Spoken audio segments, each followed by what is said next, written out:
Chapter 101. Beheading him right before their eyes. That red light passed by their bodies and disappeared. The tribe leader of Black Mountain Tribe trembled. He only had one more tribe member by his side, and he was also shaking. They looked at each other and saw the other person's fear. They still did not manage to see whether their enemy was a person or a beast, but the numerous threads floating behind the red light gave them the impression that it was hair. "Who is it? Who are you? Show yourself!" The remaining normal berserker of Black Mountain Tribe shouted immediately. When his comrade was yelling, the tribe leader's face was pale. He raised his right hand and slammed it against his chest. A blood-red light erupted forth from his body immediately. Increasing the power of his chi temporarily without care of his injuries to fight wasn't something he wanted to do, but this time it was necessary. He dashed towards the forest at full speed and disappeared into the darkness provided by the woods. The remaining person from Dark Mountain Tribe was just about to run away as he continued yelling, but at that moment, his body lurched forward. A red light suddenly appeared and circled his body once before turning into Su Ming, who stopped to stand behind the person. Blood trickled down the corners of the person's mouth. His whole body was in great pain due to the threads of moonlight binding him together and tearing into his flesh. They were wound so tightly around him that he could feel death getting closer to him. Breathing sounds came from his back, so he struggled to turn his head and see who was that unknown person who brought such terror upon him. Yet he could not turn his head. Still trembling, he was torn apart. Su Ming panted harshly. Ever since the tribe migrated, he had been fighting non-stop. He had also been suppressing the internal injuries he sustained when he broke through the Elder's seal. If it were not for the moonlight, which allowed him to gradually recover, he would have already fallen. It was the night of the full moon. The mysterious powers of the moonlight had reached their peak, causing Su Ming's blood to seem like it was burning. It allowed him to continue fighting for a longer period of time, suppressing all his internal injuries and allowing him to kill all of his targets. He held 3 heads in his hands, and looking at the forest before him, he calmly walked towards it. "You're the only one left, tribe leader of Black Mountain Tribe. Since you have such a high status, I'll let you die a glorious death. That is, if you run fast enough to meet up with your reinforcements." Su Ming licked his lips and dashed forward, turning into a red arc. He sped forward, countless moonlight threads trailing behind him. The tribe leader of Black Mountain Tribe was a man in his 40s. His status within the tribe was very high. There, besides the elder and Bai Su, he had the highest status. He should have been leading a large amount of his tribe members to viciously kill the berserkers of Dark Mountain Tribe, and right before the captured men, enjoy their women, then as they cried and struggled, drank wine and raped them as he laughed. After that, he would tear off the heads of the angered men from Dark Mountain Tribe to obtain a maddening pleasure. This was his desire. The desire roused within him when he announced the raid on Dark Mountain Tribe after the elder had given the order. He even told the other berserkers of his desire before he left. As those berserkers let out excited cries, this battle began. Yet right now he was reduced to a pathetic state. His body was injured, he was covered in blood, and he had lost his will to fight. He was first shocked by Dark Mountain Tribe's resistance, then was injured by Nan Song. After fleeing from battle, he had even discovered that he was tricked and was just about to heal his wounds before pursuing Dark Mountain Tribe once again when that mysterious nightmarish presence appeared. His tribe members who had died when their heads were separated from their bodies made him feel incredibly afraid. He could not see the other person, only a long red arc. He was exhausted. He did not have the courage to go back and fight. Even more so, he did not have the courage to trigger his blood veins to explode because he was not a normal berserker. He was the tribe leader of Black Mountain Tribe. He knew that Black Mountain's reinforcements were on their way, and there was a possibility that they were very close to him. If he ran fast enough, then he could meet up with them. Blood continued trickling down his mouth, and fatigue continued building up by several folds in his body. The sudden explosive burst of power also reached its limit as the blood-red light around his body dimmed. He staggered as he continued forward, but did not dare stop. Still, he could prevent his speed from slowing down. But the moment it did so, the strange cry that had made him feel utmost terror returned. That strange cry was similar to the one they had emitted when they were pursuing Dark Mountain Tribe, but this one sounded sharper. When the tribe leader from Black Mountain Tribe heard it, he felt as if his mind was on the verge of breaking. At that moment, he heard a whistling sound traveling towards his back. He gritted his teeth and turned around, letting out a roar as he hurled his fist forward. But the moment he did so, he saw a head thrown at him at high speed. His fist landed on the head, and the tribe leader saw not just the head exploding into pieces, but also a flash of red. Behind that red long arc, there were countless threads, which only increased its strange mysteriousness. He let out a pained scream. Blood gushed out, and the tribe leader's right arm was torn from his body. With the coming of that red light, his right arm was shredded to pieces right before his eyes. Fear completely enveloped the tribe leader. He bit his tongue, and blood flowed out from his mouth. The vague shadow of a gigantic big blood bear appeared behind his back. It grabbed his body and threw him into the deepest part of the forest. Using that momentum, the tribe leader fled for his life. Once the blood bear threw the tribe leader, its body was immediately surrounded by threads of moonlight. After being enveloped by several layers, the blood bear crumbled and disappeared from Earth. Su Ming appeared. His face was pale, and his eyes were calm, but there was a cruel smile on his lips. It's about time. He took a deep breath.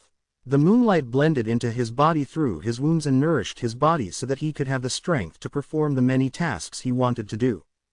Looking in the direction the tribe leader of Black Mountain Tribe had fled in, Su Ming dashed forward, giving chase once again. His speed had surpassed that of the tribe leaders of Black Mountain Tribe, but he was not in a hurry. A strange light flashed in his eyes. He knew that the danger looming over the tribe had not disappeared completely. He could deduce from the tribe leader's actions that Black Mountain Tribe still had reinforcements. That was why he was not in a hurry to kill that tribe leader. He chose instead to chase after him closely. When berserkers from the same tribe lived together for an extended period of time, they would feel connected through their blood veins. From that connection, they could somewhat tell where the other were. Su Ming knew about this. So even though he did not know where Black Mountain Tribe's reinforcements were, the tribe leader would definitely do. If he chased the tribe leader down, he could find this batch of reinforcements and slaughter them all. Only then would his tribe be completely safe for the rest of their migration. Besides, he needed to find a good moment to kill the tribe leader.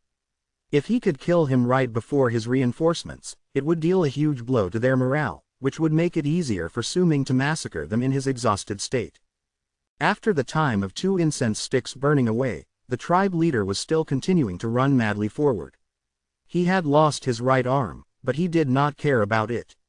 As he ran, the desire to continue living appeared in his eyes. He did not want to die. He could somewhat feel from his blood veins that the reinforcements from the tribe were close. They were right before him. He could even smell the presence coming from his tribe members. The desire to live became even stronger in his eyes. He had never been in such a pathetic state over the past 40-something years of his life, neither had he ever been so terrified. In fact, that fear was even stronger when what he had felt while fighting against Nan Song. That was because he could see Nan Song, but he still hadn't seen who that mysterious killer was. The only thing he could see was the blood-red light and the numerous threads left behind by the killer's speed. At that moment, the strange sharp cry that made him fall into desperation came once again from behind him. That voice was like death knells, and every single time it appeared, it brought about pain and terror that the tribe leader could not withstand. In fact, the moment he heard the voice, he immediately coughed out blood. The injuries and fatigue in his body made him feel as if he could no longer hold on. He was like a bird that was wounded by an arrow. Every single time it heard the sound of the bow, it would fall to the ground in fear. "Who are you? Just who are you?" the tribe leader shouted loudly.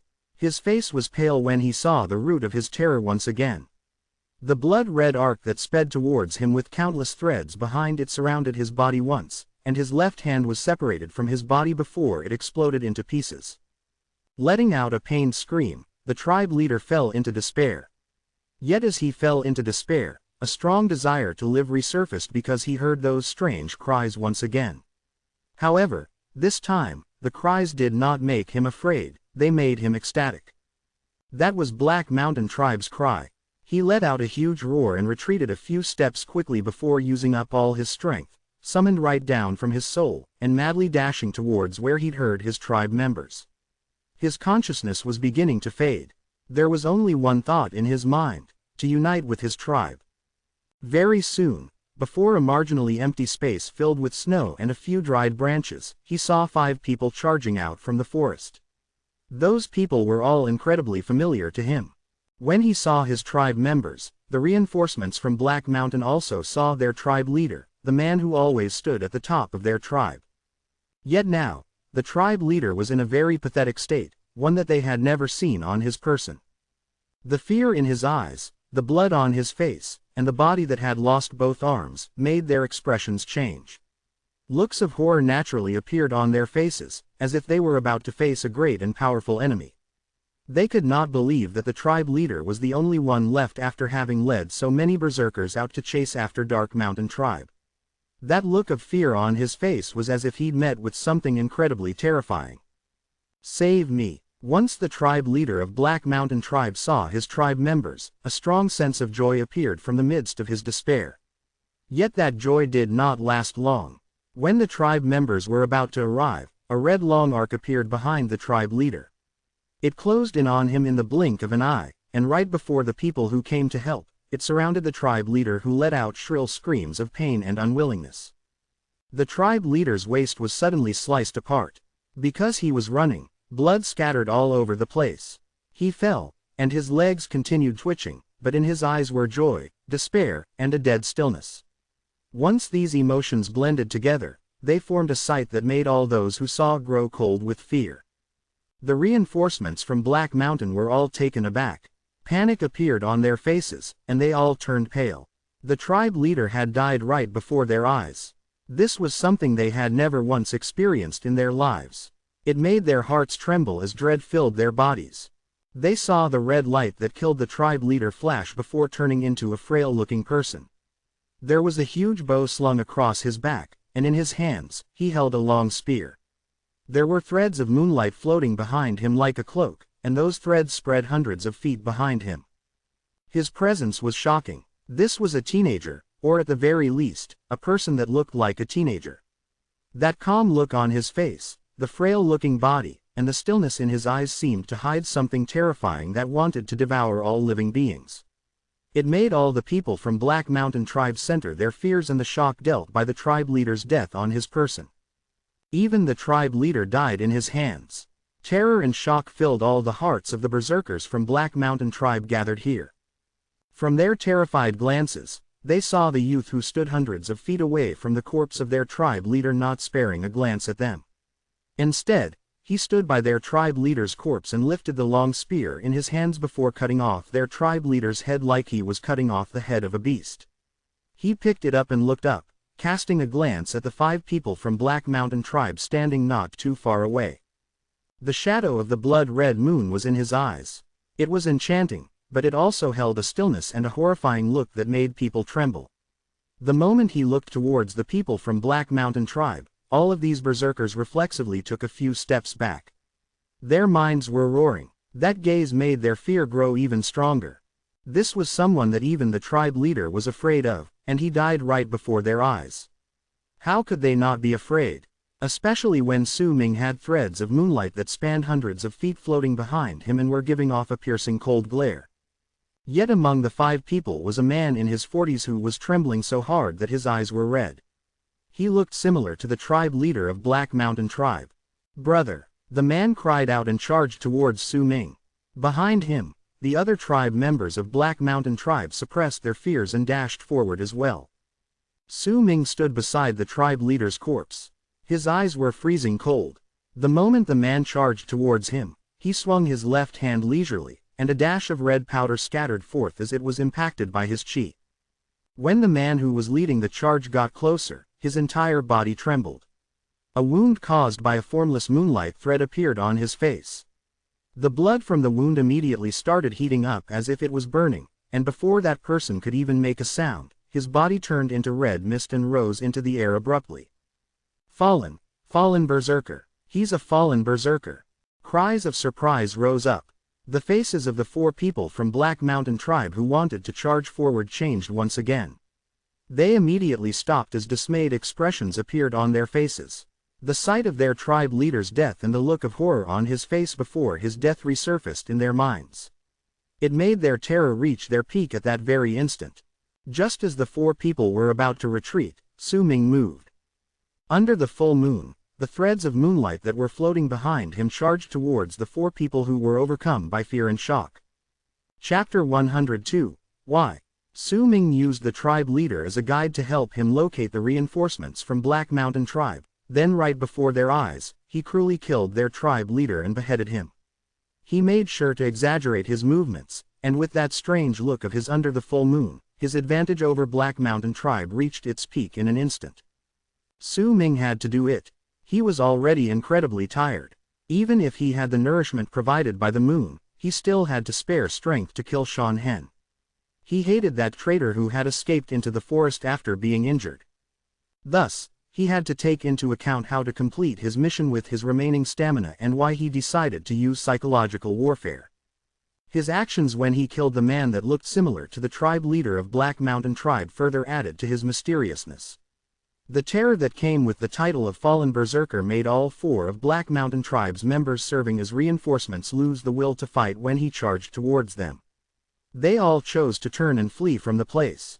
In truth, even without the man who looked similar to the tribe leader, Su Ming would have still used the same tactic of bringing fear to these people by attacking their mental states. For the next few moments, in the small empty space in the forest, whistling sounds would come, followed by cries of despair an instant before death silenced them. After a long while, as silence gradually returned to the clearing, Su Ming walked out of the forest, dragging his body. A few more wounds marred it. One of the injuries made by a knife seemed so deep it looked like it had reached his bones. Both it and the other slowly stopped bleeding under the moonlight, but Su Ming's face was as pale as the snow on the ground. Behind him lay 4 corpses, their blood dyeing the snow red.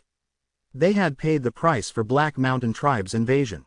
In truth, Black Mountain Tribe already regretted underestimating Dark Mountain Tribe's resistance and overestimating their own elders' might. It started from the time they had laid the trap in the forest. Yet because they were already too far down the road, had already fought to this state, without the elders' command, they did not dare to withdraw. They could only continue committing one mistake after another. Even so, there were still some warriors from Black Mountain Tribe who were not dead, merely injured. They were stunned by their battle against Dark Mountain Tribe. So they did not continue chasing after the migrating tribe, but neither did they return to Black Mountain Tribe. They chose instead to spread out and hide in the deeper parts of the forest, thinking of ways to use their injuries as an excuse to back out of the fight. Dark Mountain Tribe's madness was carved deep into these people's bones. Su Ming ran through the forest, panting harshly, as he searched for tracks on the ground. He was using the tracking skills he had acquired naturally when he was in the forest to now search for Shan Hen. He had to find him to get the reason for his betrayal for Nan Song, all the people from Dark Mountain Tribe, and all those who he knew had died in the trap. Thunderous roars still echoed in the sky. The battle in which the elder had sacrificed some of his life to hold back Black Mountain Tribes by 2 was still ongoing. He was doing everything that he could to ensure the tribe's safety. Su Ming did not make a sound, but the determination and resolution in his eyes did not decrease in the slightest. While quickly chasing Shan Hen down using the tracks the man had left behind, Su Ming saw multiple frozen bodies on the way. All these corpses belonged to the tribe members who had chosen to stay. Sadness rose in his heart when looking at these people, but he also felt respect towards them. He passed by the bodies of his deceased tribe members, and eventually, Su Ming stopped moving upon reaching a deeper part of the forest. Before him was a big tree. Underneath it there was a man. His hands lay by his sides. In his right hand was a shoen made of bone. The blood staining the instrument had turned brown. It had even covered some of the holes. Su Ming went closer and looked at Lu Di, who had already died. His corpse was rigid, and his dull eyes were directed at the sky. There was no way of knowing what he was looking at before he died. Perhaps he was just doing what was depicted in Dark Mountain Tribe's funeral song, asking who was owner of the pair of eyes looking at him from the blue tinge in the sky, and who was the owner of the blinking star at night. Su Ming slowly crouched down while looking at Lu Di. He picked up the shuan made of bone and put it away in his bosom. He could not forget the many nights when he was annoyed by the moaning sounds of the shuan echoing in the otherwise quiet tribe. There were even times when he had wanted to look for this man and complain, but managed to stop himself before actually doing it. Now, Su Ming closed his eyes. He badly wanted to hear a song played by the shuan, but the owner of the instrument had passed away. Su Ming left. He left, bringing with him his speed and the countless moonlight threads floating behind him as he dashed through the forest. He continued chasing after Shan Hen, using the footprints he had left. Shan Hen's footprints were erratic and messy. It was a sign which meant that the man was not only badly wounded, but his heart was also in disarray. That was why when fleeing, he had forgotten to cover his tracks. Perhaps he did not even expect for there to be someone who would chase after him. If that weren't the case, then with his identity as the chief of the hunters in Dark Mountain Tribe, Shan Hen would have covered his tracks, because his familiarity with the forest was on par with Su Ming's. The chase continued as time went by. It was midnight. The full moon hung in the sky. The moon shone so brightly, its light dimmed out the glow of the stars around it. When it was almost certain that the thick fog could not cover the moon, Su Ming arrived at the ravine created by the elder to prevent their pursuers from Black Mountain Tribe from advancing. The screen of light was broken, and it had long since disappeared. Su Ming saw Wu La here. She lay there quietly, her face almost smiling. He went to where she was with light footsteps and looked at her. He looked at her pale and muddled face, and seemed to hear her last words before she died. Are you Mo Su? He stood by her corpse for a long while before raising his foot and walking past her in one swift motion. Su Ming walked away and came to where he had killed Bai Su. Bai Su's corpse was no longer there. Someone had taken the body away. As Su Ming ran through the place, the sights that fell into his eyes made him recall just how devastating the battle between the tribes had been. The memories were carved deep into his heart. Then he arrived at a place that made his body jolt. That place was still part of the forest. Right ahead, he saw torn limbs and pieces of flesh lying on the ground. Only the white strands of hair reminded him of those familiar old people. This was the place where the elderly from the tribe had chosen to stay when the tribe had just left the trap. These old people were all dead. A lonely breeze blew through the land, lifting up the snow and the scattered white strands of hair on the ground. They had asked for an item from the elder that would allow them to self-destruct. In their remaining moments, they had talked about their pasts, and when the pursuers from Black Mountain Tribe had arrived, they laughed fearlessly and turned into loud banging sounds. Su Ming bowed towards the pool of blood before him. These normal old folk from the tribe were as deserving of respect as the berserkers who had died in battle. He lifted his feet and silently walked past that plain of snow. On the way, he found 5 arrows belonging to the head of the guards. He placed them in the quiver, and as he continued chasing after Shan Hen, he arrived at the battlefield where they had had the largest number of deaths, where the battle between the tribes was at its most devastating point. It was the place where Black Mountain Tribe had laid the trap. When he saw it, Su Ming's desire to kill Shan Hen became even stronger. There were too many corpses on the ground, especially right before Su Ming. The dozens of bodies of the youths who had done nothing to contribute to the tribe in the past lay in front of him.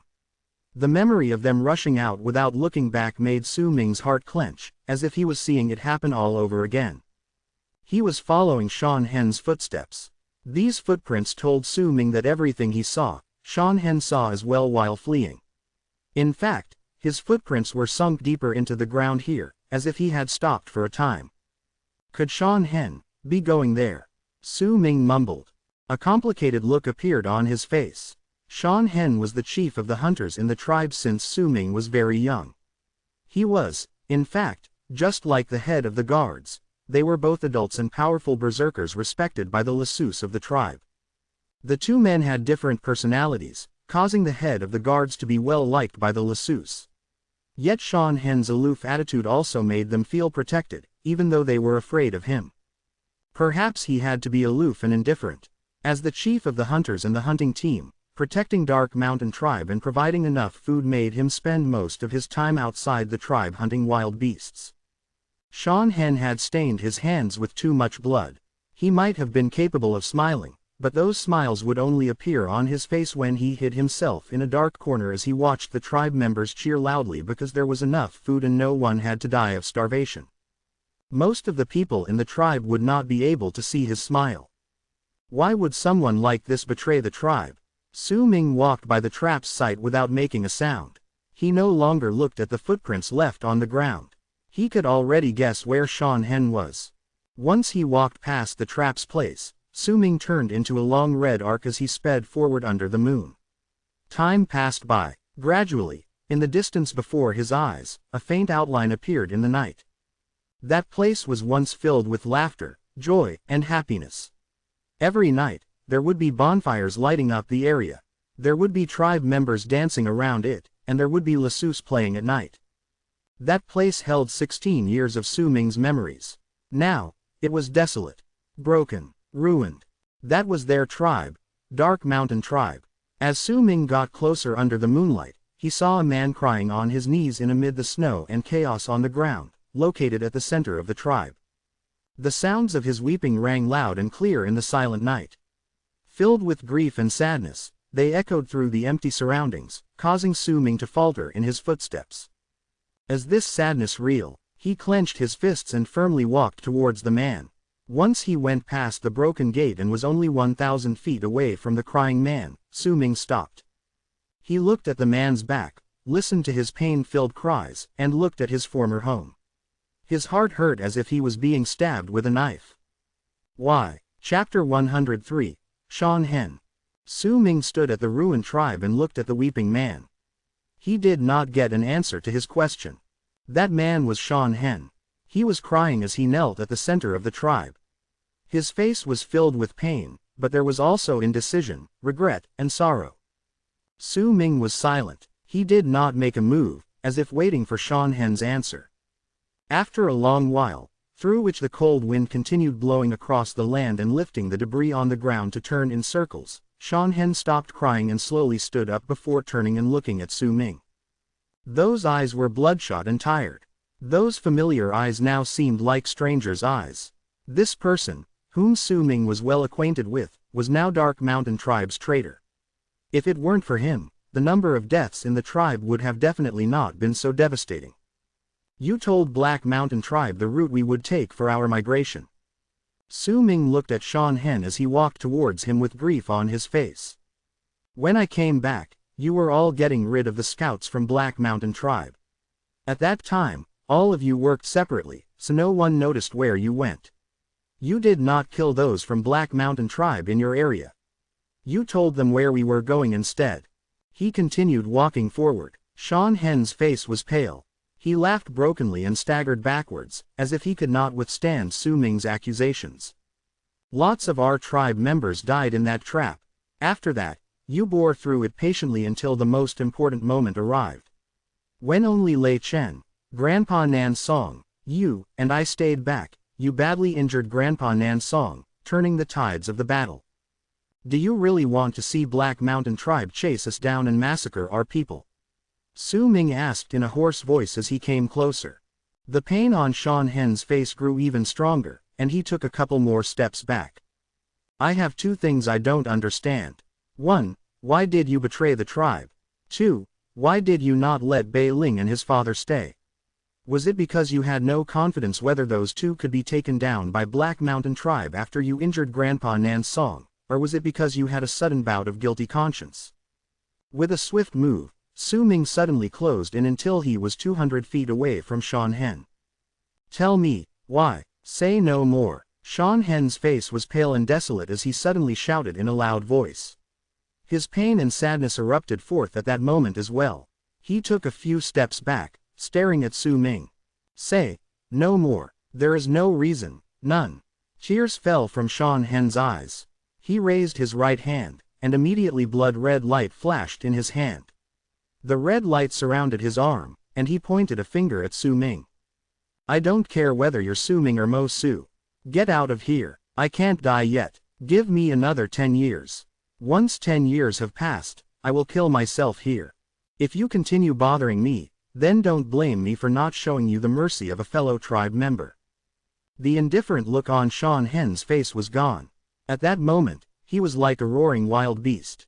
He took a leap back, as if he was about to leave the tribe. If you can even betray the tribe, then don't talk about showing me the mercy of a fellow tribe member. When you injured Grandpa Nansong, did you think about what would happen if we died and those pursuers caught up with our tribe? Did you think about the fate that would fall on their heads? Su Ming gritted his teeth, and with blood scales in his right hand, he rushed towards Sean Hen. Su Ming turned into a long red arc, countless moonlight threads floating behind his back. In the blink of an eye, he closed in on Sean Hen. Crashing sounds erupted in the once beautiful tribe.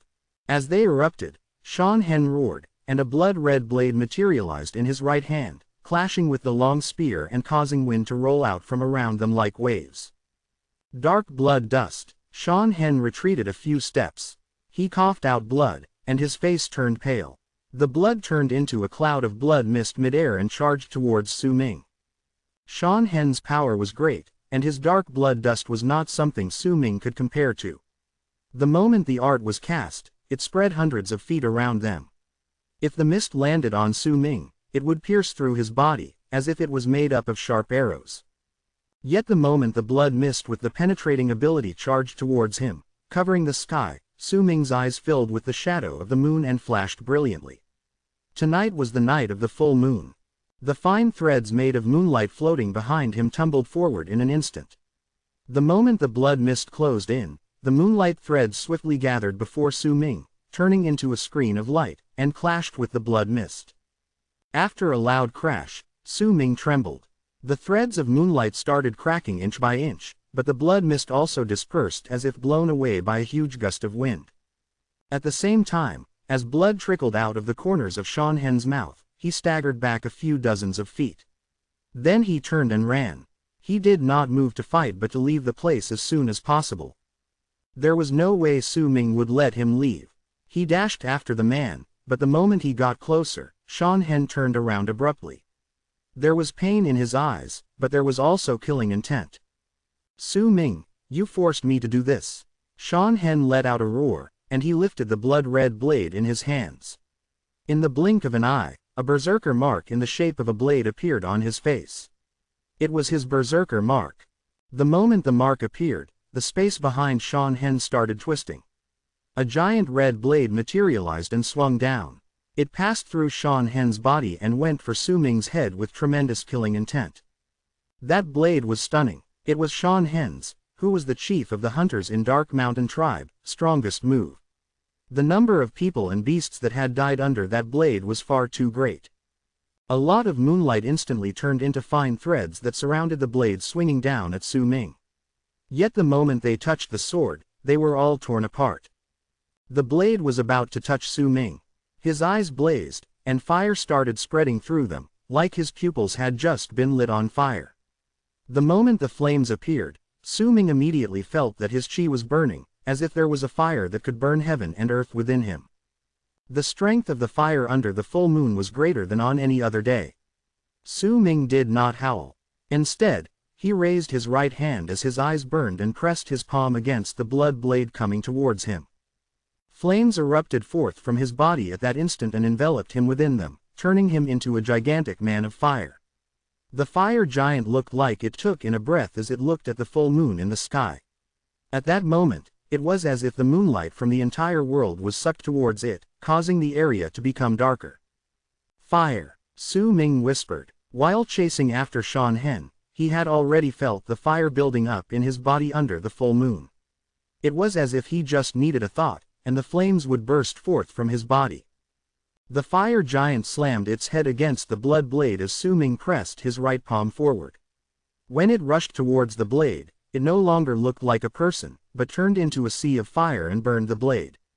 Booming sounds shook the sky and earth at that instant. The sea of fire and the blood blade crumbled apart at the same time. Disbelief appeared on Sean Hen's face, and he coughed out blood. He was already gravely wounded to begin with and could not withstand the attack. As his body tumbled backwards, he coughed out blood once again in midair. He staggered to regain his footing before retreating. Blood trickled down Su Ming's mouth. The blood fell on the snow below, and a lot of snow melted instantly as if burned away. When Su Ming saw that Shan Hen was about to run, he took a huge step forward and ruthlessly threw blood scales. Whistling sound echoed through the air. Blood scales turned into a giant blood-red eagle and fell before Shan Hen, who was trying to escape. It crashed heavily, stirring up a wall of snow that made Shan Hen flinch.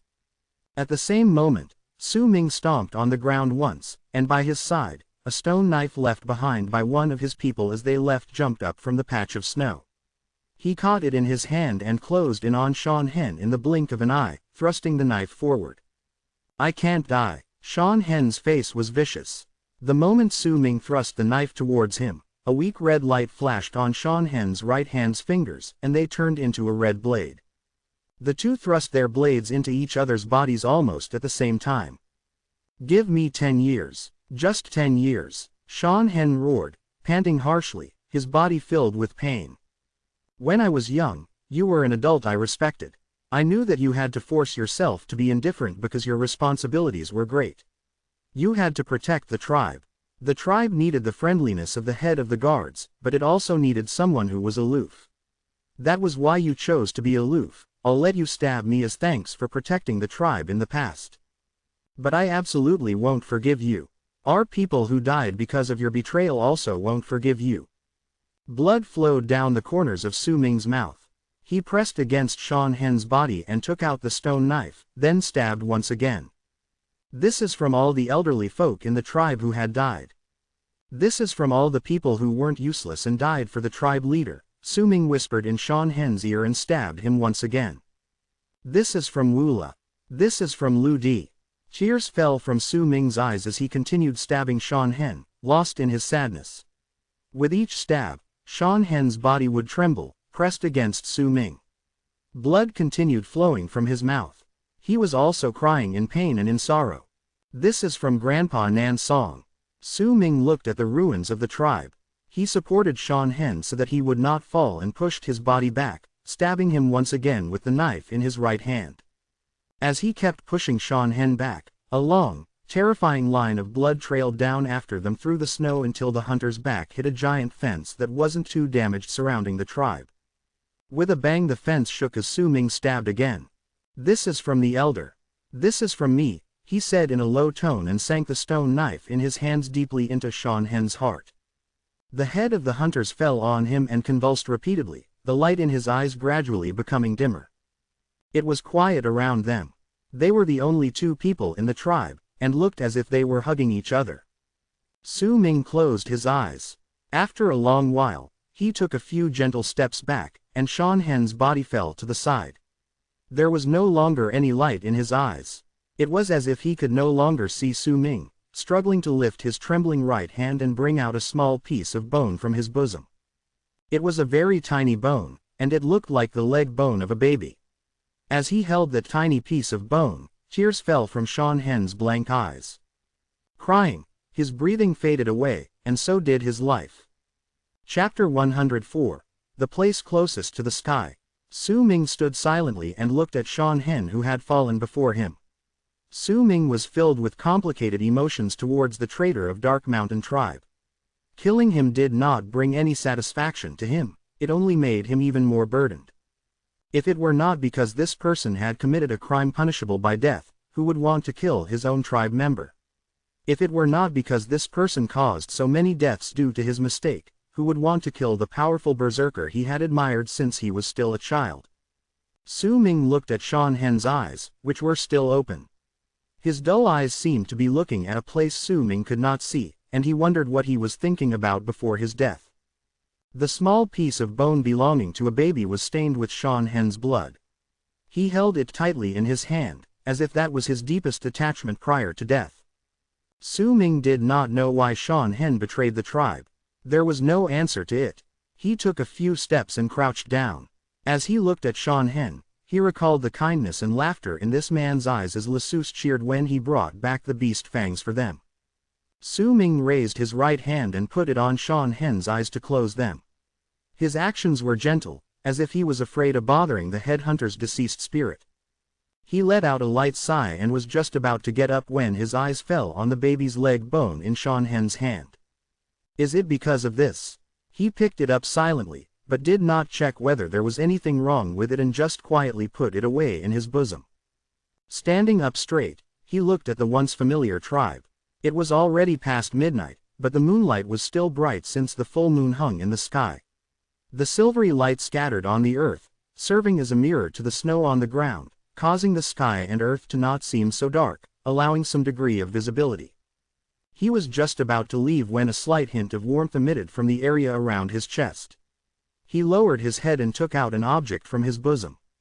That object was also a bone, but it was the bone of a beast, the bone the tribe leader of Dark Mountain Tribe had gifted him when they parted ways. If this thing turns red, then it means that Dark Mountain Tribe is completely safe. For the first time since a long time ago, a smile appeared on Su Ming's face. The bone in his hand was letting off a red light and a faint hint of warmth.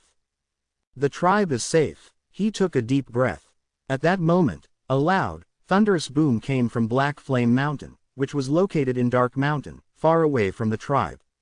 Su Ming lifted his head abruptly and immediately saw the summit of Black Flame Mountain erupting as the booming sound occurred. The stones at the top of the mountain shattered, and the sound reverberated all over the place.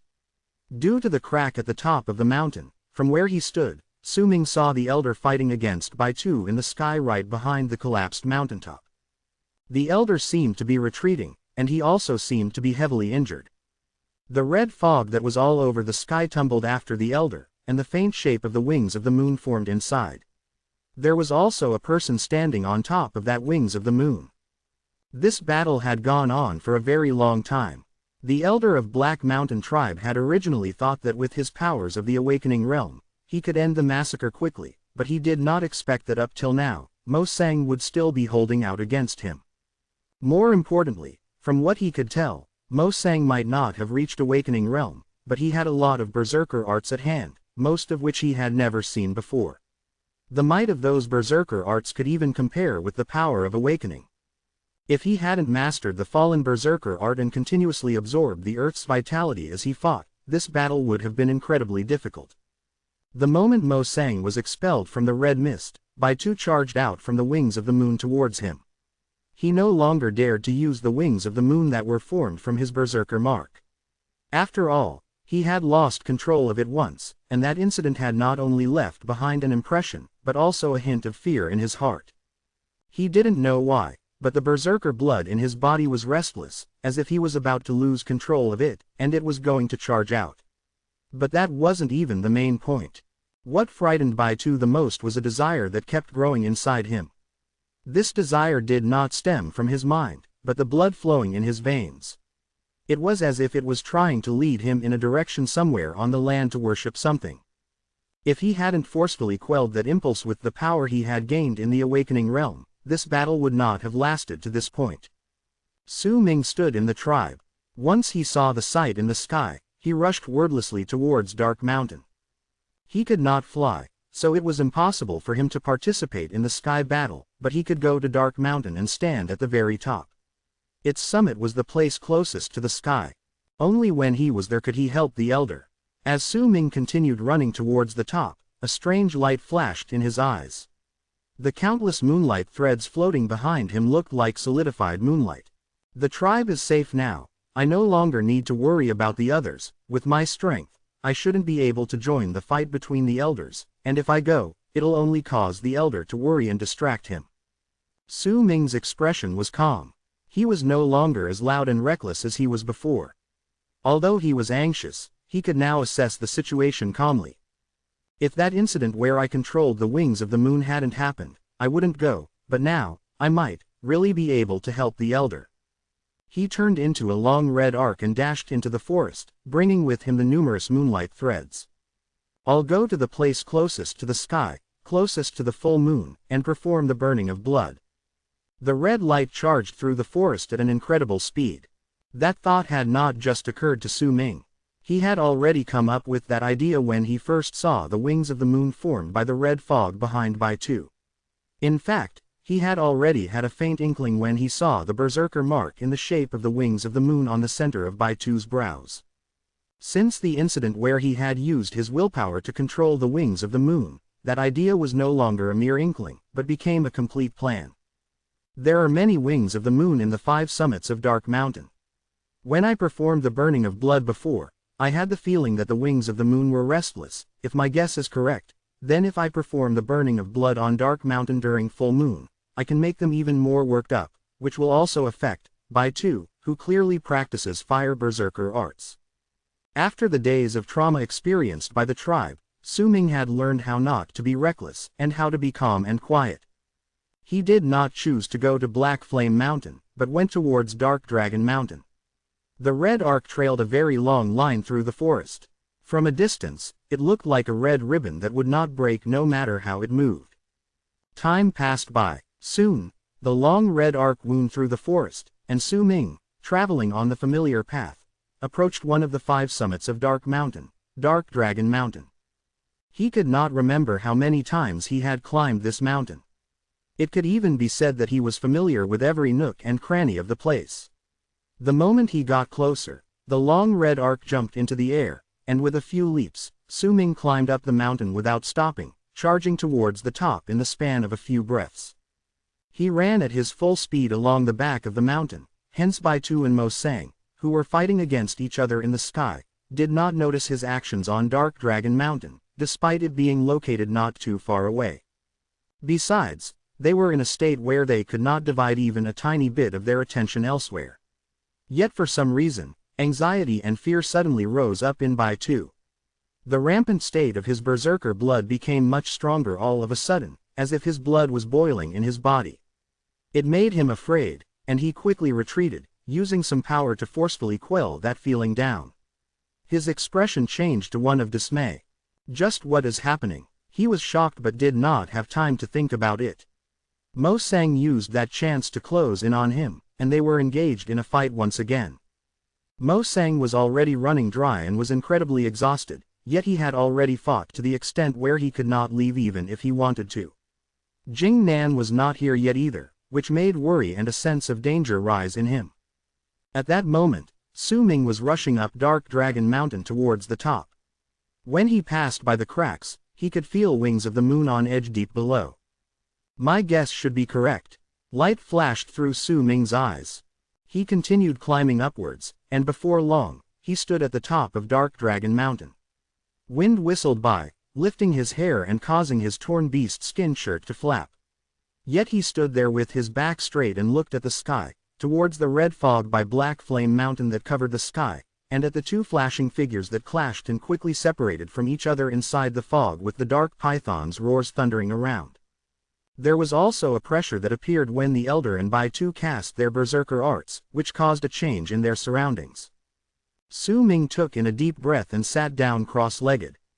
He lifted his head in one swift motion and looked at the brilliant moon in the sky. The moon was round, and its light was bright. It fell into Su Ming's eyes, and he felt as if his blood was about to burn at any moment. Elder, Su Ming will accompany you. The shadow of the blood-red moon in Su Ming's eyes became even clearer. As the blood in his body started boiling, and a burning sensation filled his entire person, he raised his right hand and bit his fingertips before pressing them to his left eye. The 4th burning of blood. The moment the blood on his fingertips touched his left eye, Dark Dragon Mountain lurched underneath his body. In fact, the instant Dark Dragon Mountain shook, Dark Mountain with all 5 of its summits started trembling. At the same time, all wings of the moon within the 5 summits screeched and howled in excitement. They wanted to rush out of the blood-red tree that kept them contained. They madly scratched and clawed at the big tree with red eyes as they cried out with unbelievable excitement. They wanted to rush out and worship their king. At that moment, Bai Tu suddenly trembled while fighting against Mo Sang in the red fog. He quickly retreated, dismay and panic appearing on his face. He was losing control over the berserker blood in his body, and his blood was crashing all over his body. There was a strong urge growing in him, making him incapable of resisting, to kneel down and worship in the direction of Dark Dragon Mountain. How could this be? Bai Tu looked pathetic. Blood flowed out of the corner of his mouth when he forced down the terrifying desire. At the same time, he saw a figure of a frail person sitting on top of Dark Dragon Mountain. Chapter 105, Battle on the Moon. An incredible killing intent appeared in Bai Tu's eyes. With just one glance, he could tell that the source of his terror came from the person sitting on Dark Mountain.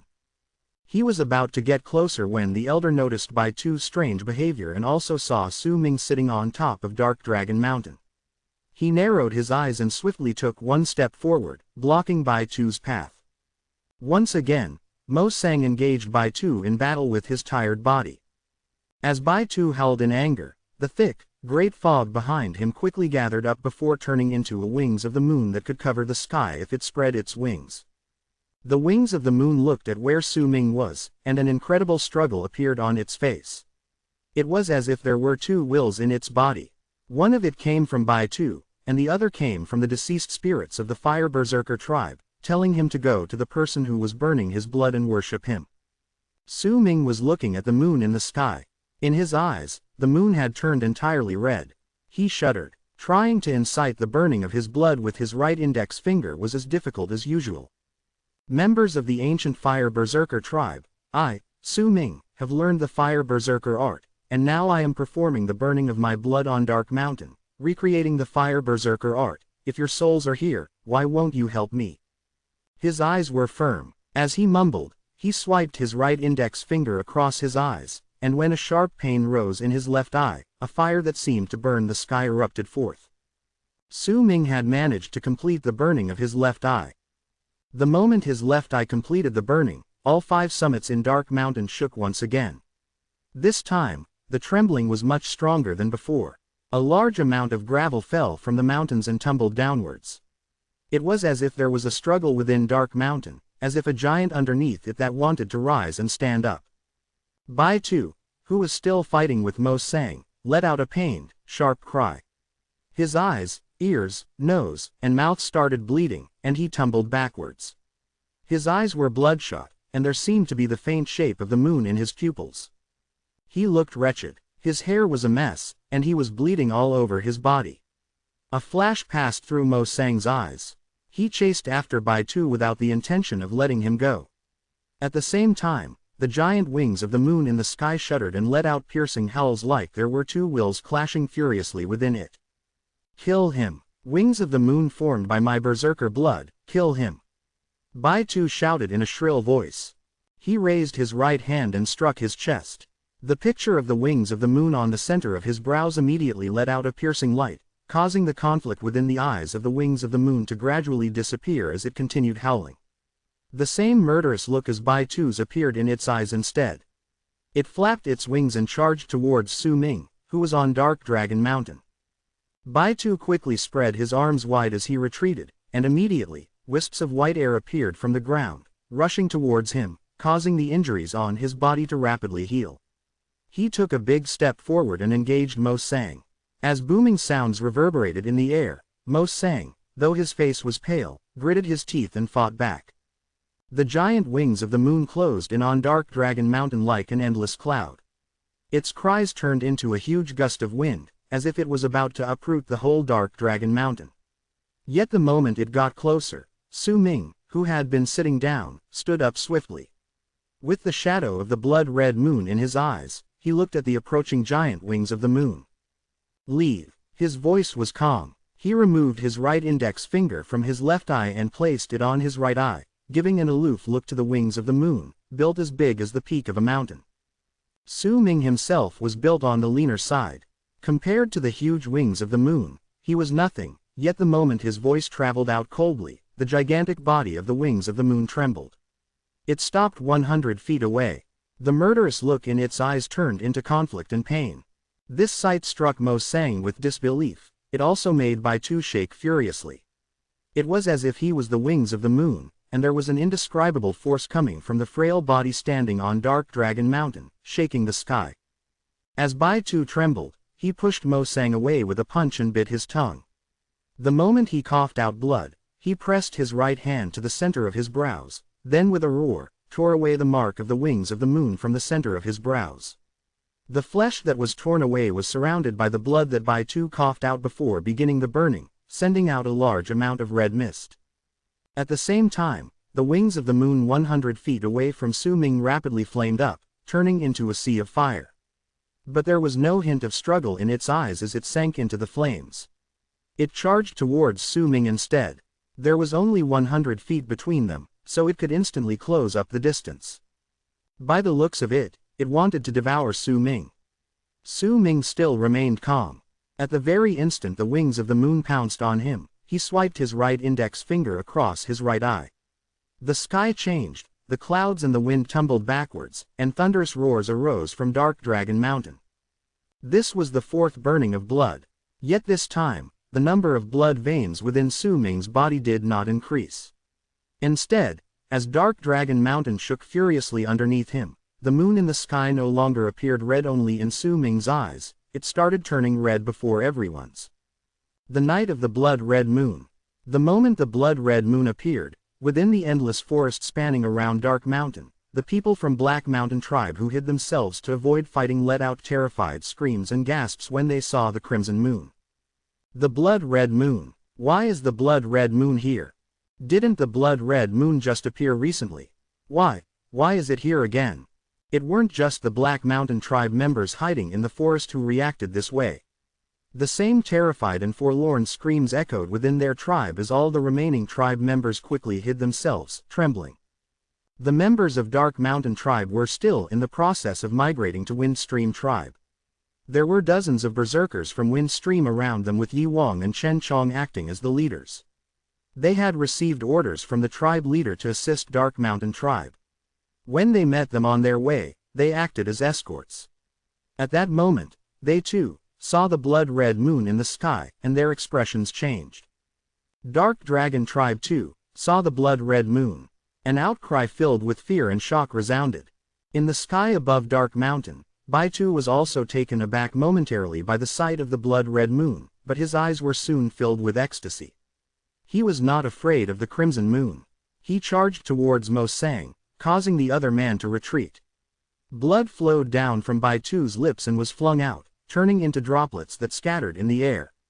With some unknown berserker art, they fell on Mo Sang's body, causing the elder to be sent tumbling back. Baitu was about to close in on him when a furious voice that sounded like rumbling thunder suddenly came from Dark Dragon Mountain. Baitu. Violent tremors shook Dark Dragon Mountain. Many stones rolled down, resulting in loud crashes. Dust billowed out into the forest at the foot of the mountain, stirring up the snow on the ground and forming a large round force of power with Dark Mountain as the center. As the roar echoed in the sky from the large amount of cracks in the summits, howls and sounds of wings flapping came through, as did pairs upon pairs of red eyes. Very soon, wings of the moon rushed out of the cracks. Their eyes were filled with red light, and as they charged out, they looked as if they had covered the sky and earth with their endless numbers. The next instant, Black Flame Mountain and the other summits started shaking and rumbling, and all the other wings of the moon tore through the red barrier holding them back and abruptly stormed out. That scene was akin to the apocalypse. The wings of the moon, who only appeared once every few years, had come once again. The sky was filled with wings of the moon. Their numbers at the very least amounted to tens of thousands. They surrounded Su Ming, covering him from sight, as their cries shook the sky and earth. Their eyes were filled with agitation and excitement. After surrounding Su Ming, their cries seemed to turn into sounds of worship as they circled around him. It was as if Su Ming was their king. Baitu trembled. When he lifted his head and saw that scene, his expression changed. It was full of shock that had never once appeared on his face. As he looked at the countless wings of the moon, covering the sky and earth, he even forgot to breathe. It was as if there were thunderbolts flashing in his head, striking him completely dumb. He could feel that there was a powerful fire berserker art within Su Ming. That was the true fire berserker art, and it was completely different from the art he had received through outside help. This is. He took a gulp as he mumbled out an incomplete sentence. The difference between the faint shadow of the moon in his eyes compared to Su Ming's was far too great. The killing intent within the eyes of the giant wings of the moon that was closing in on Su Ming completely disappeared, replaced by a fanatic and excited look. It also started circling Dark Dragon Tribe, which was right underneath Su Ming. Something flashed in Su Ming's eyes. There was no hint of surprise on his face. Cries of excitement echoed in his ears. His vision was filled with the sight of wings of the moon flying by. When he raised his hand, there was even one wings of the moon that landed on his palm as if it was kneeling down. The fanatic look in its eyes was clear as day. At that moment, Su Ming had a strange feeling that he could control these wings of the moon and make them fight for him.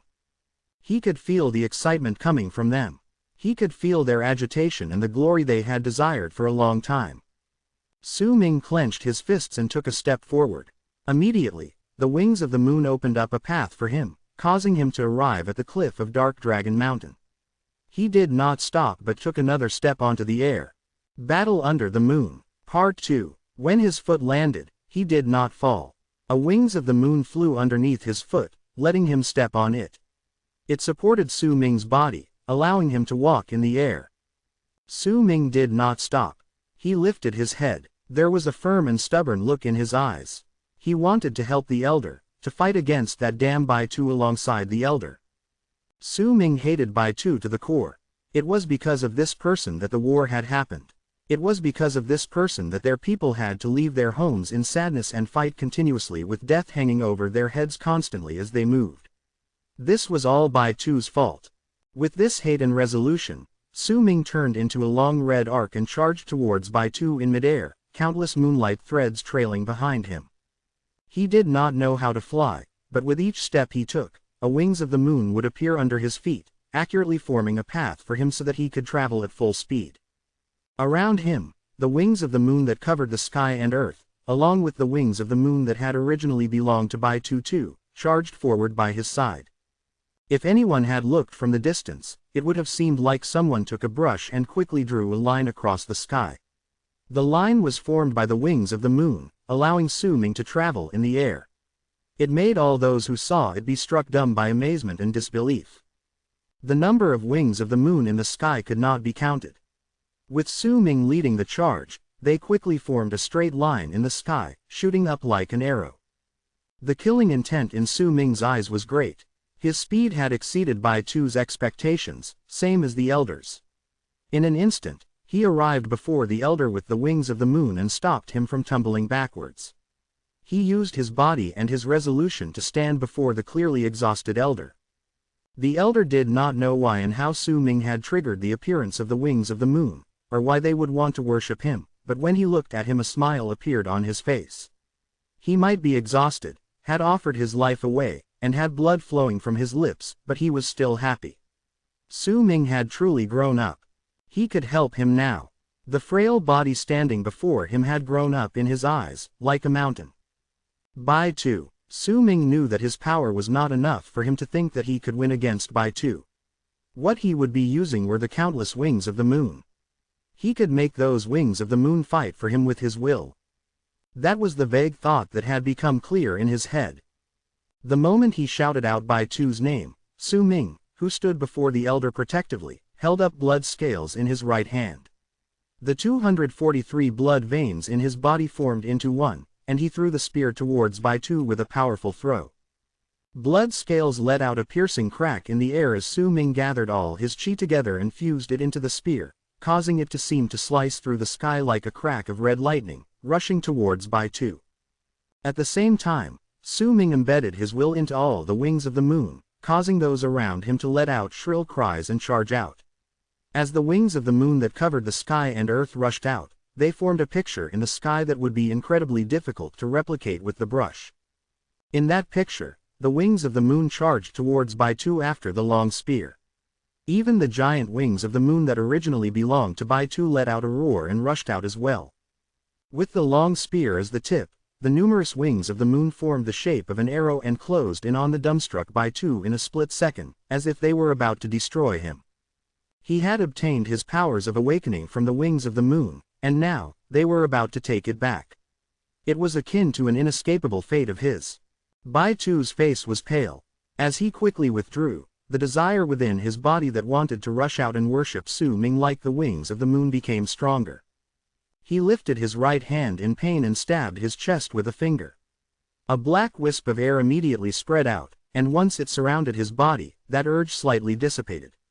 Yet he had to pay a price. It made him stumble backwards, and his face became paler. Madness appeared in his eyes. Facing off against the countless wings of the moon, covering the sky, and blood scales, he shouted towards the sky. As he shouted, a dark light flew out from his mouth, turning into a black cauldron that was about the size of a person before him. There were numerous tortured faces carved on the cauldron. Some of them were screaming in pain, some were terrifying to look at, some were crying, and some were letting out soundless roars of fury. The entire cauldron let out a cold and frightening presence. When it appeared, it was as if the whole area around them froze. Beware of that cauldron. He used it once before. It has some sort of strange ability. If I didn't sacrifice some of my life with the 7 needles, I wouldn't have been able to fight against it. But it also seems like he can't use its full power. Once he uses it, he'll immediately weaken. The elder explained, his expression changing quickly. All of you die. Baitu's face was ferocious. The blood he coughed out landed on the cauldron, and it immediately started expanding, letting out an eerie light. As it grew, Baitu's body immediately started withering. It seemed like his flesh and life were being sucked away by the pained faces on the cauldron. In an instant, the cauldron grew to the size of about 100 feet, and the old and experienced presence on it became much stronger. As the eerie light glowed, the many carved faces came to life and rushed out from the cauldron. When those faces appeared, their cries of pain and sadness echoed in the sky. At the same time, Su Ming's blood scales and the large number of wings of the moon closed in as they sliced through the air. Large numbers from both sides crashed into each other like 2 bundles of thick black clouds, causing a strong tremor and a loud boom. As the booming sound echoed in the sky, the human faces burst open like bubbles, ripped apart madly when the wings of the moon rushed in. Even so, a single wings of the moon was not strong. Usually, once one of them ripped apart one of the human faces, they would turn into a red wisp that rose up into the sky. Yet once those human faces were torn apart, their faces were no longer filled with pain, but instead seemed to be freed from something. It was as if their appearance was not so that they could continue fighting, but to seek death. They were looking for a source for them to no longer be in pain. These people had once belonged to Black Mountain Tribe. But some of them were also from Dark Dragon Tribe and Dark Mountain Tribe, and they were those who had disappeared and died a long time ago. There were even some people who Baitu had obtained from somewhere before he fused them into the fallen berserker vessel. It was an item to which he offered the souls of those who had been wronged. The roaring sounds continued in the sky, as if they were going to last until everything was destroyed. Once blood scales, which had gathered Su Ming's entire power, rushed through the pained faces with the help of the wings of the moon pouncing on those faces, it broke through without resistance and stabbed the giant cauldron. The moment the spear pierced the cauldron, blood scales trembled furiously, and cracks started appearing from the tip of the spear until they spread all over the spear. Blood scales shattered into numerous shards and fell on the giant cauldron. The cauldron shook. Su Ming's attack should not have been able to cause any harm to it, but because blood scales broke, a loud bang exploded with the strongest force it had ever shown, one that was summoned from its very life. It caused the cauldron to shake and a tiny crack to appear. At the same time, the countless wings of the moon howled and rushed towards the cauldron. As they madly crashed into the cauldron, the crack became bigger. It may have seemed to have happened over a long period of time, but this all took place in only the span of a few breaths. A sound as if the gate of heaven opened rang and the cauldron broke in half before falling to the ground. The moment the cauldron broke apart, Baitu coughed out a mouthful of blood and staggered backwards. Still, a vicious grin appeared on his face. Cauldron's slaughter. A large amount of blood also flowed out of Su Ming's mouth when blood scales broke. Blood scales was his very first berserker vessel. It had fought with him against Wu Sen, and stayed by his side when he slaughtered his enemies during the tribe's migration. Now, as it broke, Su Ming's body was not the only one injured, he also felt reluctant to part with it. Yet this reluctance was forced down by Su Ming. A strong presence of danger suddenly came from ahead. A large amount of black mist appeared from the 2 halves of the broken cauldron that fell to the ground and gathered together in an instant, turning into a gigantic human face. It let out a scream and charged into the sky as the cauldron continued falling. That face was hundreds of feet long. It opened its mouth wide, moving in to swallow Su Ming whole. The elder's expression changed from where he stood behind Su Ming. He swiftly went forward and was about to push Su Ming away to stop the face from approaching, but Su Ming had already taken a step forward and remained standing before the elder. He spread his arms wide, and wings of the moon immediately rushed towards him with bloodshot eyes. They closed in on him in an instant and landed on him, covering him up in multiple layers. The giant wings of the moon that had originally belonged to Bai-Tu also did the same. In the blink of an eye, just as Su Ming was about to be swallowed by the giant face coming from below him, he was covered by a large number of wings of the moon, turning into a gigantic wings of the moon in the sky. It may have looked like it was only one wings of the moon, but in truth, it was formed by an unimaginable number of wings of the moon gathered together. Fire! A sound that shook the sky came from above the huge wings of the moon. That voice belonged to Su Ming, yet it also belonged to the countless wings of the moon. With the voice, a powerful presence erupted forth from the gigantic wings of the moon. That presence did not belong to Su Ming, but to the wings of the moon. Su Ming's body was the heart of the wings of the moon, his mind their will. He could control the body of the giant wings of the moon. The moment the command of fire came from his mouth, a large amount of moonlight descended around the wings of the moon, turning into a silver sea of fire with the wings of the moon as the center, and it continued spreading towards its surroundings in the sky. When the silver sea of fire appeared and started spreading, the giant human face that seemed as if it was going to swallow Su Ming immediately sank into pain. The sea of fire surrounded it, and as it let out pained screeches, it was burned to ashes, engulfed in flames hundreds of feet away from the giant wings of the moon that surrounded Su Ming. The same moment the face was burned, the giant wings of the moon with Su Ming within flew towards Bai-Tu, standing in the distance as he continued to be surrounded by the silver sea of fire. Bai-Tu's face was pale as he stared wide-eyed. He could still not believe what he was seeing, but he was, after all, a powerful berserker in the awakening realm. He also had a lot of battle experience. He quickly retreated, already looking at Su Ming as more of a threat than Mo Sang. Verdant berserk chains. Bai-Tu raised his right hand and pointed towards the sky. A crack immediately appeared from the torn and bloodied center part of his brows. It was the same as when Nan Song had cast this art, but the crack continued spreading from his face down his body until it reached his lower abdomen. It was as if his entire body was split apart by someone. A dense, green presence rushed out of the crack on his body and surrounded Bai-Tu as it turned into verdant mist chains. Chapter 106. The Arrival of the Fallen Berserker. The chains of mist surrounded Bai-Tu's body in multiple layers. They formed a pattern of a ripple in the sky and started spreading outwards. As they did so, an incredibly mighty presence spread out. Verdant berserk chains is the strongest berserker art in Black Mountain Tribe. It has the same destructive force as the execution of the three evils of Dark Mountain Tribe did in the past, but its power is much more stable. If the art is cast by a berserker in the awakening realm, then the force will be very powerful. Mo Sang said quickly and severely, with a pale face. The elder knew clearly that using this art was the same as sacrificing some of the caster's life. Even he had not managed to force Bai-Tu to the point where he would have to use this art during his battle. The elder knew that this was related to Bai-Tu's personality. He was selfish. He did not care about the lives of his tribe members. Even if they all died, as long as he was still around, Black Mountain Tribe would still prosper and become great in a short period of time. The moment Mo Sang spoke, Bai-Tu, who was surrounded by the numerous chains of mist, let out a roar as his face twisted into a ferocious expression. He swung his right hand downwards, pointing towards the giant culmination of the wings of the moon that was hiding Su Ming within. The countless chains of mist let out a buzzing sound and charged towards the giant wings of the moon. As they moved forward, the verdant chains grew larger, until they seemed to have become a straight line, rapidly charging towards the wings of the moon that was also approaching it. They traveled so quickly that they seemed to have fused with the sky and earth. In the blink of an eye, the verdant chains appeared around the giant wings of the moon and surrounded it, tying up the entire body of the giant wings of the moon. Die! Bai-Tu let out a vicious, shrill cry. He lifted both his hands as if about to take control of the verdant chains. He clapped his hands together in one swift motion. As the verdant chains that had tied up the wings of the moon rumbled, they tightened their grip.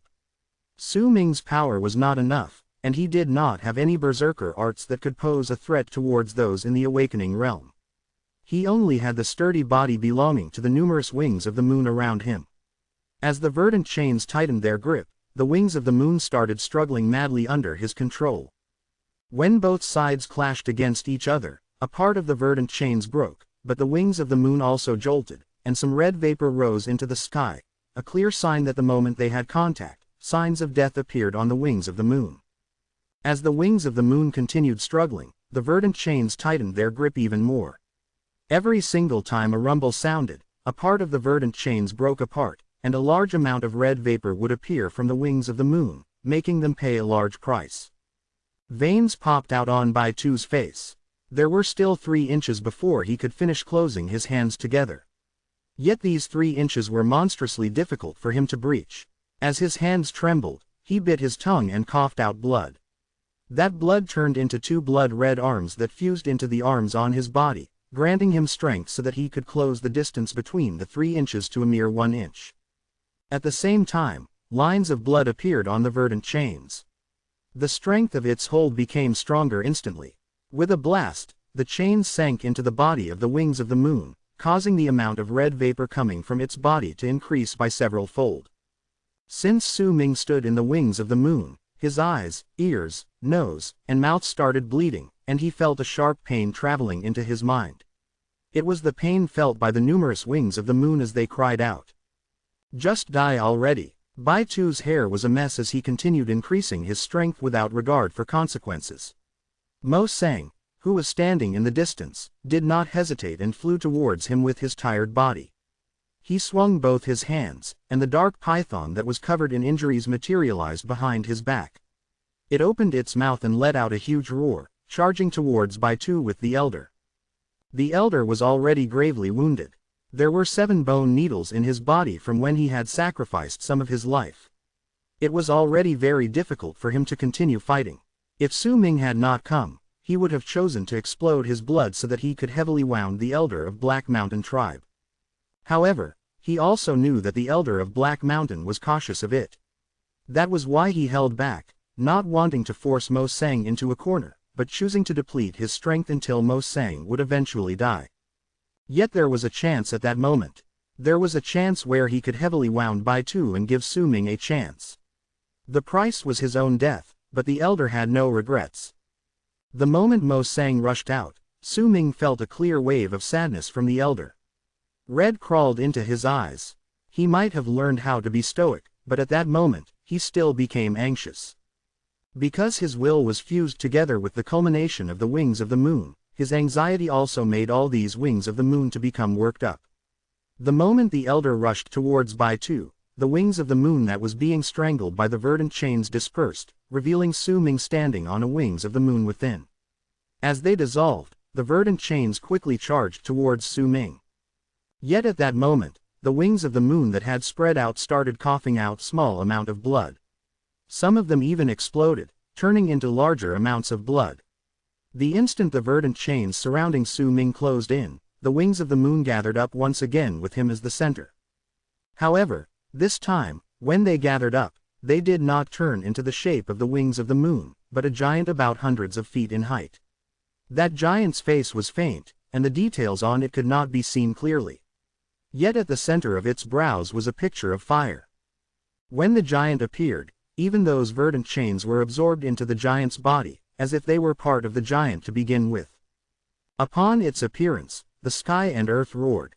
The 5 summits in Dark Mountain shook. Even the land trembled continuously. Within the forest, on a dried-up big tree, there was a small monkey that was entirely covered in red fur. It held onto the branch tightly, anxiety and fear filling its face. It kept on screeching, but it did not dare to travel upwards. The light from the moon became much brighter when the giant appeared. It was as if the earth had turned into a red netherworld as the red from the moon fell on the land. The moonlight that became much brighter gathered on the giant, and with a blast, turned into a silver sea of fire. It spread out, and it looked like there was a humongous fire beast behind the giant. The giant opened its eyes in a swift motion. The shadow of the blood-red moon was in its eyes. It moved towards Baitu. Its footsteps were huge, managing to reach Baitu before the elder. Then, it threw a punch forward. The silver sea of fire behind it rolled forward, swooping in on Baitu with the fist. Baitu did not retreat. Instead, he let out a growl with a fierce look on his face. Verdant berserk chains explosion. The moment the words were spoken, the giant with Su Ming jolted. Booming sounds came from within its body. It belonged to the verdant chains stuck in its body. They exploded, turning into wisps of verdant mist that looked as if they were going to turn into the verdant chains once again and tie up the giant. The moment the verdant chains exploded, the giant shuddered. A large amount of red mist rose into the air, and its body started shrinking rapidly. Yet the fist it threw out continued traveling forth. Under the giant's unwavering gaze and its disregard for the injuries on its body, it thrust its fist forth without hesitation. Baitu's expression changed and he quickly retreated. He brought both his hands forward and cast some unknown berserker art. In an instant, his arms turned into dried up wood and acted as a shield for him. A loud crash traveled through the air. The giant punched the dry wood barrier formed by Baitu's hands. As the sound rang out, Baitu's body shook viciously, and he coughed out blood. His arms immediately exploded and turned into flesh and blood that scattered everywhere as his body tumbled backwards. A flash passed through the giant's eyes.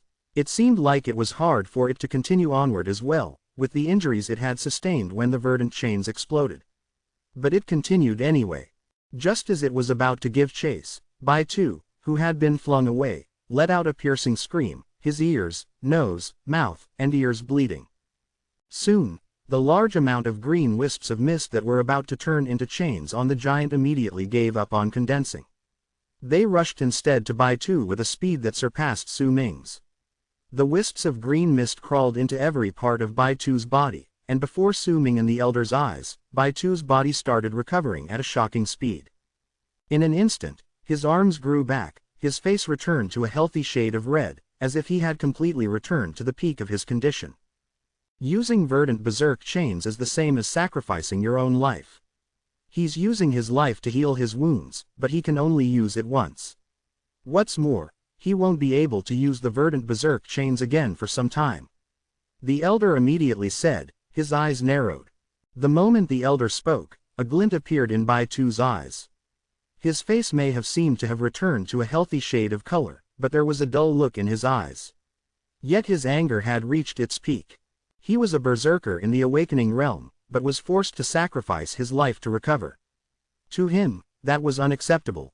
He did not even look at Mo Sang, but stared at the giant which contained Su Ming. You can now die without regrets for forcing me to this extent. But this fight is over. You and your elder will certainly die here today. Mo Sang, when I fought against you, I only used a part of my fallen berserker art. Now, I'll let you witness the fallen berserker art cast by a powerful berserker in the awakening realm. Baitu was wary of Su Ming. Unless he deemed it absolutely necessary, he did not want to cast this fallen berserker art. It would inflict great harm to his own self, and he had to cast it when he was completely uninjured. If he cast it while he was injured, he would not be able to bear the consequences. The giant lifted its feet and was about to close in when Baitu spread his arms wide open and knelt towards the north in midair. There was a fanatic look on his face as he roared at the sky. The fallen berserker within the sky and earth, please honor your promise and descend upon the world. The moment the words were shouted out, the blood-red moon in the sky dimmed.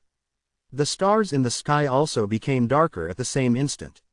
An indescribable presence started gathering together from the sky and earth. There was silence, but Su Ming's heart began to race in his chest. His body seemed to have frozen when that presence started gathering together. Mo Sang's face was pale. Blood flowed out from the corner of his mouth as if he couldn't withstand the pressure brought by the presence as it gathered. Who iced that bothered mine slumber? Who iced that summoned mine berserker soul? A voice that reverberated through Su Ming and the elder's minds suddenly rang out. That voice sounded old and aged by time, morose, and it made all those who heard it horrified. Chapter 107.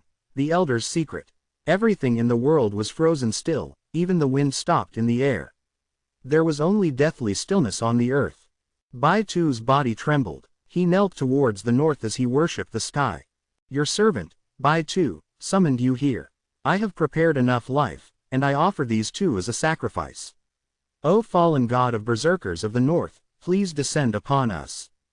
As Baitu spoke, that formless presence began gathering and turning into a faded outline of a person before him. It was a person, one whose face could not be seen clearly. In fact, if no one looked properly, Then they would find it hard to see the moment that semi-transparent person appeared. The elder shuddered and his breathing became rapid. Su Ming was behaving the same way within the giant. He could not move his body. From the semi-transparent figure, he could feel a power that surpassed Bai Tu's by leaps and bounds. He had a final scattering blood with him, but scattering blood was like a double-edged sword. If it was crushed and the powder touched the wounds on his body, then it was the same as destroying himself. That was why every time Su Ming used it, he was incredibly careful with it. It was his ultimate move. He did not know whether this item was useful against powerful berserkers in the awakening realm, but he had to try. He had a chance, but the elder was by his side, and Bai Tu was rapidly healing all his wounds. If Su Ming used it at the wrong time, and the powder was flung aside, then there was a high chance it would affect him and the elder. The semi-transparent figure stood before the kneeling Bai Tu. It raised its right hand and touched Bai Tu's forehead. Bai Tu immediately trembled viciously and pain appeared on his face, but he bore through it and did not scream out. A small hole appeared at the center of his brows, and a large amount of blood gushed out, which was absorbed by the semi-transparent figure. Very soon, that figure was no longer semi-transparent, but turned into a blood-red color. There was a thread of blood spinning within its body, and it gradually formed the outline of a part of a finger on its right hand. Bai Tu's body withered quickly. It was as if in the span of a few breaths, he would turn into mere bones. Not enough. The only red was on the small fragment of the figure's finger, the other parts of the person were still in the semi-transparent state. It spoke unhurriedly within the minds of the three people in the air. Bai Tu seemed to have known a long time ago that the blood would not be enough. He made a grabbing motion with both hands, and as the earth shook, Dark Mountain became duller in an instant. All of the snow on the mountain turned black and spread out. The trees in the forest at the foot of the mountain crumbled into ashes. White mist crawled out from all corners of the earth and rushed towards Bai Tu.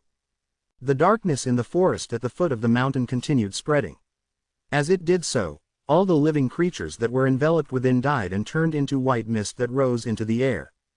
The little monkey in the tree quickly ran away in panic and managed to avoid being captured by the darkness spreading outwards.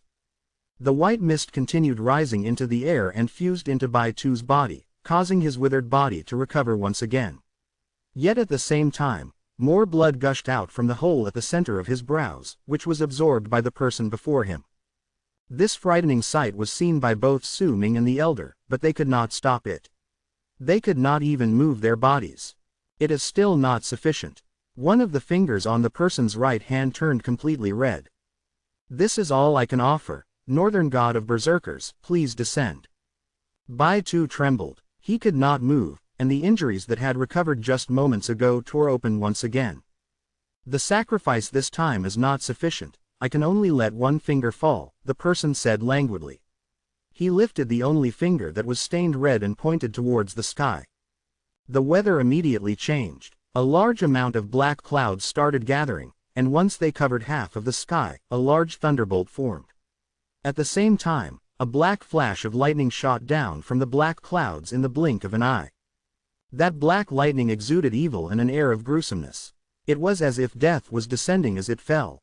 The moment the lightning shot down from the sky, Su Ming's frozen body suddenly felt warmth from the black debris that had been quiet for a long time. The warmth fused into Su Ming's body, and as cracking sounds rebounded, he found that he could move. He did not have time to think. The moment the bolt of lightning was about to fall on his person, he took one step forward.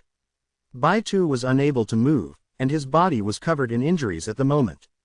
Su Ming brought out scattering blood and closed in on Bai Tu, reaching out his right hand from the giant's body and hurled the pill at him. The moment he flung scattering blood, the bolt of lightning descended on the giant. He could not dodge it. He clenched his right fist and threw a punch towards that lightning. From a distance, this sight was akin to a giant glaring at the sky, and as the heavens sent a bolt of lightning downwards, it was moving forth to fight against the heavens. The faded figure with that one red finger let out a light sound of puzzlement. While looking at Su Ming, its body gradually disappeared as if it could not stay for too long. As it disappeared, the elder also regained his mobility. His face was filled with anxiety, watching the giant which contained Su Ming and the black bolt of lightning close in on each other in midair. At the same moment, that scattering blood was also closing in on Bai Tu at an incredible speed. Bai Tu did not know what that was. He let out a cold laugh and swung his right hand. A huge gust of wind immediately blew it away, but the moment it touched that scattering blood, the pill exploded due to Su Ming embedding his chi within it earlier, causing the scattering blood to turn into powder and scatter into red mist that charged towards Bai Tu. Even if some it was dispersed by Bai Tu, a large amount still landed on his body and crawled into his injuries as if they wanted to burn his blood. Child's play. Bai Tu's expression changed, and he circulated the chi in his body as he let out a cold bark of laughter. With some unknown method, the burning sensation within his body was extinguished, but his face became paler because of that. When the black lightning that exuded evil and gruesomeness appeared, it was like it had turned into a ray of light that brought death upon the world. It charged towards Su Ming and collided with his fist. There was no crashing sound. Everything happened silently. In the elder and Bai Tu's eyes, they saw the bolt of lightning touch the giant's right arm and, crushing it immediately, turn the arm into a large amount of red mist that spread outwards. At the same time, the giant's body also started shaking furiously. Then from its shoulders, it started crumbling down inch by inch. In the blink of an eye, about an eighth of the giant's body had turned into mist. The lightning pierced through the giant's body. Su Ming. The elder's eyes were bloodshot. Just as he was about to rush over, he saw whatever was remaining of the giant in the air make the red mist spreading outwards from its body tumble backwards and gather up once again. He also saw Su Ming's body hidden away in the small remaining part of the giant as the red mist gathered. When Su Ming threw the punch, he had changed his location within the giant's body. Even so, he was covered in blood, as if he had already reached his end. The black lightning that destroyed most of the giant's body stopped in midair. It was a lot duller now. It changed its direction languidly, but it did not travel towards the elder, but looked like it was going to once again pierce through the giant's body, which seemed to be experiencing some sort of change due to the gathering red mist. Bai Tu stood in the distance, his eyes, ears, nose, and mouth bleeding. His breathing was rapid. Summoning the fallen god of berserkers required him to offer his life, and the power needed for him to use that black lightning also required him to continuously offer lives taken from the mountain below. He had also wasted some power when he extinguished the fire in his body. The power of the lightning was largely related to his level of cultivation because this power of lightning cast from the one finger was actually a culmination of all his power. The strange fallen god of berserkers changed it, but in the end, it was still largely related to Bai Tu's power. Why aren't you dead yet? Die. Veins popped out on Bai Tu's face. The sight of the veins popping up on his withered body looked incredibly frightening. The black lightning no longer looked dull. It changed its direction and was just about to rush towards Su Ming when Mo Sang turned his head back.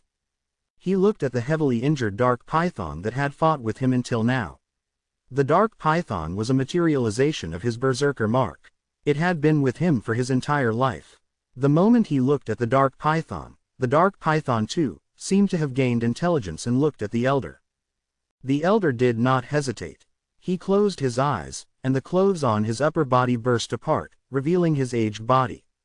On his body was a great number of blood veins that had gathered into the mark of the dark python, but at the moment, it melted away. In a second, it was washed away and disappeared from the elder's body. The moment the mark of the dark python disappeared, a blood-red mark of a tooth appeared on the elder's chest, covering his entire body. The tip of the tooth was at the center of the elder's brows. It looked natural, like a real tooth. The moment the mark of the tooth appeared, Bai Tu's, who was controlling the black bolt of lightning by sacrificing lives of those below to attack Su Ming, expression changed. Astonishment, shock, and disbelief, all of them could be seen on his face. There were far too many things that threw him into disarray this night. The appearance of the blood-red moon, the arrival of the wings of the moon, and the true fire berserker art. Yet all those sights were nothing compared to the sight of the berserker mark on Mo Sang changing to that of a tooth. Impossible. You have two berserker marks. That's impossible. Those of the berserker tribe can only have one berserker mark in their lives. How could you have two? Bai Tu was aghast. He even forgot to control the black bolt of lightning when he saw that scene. He could not believe what he was seeing, but he knew that if news that Mo Sang had 2 berserker marks spread out, then their entire world would be taken by a storm. He had never heard of anyone who possessed 2 berserker marks before. There was no one like that. Even the legendary gods of berserkers only had 1 berserker mark. Mo Sang opened his eyes, his face calm. Once the 2nd berserker mark appeared, he raised his right hand and grabbed onto his chest, then pulled outwards. Immediately, a giant tooth about the height of an adult man appeared in his hand. The tooth looked ghastly, its entire body was letting off a white glow. Once the elder held it in his hand, he leapt forward and stood on top of the dark python's head, which had not disappeared. "This is my last resort, I was originally going to use it anyway." There was a look of sadness on the elder's face as he thought. He held up the giant tooth and stabbed it through the head of the dark python underneath his feet. Pain spread across the dark python's face, but it did not move, simply allowing the elder to drive the tooth into its head until it was buried deep. The moment the tooth was completely buried into its head, thunderous roars echoed in the sky, and the dark python's eyes became dull. It died, yet the moment of its death, when its body quickly withered, from the spot where the tooth was driven into its head, black mist flowed out. As the dark python faded away, a large amount of black mist came out. Within the span of a breath, the dark python completely disappeared from the world along with the tooth. Before the elder was dense, black fog. As it continued to tumble and move around, the head of a ferocious beast with a single horn appeared. That head of the beast looked like it belonged to an evil spirit. There was a black metal hook on its nostrils. It rushed out with an incredibly shocking pressure and a similar presence to that of awakening, charging towards Bai-Tu, whose face had changed into that of a panic-stricken one. Chapter 108. Xing. Bai-Tu was terrified. He had never even dreamt about someone possessing 2 berserker marks among those in the berserker tribe. Not only was it something unbelievable, it also covered the former prodigy, Mo Sang, with a thick layer of mystery.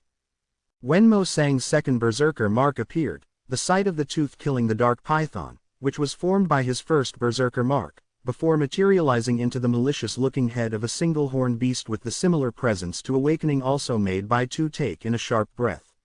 His skin crawled, and he immediately lifted both his arms, pointing a finger towards the black bolt of lightning that was originally aimed at Su Ming. The black bolt of lightning immediately changed direction and dashed towards the beast head that was surrounded by black fog. The elder stood in midair with his eyes closed, unmoving. The giant head of the beast behind him howled. The black fog spread around them, casting the sky and earth in a ghastly light. This was the elder's final resort, and also a secret he had kept hidden deep within himself. The head of the beast that was surrounded by the black fog spreading outwards charged towards Bai-Tu, howling in its rush towards the black bolt of lightning that went forward to protect Bai-Tu. The bolt of lightning let out loud thunderous cracks and closed in on the head of the beast. They crashed into each other. Thunderous roars echoed through the sky. The head of the beast let loose horrendous howls as a large amount of the black fog that surrounded it dispersed. The black bolt of lightning stopped before the center of the beast's brows, unable to pierce through. As the head of the beast continued roaring, it continued moving forward, forcing that bolt of lightning to move backwards as if it was met with strong resistance. Bai-Tu's face was pale. His eyes were bloodshot. As of then, he felt like he was faced with the greatest danger in his life. The black bolt of lightning continued retreating, allowing the head of the beast to arrive at a distance less than 1,000 feet away from him. Bai-Tu brought both his hands up, pointing at the center of his brows with one finger, and towards his chest on his already withered body with the other, offering his blood and life once again. His hair, which was originally black, turned instantly white. Dried cracks spread through his face, and his body swayed. That is only a presence similar to awakening, it's not true awakening. Bai-Tu let out a low growl. As his body started changing, that black bolt of lightning seemed to have replenished its power. A black ray of light that shot into the sky erupted forth from the bolt of lightning, and in an instant, it grew several times in size and pierced the center of the beast's brows. In the distance, the elder trembled and blood flowed out of his mouth. A similar injury appeared at the center of his brows. It looked almost identical to the injury at the center of the beast's brows. That head of the beast roared, and a strange light appeared in its eyes. It did not care about the black bolt of lightning piercing through it, but instead charged forward even as booming noises came from its head. As the black fog quickly dispersed, the black bolt of lightning entered further into its head. Yet the head of the beast did not seem to know any pain and continued moving forward until it was only 300 feet from Baitu from the initial 1,000. At that moment, half of the black bolt of lightning had entered the center of the beast's brows, causing arcs of black lightning to travel through the entire head of the creature, as if it was going to be destroyed at any moment. However, that light from the bolt of lightning also dimmed, like the life that provided its power was no longer enough. Black blood flowed out from Baitu's mouth. He raised his right hand in one swift motion and pressed one finger on his right eye, and the light from his right eye immediately faded away, as if it lost its life, turning white. The moment his right eye turned white, the black bolt of lightning immediately let out a strong black light again, and with a roar, most of the bolt of lightning entered the center of the beast's brows. Yet at that moment, there was only 100 feet between the head of the beast and Baitu. In the distance, Su Ming had his eyes closed. His entire body was surrounded by the blood from the wings of the moon. The blood gradually gathered around him and turned into a strange blood statue. As it gradually formed, a mysterious pressure spread out from the blood statue. Anxiety appeared on Baitu's face at that moment. He raised his right hand and pointed at his right leg. It let out a bang, and his entire right leg exploded. After he offering up his right eye, he was once again offering up a sacrifice, his right leg. The moment his right leg shattered, the head of the beast was 50 feet away from him. Yet that black bolt of lightning also pierced through the center of the beast's brows with a boom and went out from the back of its head. The destructive force from the bolt of lightning caused its eyes to instantly become duller, and its focus to scatter, but it did not stop its charge. It continued rushing towards Baitu. 50 feet, 40 feet, 30 feet. As Baitu let out a terrified scream, he disappeared in the blink of an eye. The only thing visible was the head of the beast that had concealed Baitu. It turned into faint wisps of black fog and dissipated into the air. The elder's face was pale. He opened his eyes, and there was an expectant look in his dull eyes. Yet that anticipation turned into despair in a moment. He coughed out blood, and the moment the head of the beast dissipated, it was as if something huge crashed into him. He staggered back and fell on one of the 5 summits on Dark Mountain, struggling to stand. A defiant and excited laughter traveled from where the black fog was dissipating from the head of the beast. It was Baitu's voice. He had not died. At that moment, he had also thought that he would be killed, but when that beast was not even 5 feet away from him, a black light suddenly appeared from Baitu's body. The moment the head of the beast touched the light, it dissipated. "No one can kill me," Mo sang. "You may be strong, you may have 2 berserker marks, but you can't kill me." Baitu panted harshly. He was still terrified by what had happened. He knew that if the mysterious man in black had not left behind some power within him, then Baitu would surely have been unable to survive the beast's charge just now. At that moment, he looked pathetic. He had lost an eye, a leg, and his entire body was withered and dried up like a branch. His face was pale, but he still lifted his head and laughed at the sky. "I'll kill him first. I'll let you see him die before your eyes, and then I'll kill you." Baitu panted harshly, lifting his right hand to point at the bolt of lightning that suddenly became larger in the air. The bolt of lightning jolted and slowly turned around. By the looks of it, it was as if it needed to lock onto its target before attacking. That was why it needed to readjust its position each time. Yet the moment the black bolt of lightning readjusted its position and locked onto Su Ming opened his eyes, and the moment he did so, the blood of the wings of the moon circling around him surged forth, and a broken blood statue appeared in between heaven and earth. The blood statue was not big. It was only 40 to 50 feet tall. Su Ming's body was like a mosaic on the blood statue's chest, but it did not materialize because of him. His body only acted as a small conduit, allowing the wings of the moon to gather all their power together through his body, which was how they had become the same level as Baitu during their previous fight. The blood statue exuded an ancient presence. A blood-red light flashed all over its body, but the statue did not have a head. It was broken, and looked as if there was not enough strength for it to appear in its complete form in the sky. Still, even without a head, a terrifying presence surrounded the blood statue. The man portrayed wore armor, and it was also blood red. It made the man look like was an old battle spirit hanging midair. Besides the terrifying presence coming from his body, there was also a devastating air around him, as if he was shouting because he was unwilling to die, and his cries reverberated through the air. In his hands was a giant axe. That axe was also broken, but a killing intent that shook the sky surrounded it. Vague cries from the souls of those who were wrong traveled out from the axe. This was one of the 9 great statues of the god of berserkers from the Fire Berserker tribe, taken from the memories of the Wings of the Moon. A long time ago, he was once worshipped by an uncountable number of people from the Fire Berserker tribe.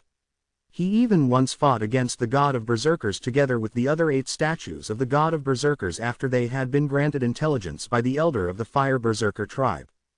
His head was torn off by the god of berserkers. He had already died a long time ago. His broken appearance now was an illusion created from the memories of the Wings of the Moon using their blood of the Fire Berserkers. His name was Shing. Baitu's mouth hung open. There were simply far too many things that caught him off guard today. However, he was not numbed towards it yet, because these things were only growing increasingly more shocking. Su Ming's eyes flashed as he stood on the shoulders of the headless and broken statue of the god of berserkers. The broken god's body took one step forward. The moment its foot landed, it was as if the sky and earth shook. However, Su Ming knew that the shaking was fake. The materialization of the broken god was due to the culmination of the memories of the Wings of the Moon. Perhaps he truly had incredible strength, but he was dead. He was just an illusion, and that was why the power he could use was incredibly small. More importantly, the moment the broken god appeared, Su Ming also felt that the broken god was quickly disappearing. He could only remain for the span of a few breaths. After a few breaths, the broken god would disappear, and all the Wings of the Moon would also die as a price. At that moment, Su Ming would no longer have the power of the Wings of the Moon, and because he could no longer suppress his injuries, he would also experience backlash. Not only would he be unable to fight against Baitu, he would also face serious danger from overexertion. As light flashed in Su Ming's eyes, the ripples caused by the broken god spread out. With just one step, he appeared before the stunned Baitu. He lifted the axe in his hands and swung it downwards. At that moment, the black bolt of lightning sped towards the broken god. Baitu trembled. The danger he felt right now surpassed that of when he had faced the head of the beast formed by Mo Sang's second berserker mark. It made him feel terror that stemmed from the very root of his soul. He did not hesitate. He knew clearly that if he hesitated for even a moment, he would die completely and utterly, his body and spirit exterminated. So he pointed at his left leg without hesitation, gritting his teeth. Many blood veins appeared on his body to form the picture of a complete Wings of the Moon, yet the picture spread out with a bang, causing his blood veins to be unable to gather together. Faced with life and death, Baitu had chosen to give up on the awakening realm. Even if his level of cultivation would fall due to this, it was still better than dying here.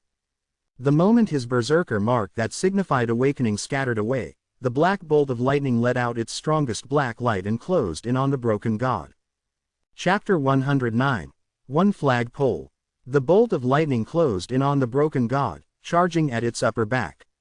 The moment it touched, thunderclaps reverberated in the sky, but that broken god did not stop. He was not at all bothered by the black bolt of lightning, even if there were numerous black electrical arcs traveling all over his body. Nevertheless, the blood of the Wings of the Moon that created the broken god were rapidly disappearing after it was attacked by the bolt of lightning that had gathered all the power Baitu had sacrificed from the awakening realm. It made the amount of time that the broken god could exist become even shorter. According to Su Ming's calculations, before the axe could even fall down, the statue would disappear.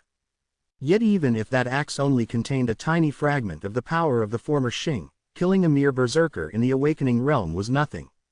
Shing raised the giant battle axe, and countless moaning voices rose from within, as if a large number of angry spirits that had died under this axe ages ago also came into existence.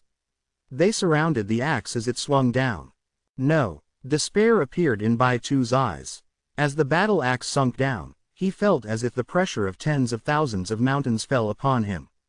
He could not fight back. He trembled and raised his hands instinctively, trying to block death falling on his head. A black light flashed in his body at that moment. The black ray of light that had helped him to avoid death last time appeared again. It surrounded his entire body and turned into a spherical ball of light. This was his last resort. Nonetheless, the giant battle axe surrounded by the numerous wailing angry spirits continued slashing downwards. The moment the axe touched the black light, it shattered. It didn't even manage to stop the axe for a fraction of a second. The light might as well have never existed, allowing the battle axe to slice through and head towards Baitu, who sank into despair. Baitu was about to die. Su Ming's hatred for this person filled his entire body. Yet the moment the axe was about to fall on him, the space before Baitu twisted, and a person in black robes walked out. He raised his right hand and a brilliant light flashed around it. A purple shield appeared and clashed against the approaching battle axe. Booming sounds shook the sky and earth. The shield in the newcomer's hand shattered. He retreated and grabbed Baitu, who was at that moment filled with despair and excitement. They quickly withdrew until they were 1,000 feet away before stopping. The person's face was hidden under his black robes, and there was no way of telling whether he was injured. Su Ming smiled wanly. The moment the battle axe was blocked, the broken statue of the god of berserkers formed by the blood of the wings of moon reached its limit. It disappeared into the air like a large cloud of red dust scattered into the wind. He felt a force charging towards him, and his body tumbled backwards, turning into an arc before he crashed on Dark Dragon Mountain. He coughed out blood and trembled. Since he was no longer capable of suppressing his injuries, they all appeared like a tidal wave crashing into his body, including the ones he had sustained when he forcefully increased his level of cultivation.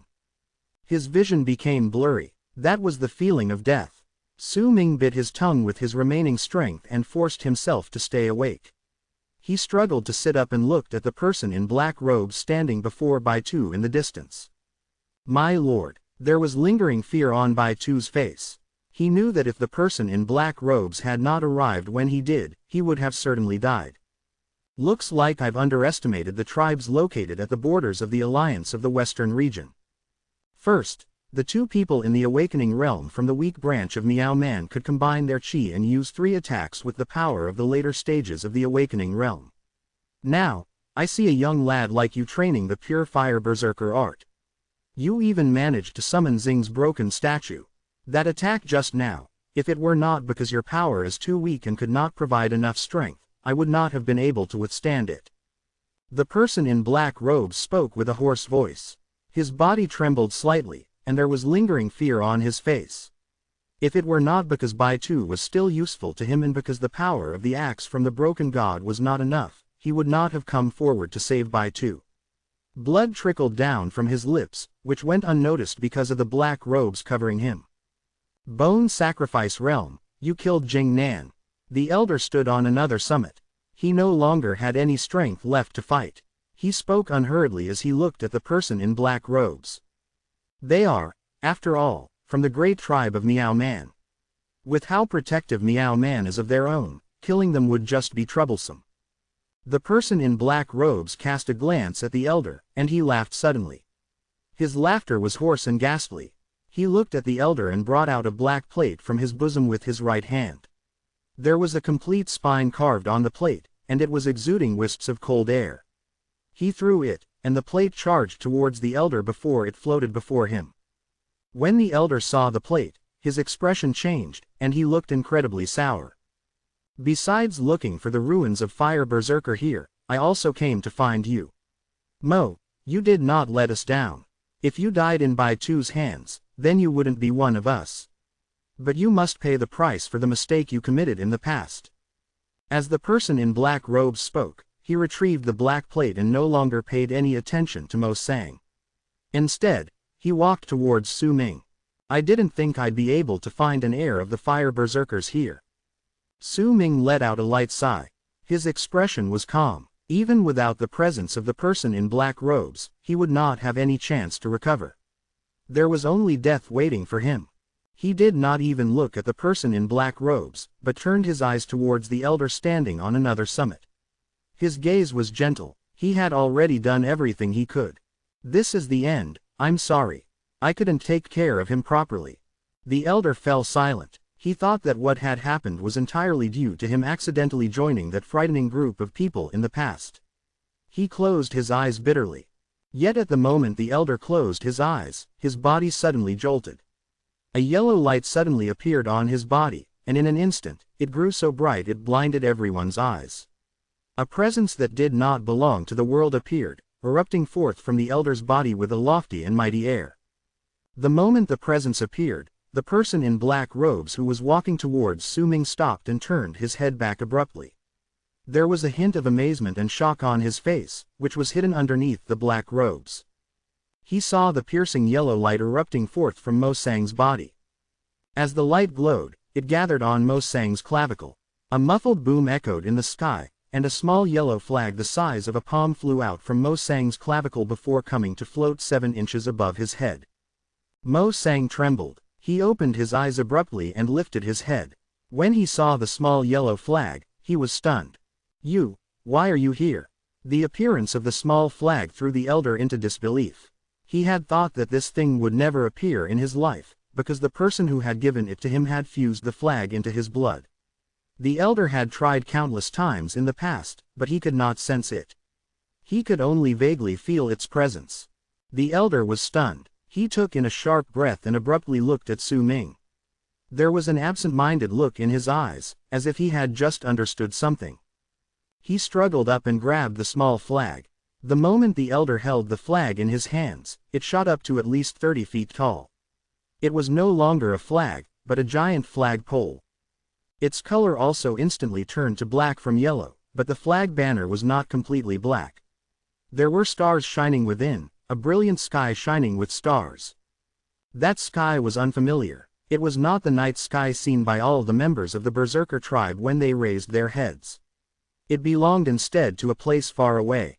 Perhaps the people there would find this sight familiar when they raised their heads.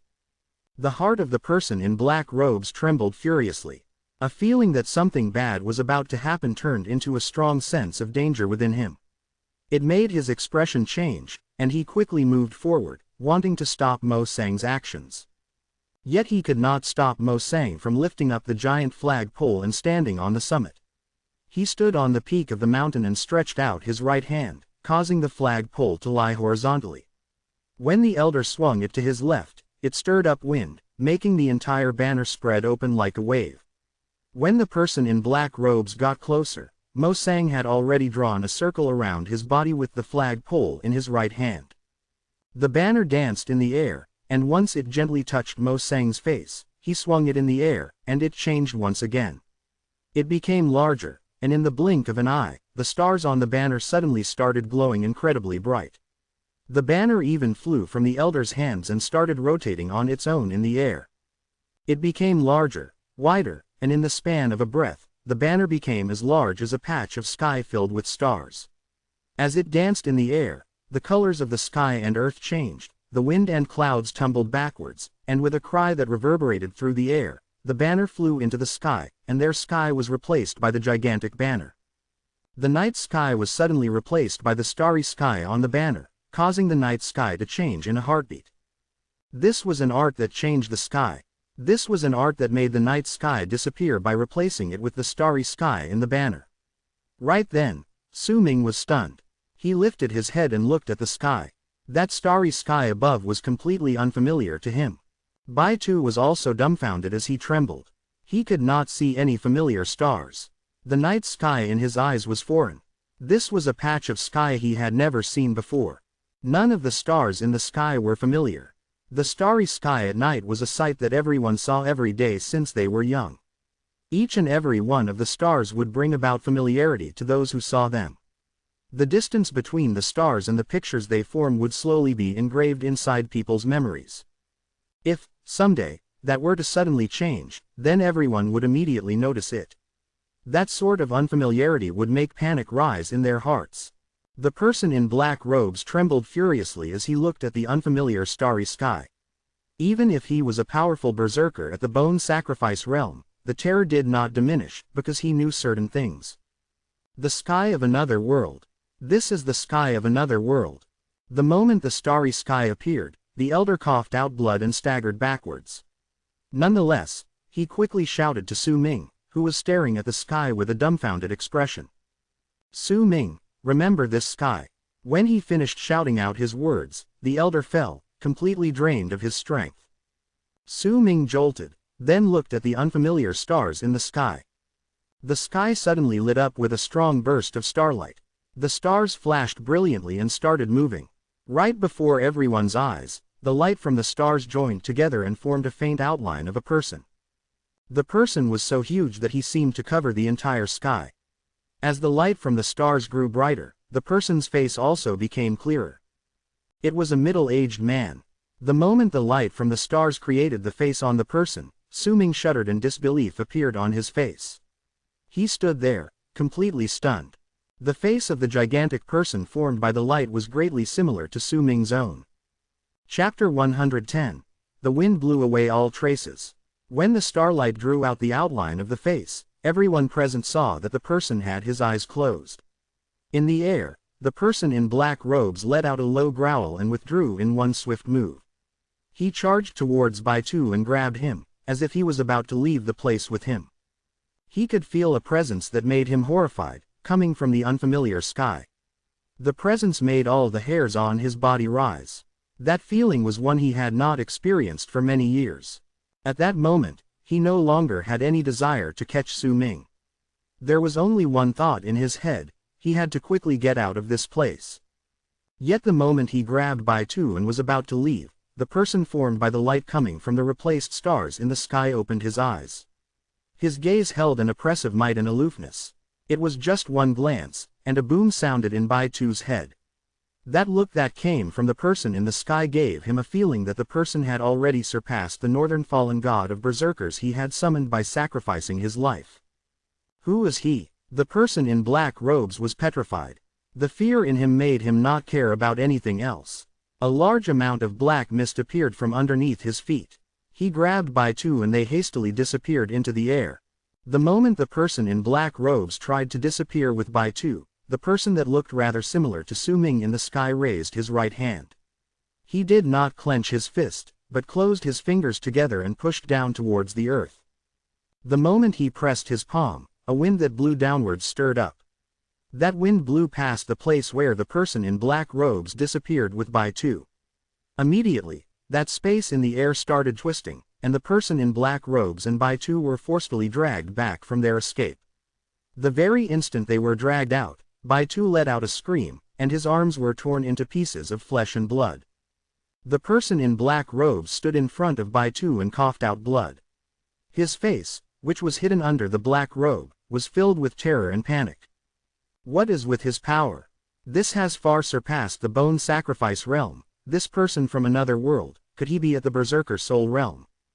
The palm strike coming from the sky may have seemed slow, but in reality, it traveled down really quickly in the direction where the person in black robes and Baitu were. Booming sounds reverberated in the air. The moment the palm pressed down, the person in black robes let out a shrill cry. He grabbed Baitu, who was standing behind him, and once he infused some power into him, threw him towards the incoming palm. Baitu could not even resist. The moment his body touched the palm, the power that was infused into him by the person in black robes exploded, causing his entire body to burst apart with a bang. A strong force came forth and shook the entire area, but the palm did not stop for even a moment. It was as if that force was nothing.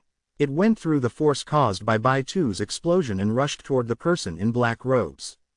The eyes of the person in black robes were bloodshot.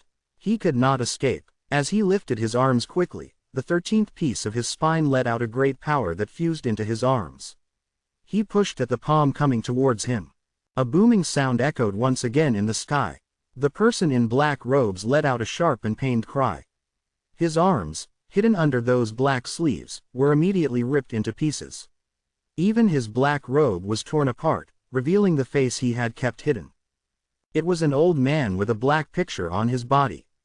That picture looked like an eye, and on his back, an old and aged presence came from the 13th piece of his spine. I can tell, that is a will that has been left on that instrument for many years. It is just a thought, and yet it is already this strong. That person, he must be an incredibly powerful berserker in the other world. The old man coughed out blood. As his arms trembled, they were torn into bloody ribbons. He knew that death was hanging right over his head. As his body tumbled backwards, he struggled to lift up his right hand and grab at the air. A beast skin appeared out of nowhere in his hand. There was silver fur on that beast skin. It looked incredibly valuable. At that moment, the old man took the beast skin and wore it. At the same time, he also started making signs with his hands, drawing out a blood-red picture on his body with his 10 bloodied fingers. That picture was the same as the berserker mark on his body. It was an eye. Beast form transformation. As the old man growled, silver light shone brilliantly on his body. In an instant, an incredibly strange change happened to his body. After the beast skin was placed on his body, it started spreading to cover its entirety under that silver light. Right before Su Ming's eyes, he turned into a ferocious silver beast. That ferocious beast was like a bull, but it only had one eye. Its entire body was covered in silver fur. There was lightning flashing on the 2 horns on its head. At the moment, all the power from the bone sacrifice realm was fused into the 13th piece of the beast's spine under the silver beast skin. The beast let out a roar and crashed into the incoming palm. The palm's incoming assault caused the beast to tremble when it touched the silver bull beast. The 2 horns on its head immediately shattered, and the silver fur on its body fell away from its body as if it was shaved away. When all of its fur was scraped off, a layer of the beast's skin was torn away from its body. A light flashed, and the bull disappeared. The old man's body materialized once again. His face was pale, and his eyes showed despair. As he coughed out blood, the palm pressed on his body. His arms burst apart, and his legs too, disappeared. His torso was the only thing left, but on his back, the 13th piece of his spine jolted, and with a boom, it shattered. When the bone shattered, the old man let out an ear-shattering cry of pain. There was also despair in his voice.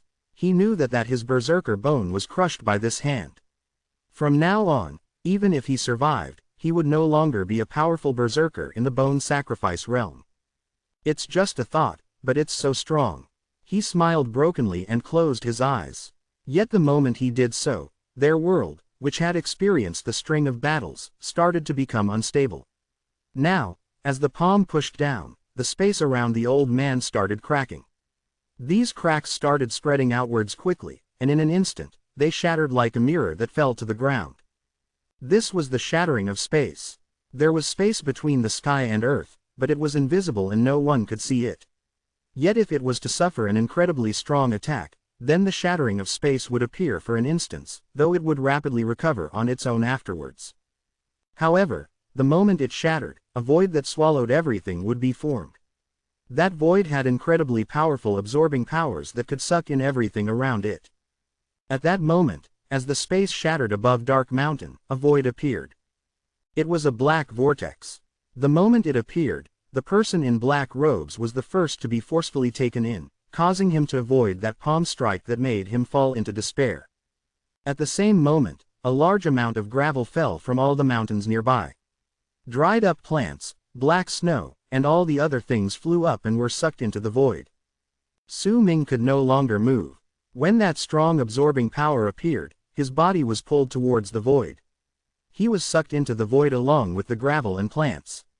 The moment he was sucked in, he saw the elder lying on the other summit. He had his eyes closed, and there was no way of knowing whether he was alive. He was also sucked into the void. That was the last scene Su Ming saw. After that, darkness fell upon his eyes. He lost consciousness. The void only appeared for the span of a few breaths before it closed up and disappeared. The world returned to normal. The starry sky from the other world in the sky also gradually disappeared. The gigantic person, too, slowly faded away.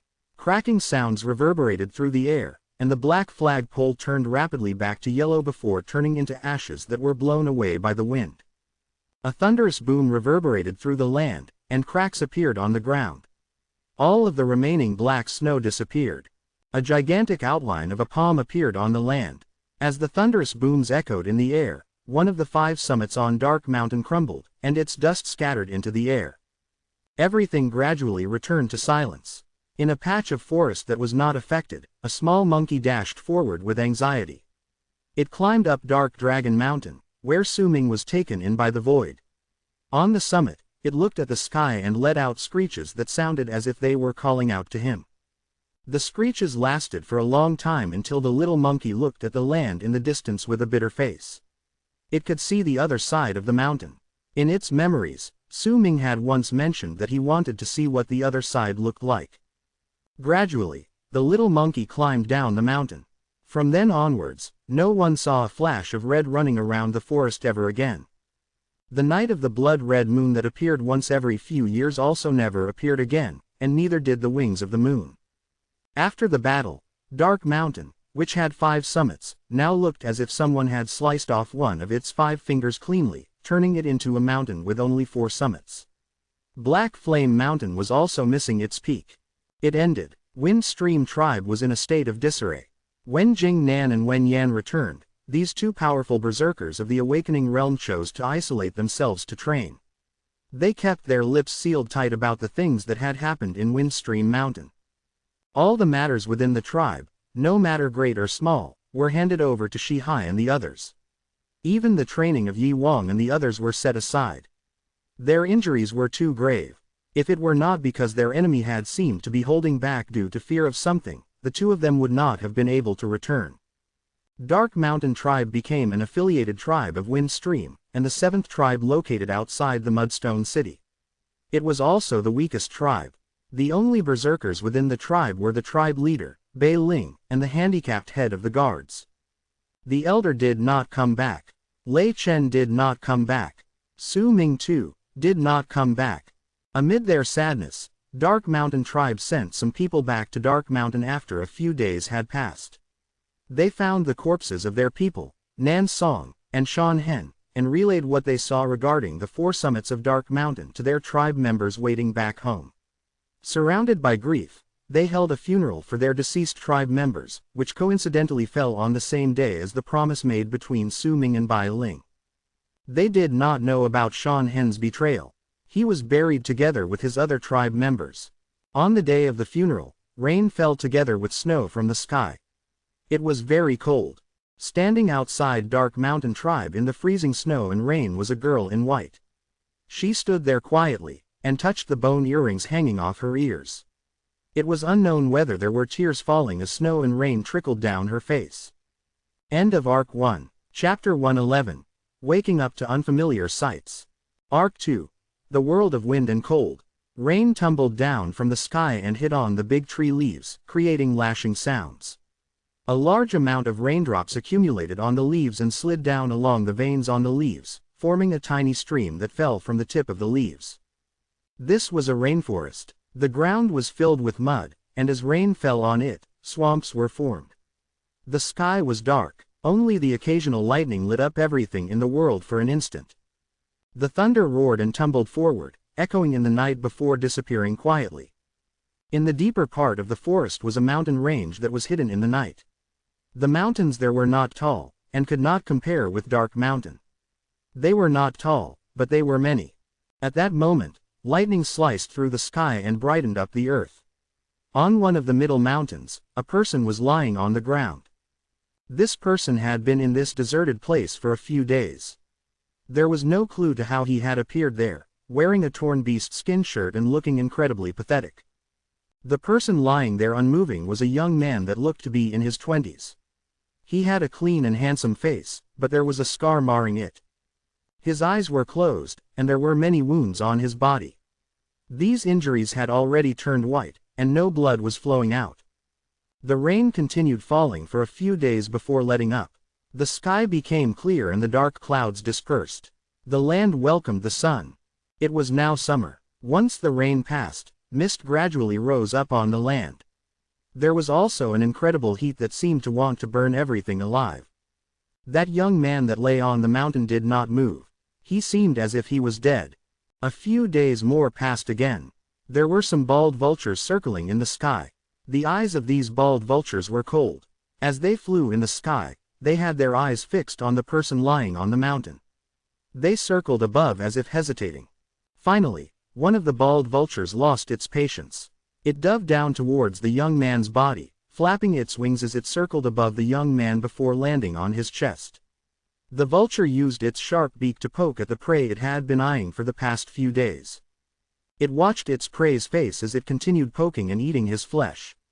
Gradually, it relaxed. In its eyes, this was definitely a dead person.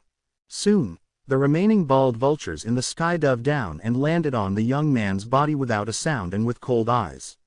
Yet the moment they landed, the young man suddenly opened his eyes and grabbed the first bald vulture that had landed on his chest with his right hand. Shocked, the other bald vultures wanted to fly up, but their bodies seemed stuck on the young man's body. They could not fly. The young man brought the bald vulture to his mouth and bit into its neck, drinking its blood. The blood, which tasted foul, flowed down his throat and into his body, making a sharp stab of pain develop in his body, which had gone numb due to hunger. Yet that pain allowed a hint of warmth to finally appear in his entire body. Very soon, the bald vulture stopped struggling, having lost all of its blood. The young man took a deep breath and placed the bald vulture in his hands by the side. He grabbed another one that could not fly away from his body and leisurely drank its blood. It was not until all the 7 bald vultures stuck to his body had died that a hint of red finally appeared on the young man's face. He lay there and looked at the sky. It was very blue. The sun was blazing hot. His eyes were filled with uncertainty. He was Su Ming. He had already woken up a few days ago in the rain. Upon waking up, he could still hear the fragile voice calling out to him in his dreams. The voice that called him, "Brother," accompanied him even as he woke up. When his mind cleared from sleep, he felt sharp pain bursting out from his entire body. He had no strength left, not even to lift his hands. He could only lie on the ground and feel the raindrops falling on his body. The rain fell on the wounds all over his body, and he soon grew numb amid the pain. It was not just his body that became numb, his heart too grew numb. Over the past few days, he laid on the ground as his mind was thrown into extreme confusion and bewilderment. He remembered a vortex appearing in the air above Dark Mountain due to that one palm strike from the person in the starry sky. When he was sucked into the void, he saw the elder getting sucked in as well with his eyes closed. He had no idea whether the elder was dead or alive. He didn't know what that vortex was, nor why it had appeared, just as he didn't know where he was. Yet as he looked at the blazing sun in the sky and the unfamiliar mountains by his side, he had a vague feeling that he was no longer at Dark Mountain. He didn't want to believe that the elder had passed away, but he also knew that the elder's injuries were much worse than his. The final sight where the elder had lain unmoving with his eyes closed made Su Ming not want to think. There was pain in his heart, one of losing the closest person to him. The elder won't die. Su Ming closed his eyes. The grief on his face was gradually hidden away. Ever since he was young, he had lived under the protection of the elder. He had never left the tribe for a long period of time alone. So now, surrounded by unfamiliar sights, Su Ming felt lonely, but he knew that he had to become stronger. When he opened his eyes once again, there was no longer any sadness in them. It was hidden deep within his heart. No one could find any hint of sadness on him. His eyes were calm, so calm that they were cold. He struggled to sit up. Under the blazing sun, he sat down cross-legged and closed his eyes, silently circulating his chi around his body. Yet the moment his chi started moving, sharp pain stabbed him, making him lurch forward, but he gritted his teeth and did not make a sound. Su Ming knew that his body had sustained incredibly deep internal injuries after forcefully breaking through and increasing his power, going through that long chain of battles, and being heavily wounded in the last battle. These internal injuries had now all surfaced.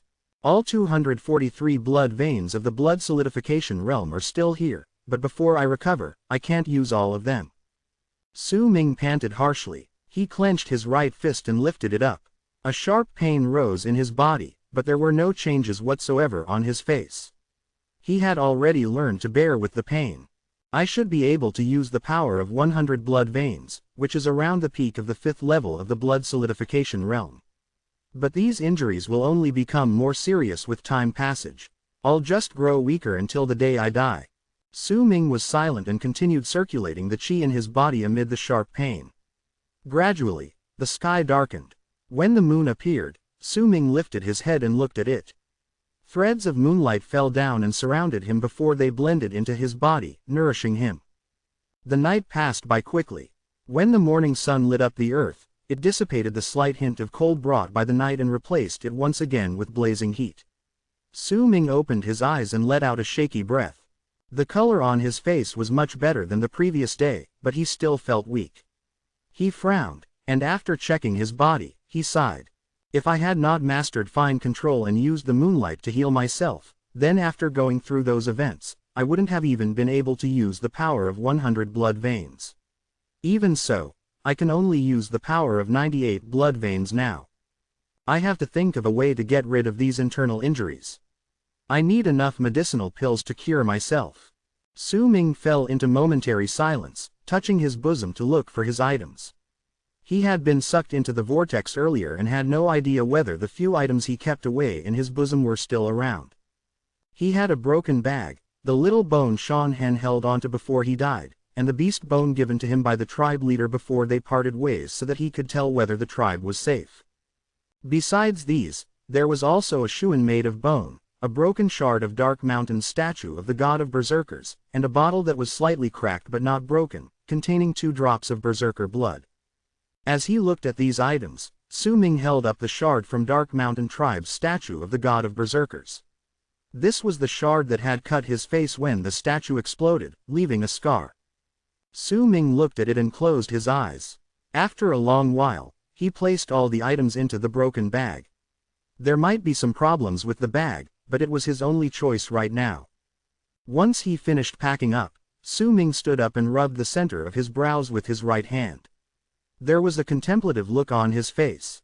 He had to rely on himself for everything now. This meant that he had to be careful and not make even the slightest mistake. This place is unfamiliar to me. With my current condition, before my power completely recovers, I can't leave this rainforest. These woods are dense, so I might find some of the herbs I need. A flash passed through Su Ming's eyes as he thought. He slowly climbed down the mountain with his weakened body. For a few days, he searched the entire forest and the mountains carefully, staying on constant alert. The elder is not here. After those few days, Su Ming sat by a river on one of the mountains, a hand pressing onto his chest. It hurt there, causing him to be unable to hide the grief on his face. After a while, Su Ming used indifference and calmness to bury his sorrows. He washed himself in the river and looked at his face reflected in the water. That face no longer held the tenderness of a boy at 16 years of age, but now had faint signs of age. Just how many years did I stay in that vortex? Su Ming touched the scar left by Dark Mountain's statue of the god of berserkers and quietly washed his body clean. He put on his clothes and tied his hair in a bundle before sitting down by the river and looking at the sky without making a sound. Why did the elder's face change after the person in black robes brought out the plate? Who were the "we" mentioned by the person in black robes? Baitu might be dead, but from the words of the person in black robes, this battle was started due to someone else. The big flag that flew out of the elder's body at the final moments of the battle turned into the starry sky. That person in black robes said that it was the sky from another world. What did he mean by another world? The elder asked me to remember that sky. Could my birthplace be? A complicated look appeared on Su Ming's face as he thought. The deepest image left behind by the changed sky was the person formed by the starlight. Who was that middle-aged man that looked somewhat similar to Su Ming? An answer formed in his heart, but he could not be certain of it. Is he my father? As those questions rose up one after another, Su Ming could feel that a great veil of mystery fell upon what had happened that day, and on his own person. It covered everything in his sights, and he could not see clearly. Also, where am I? How far am I from Dark Mountain? Bai Ling, I still remember the promise, but I can't fulfill it now. Su Ming closed his eyes. Xiao Hong, are you all right? As dusk arrived and the sky gradually darkened, Su Ming left the river and went into the forest. His back seemed lonely and desolate as he staggered onward. Chapter 112. Fire appearing when lightning struck wood. The heat during summer in this unfamiliar place made the air stifling even if it was night. With rain pouring down once every few days, more swamplands were formed from the mud on the ground, making it hard to traverse. Su Ming was extremely unused to this. There may have been rainstorms where he grew up in Dark Mountain, but they were rarely like in this place, where it seldom stopped raining, and this had been going on and off for more than a month. Su Ming's injuries became worse. The weakness he felt grew as days went by. Even if he used fine control to suppress it and moonlight to nourish his body, as time passed by, the blood veins he could use had decreased to 80. Within the deeper parts of the rainforest, on the low mountain range that housed a lot of mountains, was a small mountain. There was a naturally formed crack on it, and Su Ming sat cross-legged inside. There was no water in there, but the walls of the mountain were wet. When he placed his hand on the walls, he could feel cold wetness. There was ash left behind on the ground by a fire. During the past few days, Su Ming had stayed here. The inside of the naturally formed crack was built in the shape of a gourd. It was not big, but neither was it small. It served as a place for Su Ming to avoid the rain and quench herbs. There were a lot of cracks like these in the mountain range. Su Ming hadn't spent much time before finding a cave that was more secluded compared to the rest. Even if it rains non-stop, the plants here are still very dense, some of which are strange. There is even plenty of that supposedly rare thousand-leaf flower growing here. Something flashed in Su Ming's eyes. He lowered his head and looked at the herbs situated close before him on the ground. These were the herbs he'd found within the month of traveling carefully around the rainforest under the rainstorm. As he looked at the herbs, Su Ming stood up. He felt that his body was also damp and wet, which made him incredibly uncomfortable. It's a pity that while there are a lot of herbs here, there isn't any cloud gauze grass. I can't create mountain spirit, but the herbs required to create scattering dust and south asunder are mostly complete. I only need night glitter branch. Su Ming frowned. This was the reason why he could not create any pills this month. Even as he got out of his meditative state, he was still thinking about it. It was still raining outside. Thunder would boom in the sky occasionally. Su Ming had already gotten used to this sound. He walked out quietly and arrived at the entrance of the cave. The first thing that entered his sights was lightning slicing ferociously through the dark sky, which brought light upon the place. It was soon followed by thunder booming, as if there was someone roaring so loudly in the sky it shook the earth. Lightning flashed in the sky and lit up the land, but it became dark again in an instant. Rain battered the ground, and some of the raindrops fell on Su Ming. He took in a deep breath. The stifling air of summer was somewhat gone. It was much more comfortable standing where he was rather than inside the cave. Even if it was much more humid here, there was also a slight refreshing feeling. Su Ming looked at the dark sky and land. Everything here was unfamiliar to him, even the rain was unusual, but Su Ming no longer let his loneliness show on his face. Instead, he hid it away deeply. His eyes were calm as he looked at the land and fell into deep thought. Without night glitter branch, I can't create any pills. Am I really supposed to walk out of the rainforest to search outside in my weakened state? The frown on his face grew deeper. After a long while, Su Ming let out a light sigh. At that moment, amid the rumbling thunder, a bolt of lightning suddenly cracked as if wanting to split the sky apart. The moment it crackled in the air, it was as if it discovered that it was too close to the rainforest where Su Ming was and changed direction. Right before Su Ming's eyes, the bolt of lightning fell down in a straight line. With a crash, it plunged into the rainforest a distance away from him. Soon, black smoke rose into the air as lightning continued crackling in the sky. There was also light caused by the fire. Although the light was soon extinguished, when Su Ming saw that sight, he felt his heart jolt. A thought flashed in his head at that moment. This place should not be suitable for night glitter branch to grow. I remember this herb is common in Dark Mountain. Every time I collected it, there'd be sparks of fire flashing. If it fell on my body, I'd feel as if I was scorched. It must be because the power of fire is hidden within night glitter branch.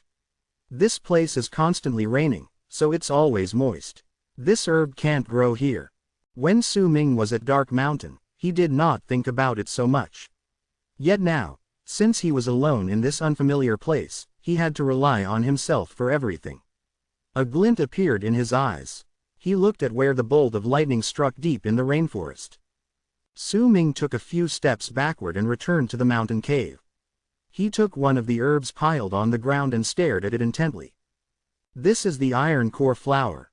This thing. Su Ming flicked it gently, and a sound as if metal crashed into metal echoed in the cave immediately. This thing should contain the power of metal, that's why this herb is so sturdy, and why it's so hard for normal people to collect it. There's also the catalpa. This herb grows densely. I've never paid much attention to them, but now. Su Ming took another herb and broke one of its leaves. Liquid flowed out from the broken part of the herb, but it only lasted for the time required for an incense stick to burn. The liquid gathered at the broken part and formed a round protruding shape. Su Ming knew that if he planted this herb on the ground, then before long, young leaves would grow from the broken part. They would look incredibly vigorous, a strange sight that made stunned people. I've never thought much about the 5 herbs needed for scattering dust, but now, it's clear that they're herbs belonging to the 5 different elements. The power of metal, the power of life, and then there's the fire from the night glitter branch. As for the other 2 herbs, they're the commonly cited ones that contain the power of water and, I don't need the leaves of this herb, but its roots, which are buried underground. There was a contemplative look in Su Ming's eyes. He stared at the roots that still contained some dirt lying among the herbs. This should be the power of earth. I need 5 different elements to create the enigmatic scattering dust, and now I'm lacking one of them, but if the basic principle behind the pill is this, then, I might be able to find something to substitute it. Su Ming's eyes flashed. This problem had been bothering him for quite some time. Now that he saw that bolt of lightning, he felt his spirits lift up. He immediately turned around and created an afterimage as he left the cave, charging into the rainstorm. Rain fell on his body, and soon he was drenched. Water fell down his hair, but he ignored it, moving extremely quickly. He ran along the small mountain and entered the rainforest down below, dashing towards where he saw the place lightning had struck earlier. Mud filled the ground of the rainforest. There were also a lot of rotting leaves that gave out a humid smell. Lashing sounds echoed in the air as the heavy rain poured down from the sky. Su Ming sped through the rainforest. Soon, he took a leap and crouched on a wet and slippery branch. Before him, he saw a big tree so tall it reached the sky. That tree was obviously much taller than the other trees around it. Yet it was black. The branches had turned into ashes, causing the tree to look like a wreck. Black smoke rose from the tree. There may have been rain falling down around it, but Su Ming could still feel remnants of a frightening might coming from around it. He observed for a while before leaping from the branch and approaching the black dried-up tree. He raised a hand and touched the surface. A hint of warmth came from it. The surface may have been drenched by rain, but when Su Ming used a bit of force in his fingers and clawed in, he could feel that the insides of the tree were dry. The power of lightning is related to fire. When that bolt of lightning fell upon this tree, it caused all the water vapor on this originally wet tree to evaporate, turning it dry and making it burn after it was struck. Over here, there is nothing that contains more power of fire than this burnt tree. Su Ming jumped up and the 80 blood veins in his body suddenly lit up with a blood-red light. He hit the tree a few times. As booming sounds echoed in the air, the tree bark crumbled completely, revealing the hot core of the tree. Su Ming positioned his right hand in the form of a knife and sliced downwards. Immediately, the core of the tree, which was 30 feet tall, was cut down. He quickly cut it into several parts and placed inside the broken bag. However, the space of the bag was limited. He could not place some of the cut core parts into it. Su Ming hefted them on his body and charged into the rainforest, back towards that mountain cave. I should be able to substitute fire since my blood contains it, or I could even burn trees to create the effects of night glitter branch, but nothing can compare to the natural fire created by the bolt of lightning. As Su Ming ran, many different thoughts appeared in his head. Before long, he returned to the crack and went into the cave with rain dripping down his body. Su Ming panted slightly and placed the charred and slightly hot cores down, then he took out the other cores from the broken bag. He looked at these materials and took a deep breath. Once he sat down cross-legged, he started soothing the chi in his body.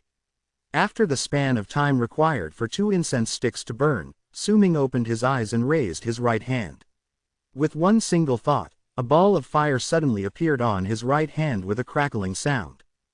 The ball emitted warmth and heated up the area, causing the entire cave to be filled with light. Su Ming's face was serious as he carefully used fine control to manipulate the fire in his hand. He observed it for a moment. Once he waited till the fire in his hand had stabilized, he quickly grabbed the herbs necessary to create scattering dust from the pile by his side. He used his left hand to move them, then carefully placed into the fire in his right hand. This was the method he had thought of when he found that there was no place like Black Flame Mountain in this unfamiliar place. His chi contained fire, and after the battle with Bai Tu, Su Ming felt that some part in his body had changed. This ball of fire was one of the changes. He no longer needed fresh blood to summon it. That was why he had thought about this method, using his hand as a medicinal cauldron to quench herbs. Su Ming had already created scattering dust multiple times. He was pretty familiar with each of the steps needed for this pill. Nonetheless, this was the first time he used his hand as the cauldron. After a short period of discomfort, he slowly mastered the technique. The tree core that was struck by lightning was the final item placed into the fire. As he looked at the 5 materials melting and blending together within, Su Ming focused all his attention on the fire in his hand and began the process of quenching the herbs calmly. Chapter 113. Encountering Other People. When the morning of the second day arrived, the rainstorm was still pouring heavily outside. The world outside looked blurry due to the rain, but Su Ming's eyes were bright as he sat in the cave in the crack on the mountain, though he looked exhausted. In his right hand, a ball of black liquid was tumbling about, as if about to gather together. Yet after a few tries, it could still not fuse together. Su Ming's heart was as calm as the still water in an ancient well. He controlled the fire in his hands, and after a moment, the flames suddenly became greater and turned into a fireball, hiding away all the black liquid inside. After a while, Su Ming's face turned pale. His body was in a weakened state. Using the fire in his chi for a long period of time was a little too much for him. He panted harshly, and the fire in his right hand gradually disappeared. There were 3 black pills in his palm. A nice medicinal fragrance wafted into his nose, making Su Ming feel refreshed the moment he smelled it. He brought the 3 pills before his eyes and scrutinized them. The medicinal pills weren't green, but their fragrance was familiar to Su Ming. Without any hesitation, he placed 1 pill into his mouth. It was still hot, but it didn't hurt Su Ming. The moment the medicinal pill touched his tongue, it melted. Su Ming closed his eyes and quietly experienced the feeling. It's a little different, but it's definitely scattering dust, Su Ming mumbled and placed the other 2 scattering dust pills away. He sat down cross-legged and meditated. Once a large amount of the fatigue in his body went away, he looked at the herbs piled before him, and a resolute look appeared on his face. If I can use the core of the tree struck by lightning to create scattering dust, then I can use the same method to create South Asunder. I have no idea what the effects of that medicinal pill are, but I'm quite certain that it won't increase the power of my chi like mountain spirit. After all, there were 3 types of medicinal pills provided after I opened the second door. I can ignore the welcoming of deities. Now, since mountain spirit increases chi, then it's highly possible that South Asunder won't repeat this effect. Su Ming rubbed the center of his brows. Most of his hopes were placed on South Asunder. If his analysis was incorrect, then he would have to leave this place in his weakened state and search for a method to recover outside. To ensure that he could definitely create South Asunder, Su Ming did not immediately start the quenching process, but rested for a long while until the sky became dark once again. After an entire day's worth of rest, Su Ming began creating South Asunder, the pill that could possibly be very important to him. Half a month passed by slowly. Su Ming had already been in this unfamiliar place for 2 months. His body had become even weaker during the past half a month due to him creating medicinal pills. Nonetheless, because it was Su Ming's first time creating South Asunder, failure was inevitable. Yet due to his continuous hard work, after half a month, he managed to create 2 South Asunder. Su Ming's face was pale, but his eyes were calm as he looked at the purple pills that were clearly larger than scattering dust, being the size of a fist. There was no medicinal fragrance from it, and it looked incredibly normal. After a period of silence, Su Ming took one of the pills decisively and placed it in his mouth without hesitation. After going through so many things, he was no longer a child. He could analyze on his own now. Ever since he started creating the medicinal pills, besides scattering blood, which he had created on accident, everything else was harmless. More importantly, he did not have the luxury to waste even one pill for experimental purposes. When the purple pill entered Su Ming's mouth, it did not melt immediately. Instead, it slowly broke apart and slid down his throat with a bitter taste. After that, Su Ming took one scattering dust and swallowed it. Once he was done, he sat down cross-legged and closed his eyes, circulating the qi in his body to feel the effects of South Asunder. Time trickled by. After an hour, Su Ming suddenly shuddered and the 243 blood veins surfaced on his body. However, only about 80 of these blood veins glowed in a brilliant red color. The rest of them were dull. The trembles shaking Su Ming's body became more intense, and a pained look appeared on his face. After a moment, he opened his eyes and coughed out a mouthful of black blood. The black blood fell on the ground, letting out a rotten stench. The moment Su Ming spat the blood out, a hint of red appeared on his cheeks. Around 10 of the dull blood veins on his body became revitalized. They no longer emitted a dull light, but slowly glowed with a brilliant red light. After a long while, Su Ming's breathing calmed down.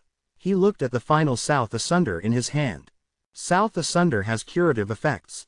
If only I had managed to create this pill before the tribe went into battle. Su Ming closed his eyes and let out a light sigh.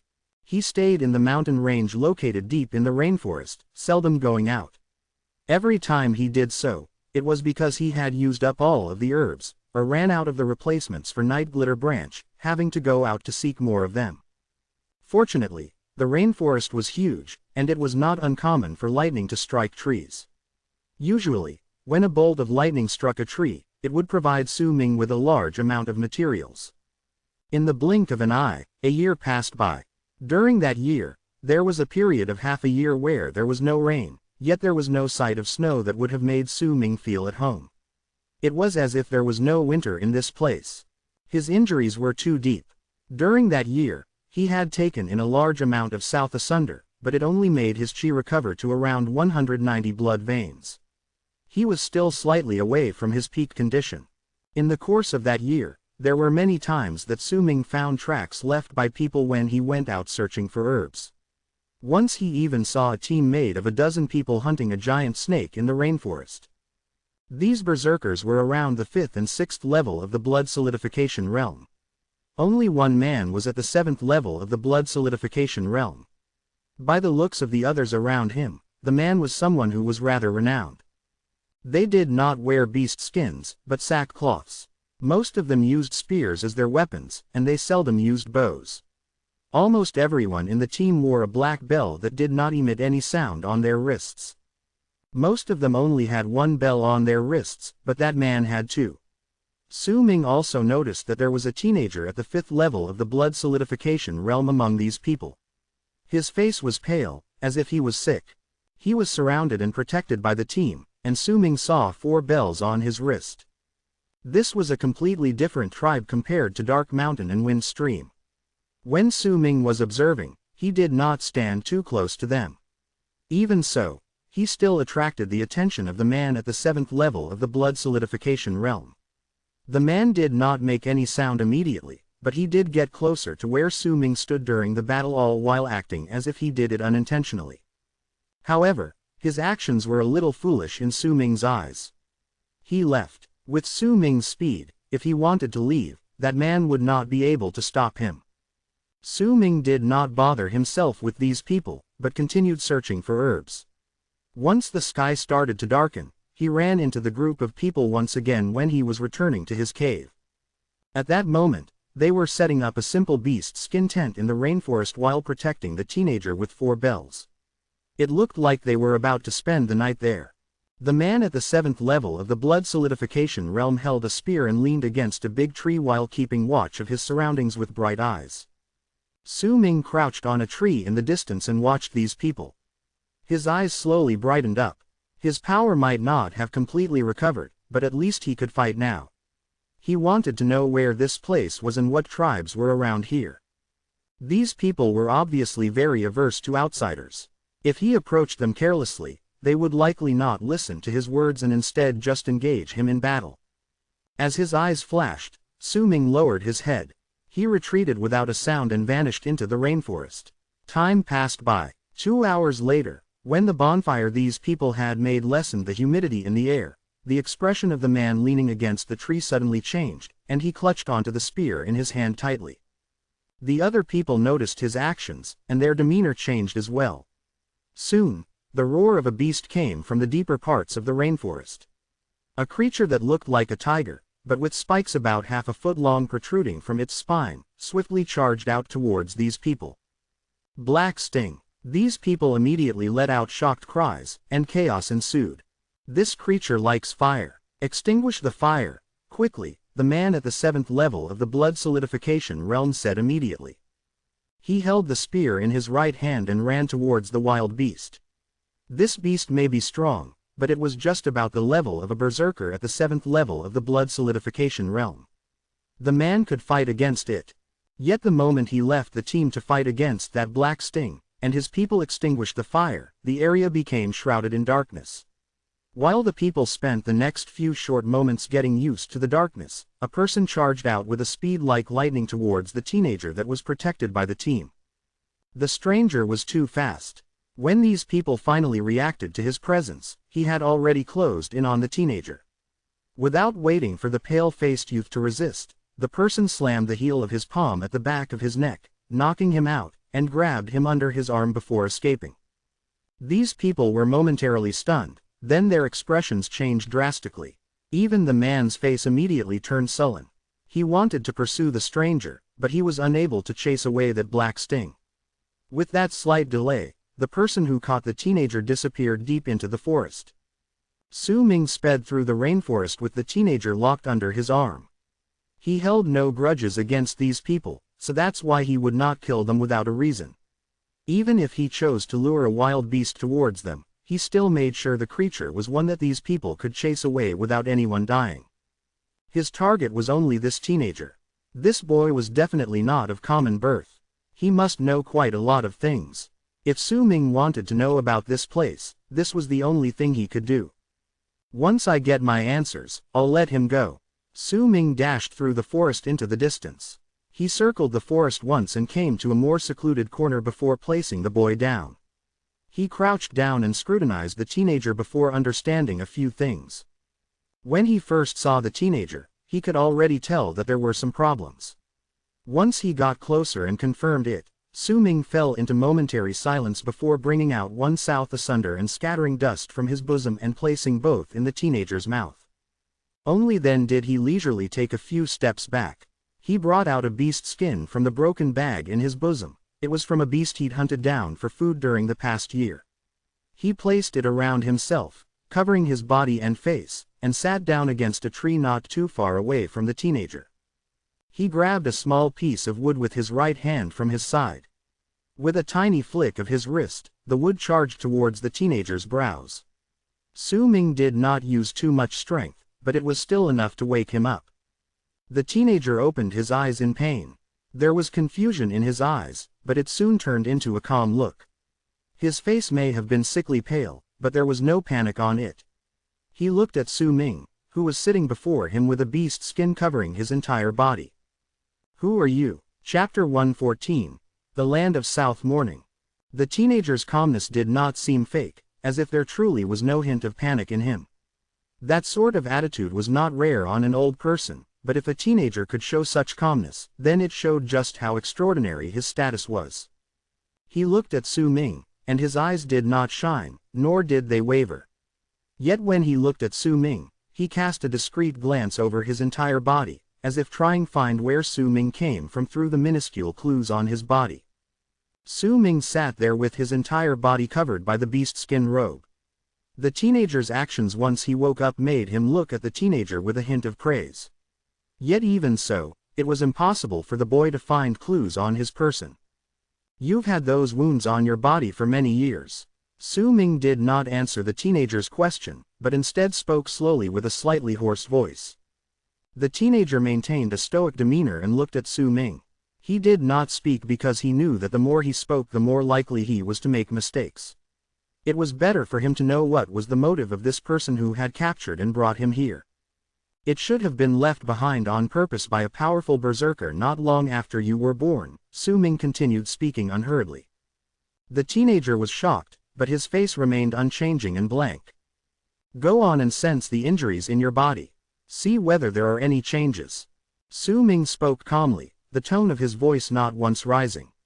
Once he finished speaking, he closed his eyes. The teenager was momentarily stunned. He cast a glance at Su Ming warily, then hesitantly closed his eyes and circulated his qi.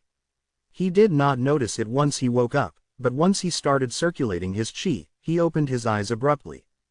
During that instant, he could clearly feel that the injuries in his body had healed slightly. He might be shocked, but he forced himself to be calm. He knew that he was wounded when he was 5, and someone cast a berserker art on him, but that person had made sure he would not die, just be gravely wounded. With this, the caster could detain his father's training, causing his father to need to waste a large amount of qi once in a while so that the teenager could continue living. These injuries were incredibly sinister. Over the years, he had consumed many herbs, yet it only allowed him to continue living, but did not heal him. Even the tribe leader, the elder, and the others could not do anything to help him.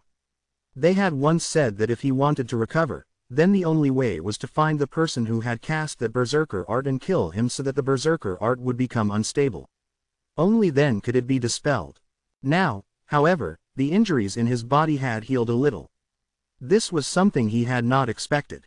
His breathing quickened slightly, he lowered his head hastily, and as he checked the injuries in his body once again, he hid away the light in his eyes.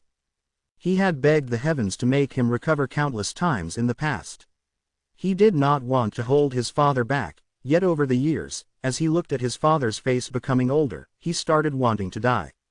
If it were not because he still had some worries left, he would have left the world behind a long time ago. This time, the people in the tribe had come to this rainforest to gather herbs for the tribe. He came with them, not to heal his injuries, but to prove that he was also a member of the tribe. Yet the protection provided by the tribe on the way made him sigh internally. He lowered his head, and a thought appeared in his mind. He lifted his head, no longer hiding his emotions. Instead, he looked at Su Ming dumbly, and on his face was excitement and a desire to live. The teenager took a deep breath, and his voice trembled slightly. The injuries in your body are too great. I can't heal you completely, but I should have at least made you slightly better. Su Ming opened his eyes. He looked at the teenager as if he could see through his thoughts, with eyes hidden under the robe. His voice was bland. The boy felt as if he had been seen through by Su Ming's one glance. He had always been intelligent since he was young. He had revealed his excitement and desire to continue living on purpose earlier. When he heard Su Ming's words, he let out a breath of relief in his heart. If Su Ming had been certain, he would not have believed him. He was well versed in his own condition. What do you want? The teenager fell momentarily silent before his expression returned to a blank look. He hid his nervousness away and looked at Su Ming as he spoke softly. Where is this place? Su Ming did not bother with any ploys and schemes. He simply stated his question.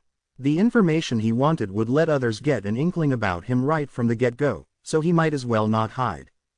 This is Wide Han, the teenager said softly, but then a thought appeared in his head and he continued speaking. Wide Han Forest is very big. This place is just a part of the forest. If you continue deeper and go over the mountains in the province, then you'll find yourself in a much bigger rainforest. As for how far away it goes, I'm not sure. I only know that if you go from where I came from, then in half a month, you'll reach Han Mountain City. This city is built using mountains. You'll definitely pass through this place if you want to go to the great tribe of Freezing Sky. It's a very prosperous city. The teenager spoke in detail. There were questions in his heart, but he did not show it. The great tribe of Freezing Sky.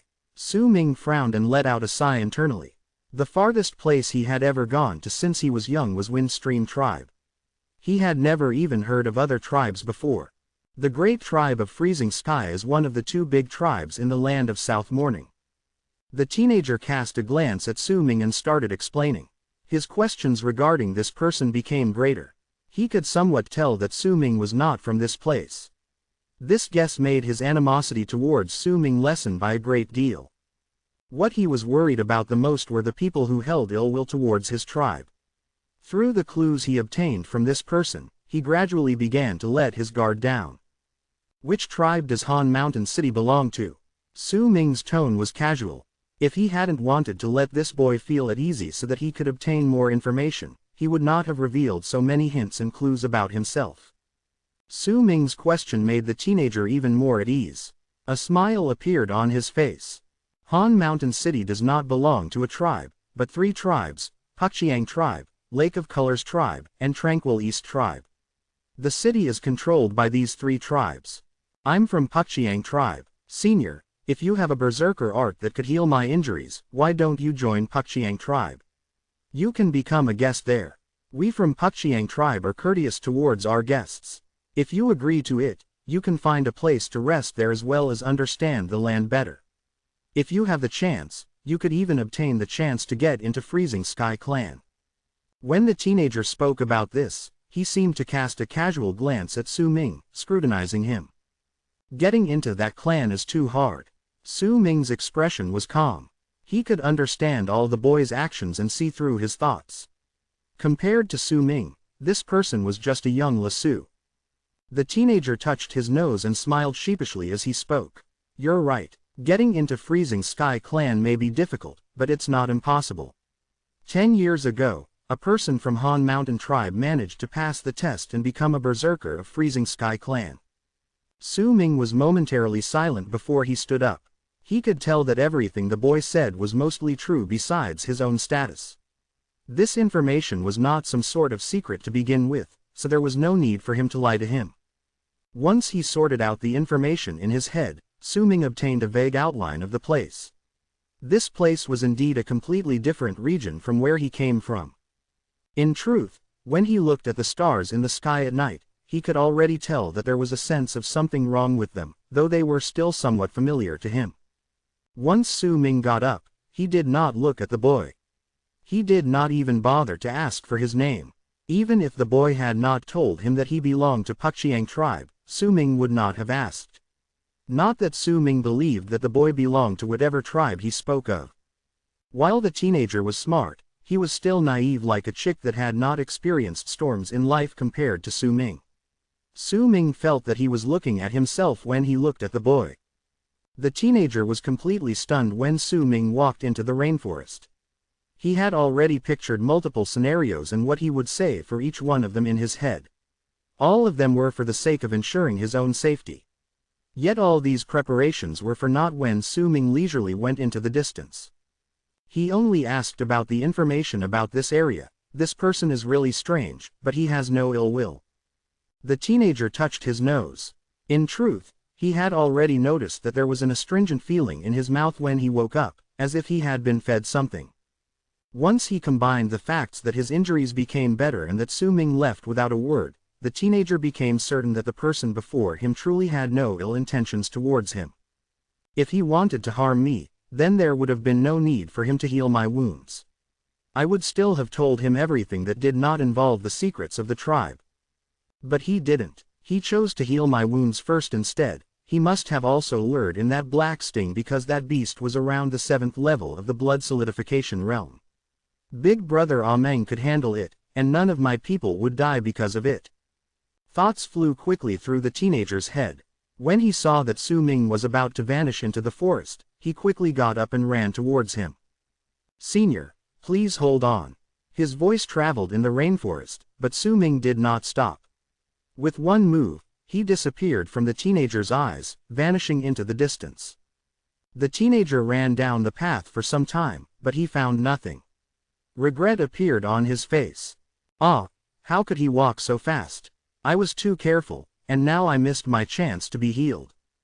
The more the teenager thought about it, the more regretful he became. Hesitation appeared on his face, as if he had a tough time making a particular decision. At that moment, rustling sounds came from within the rainforest. The teenager did not move. He could tell that his people were approaching him. Before long, the man at the 7th level of the blood solidification realm charged out, and behind him were all his other tribe members. None of them had died. When they saw that the teenager was safe, these people let out sighs of relief. The man called Ameng moved towards him and asked a few questions in a whisper, but the teenager simply shook his head. He did not speak, neither did he talk about his conversation with Su Ming. He had his own thoughts in his heart. There was no longer any hesitation in him. He had made his decision. Su Ming walked quietly through the rainforest. He had taken down his robes and was walking towards the mountain range located before him with an uncertain expression on his face. The land of South Morning. Han Mountain City. The great tribe of Freezing Sky clan.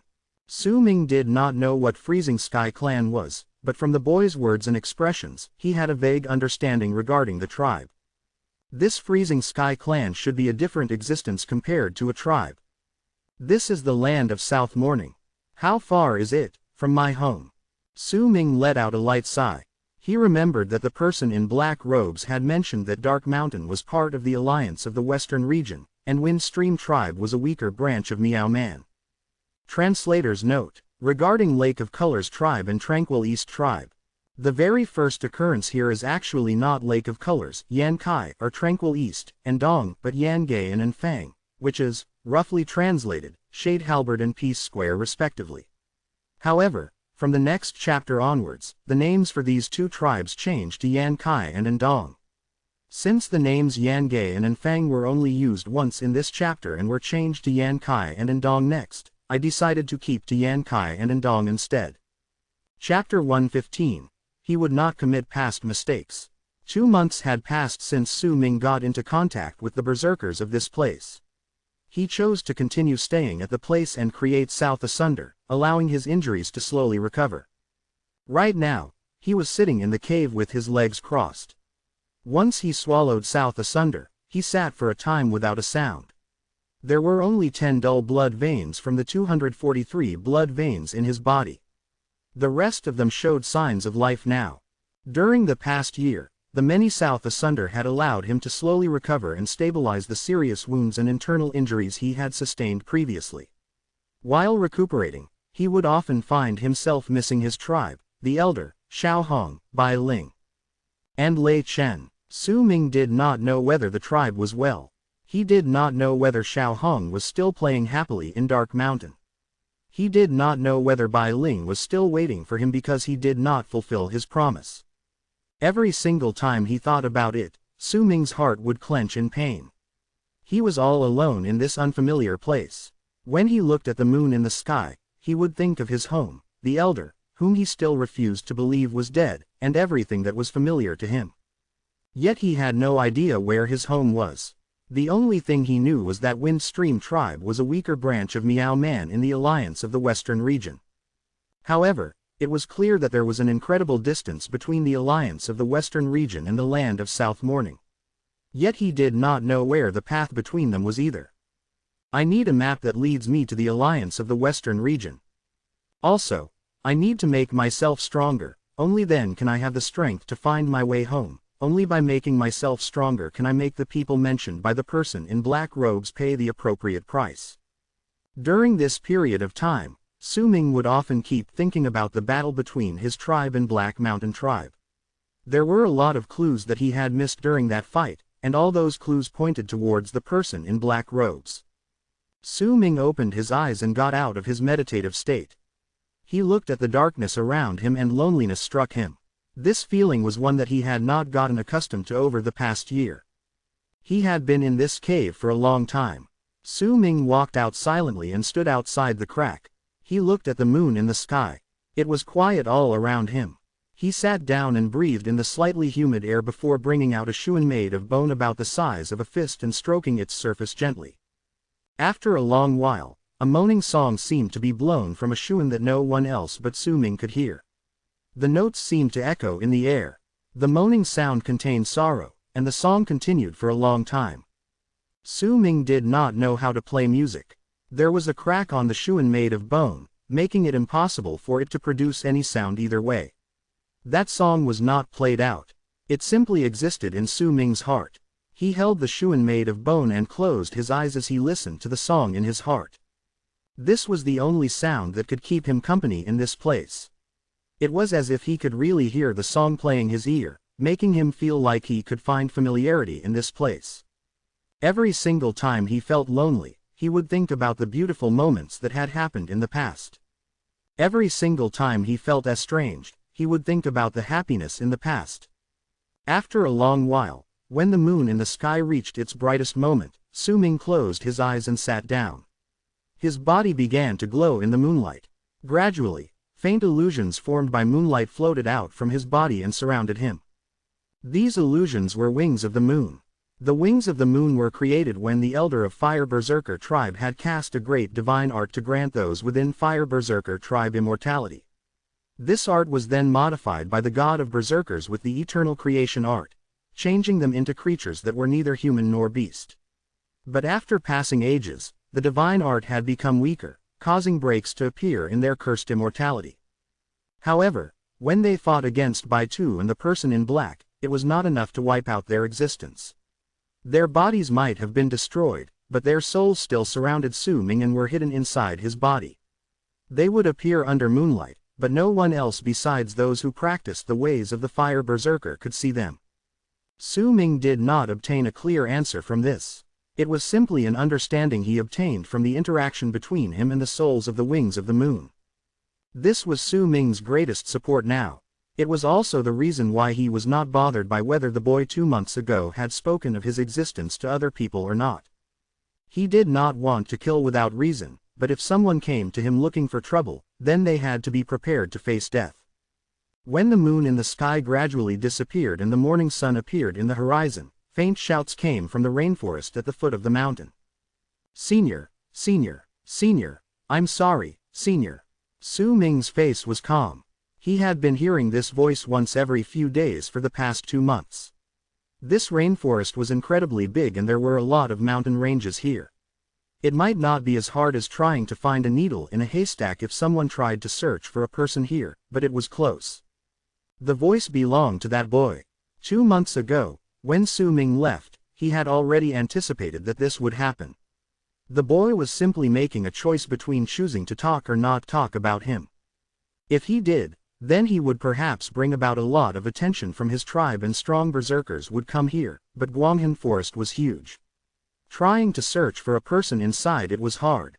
Besides, if Su-ming wanted to hide, it would make the search even harder. More importantly, these people would come asking for something from him.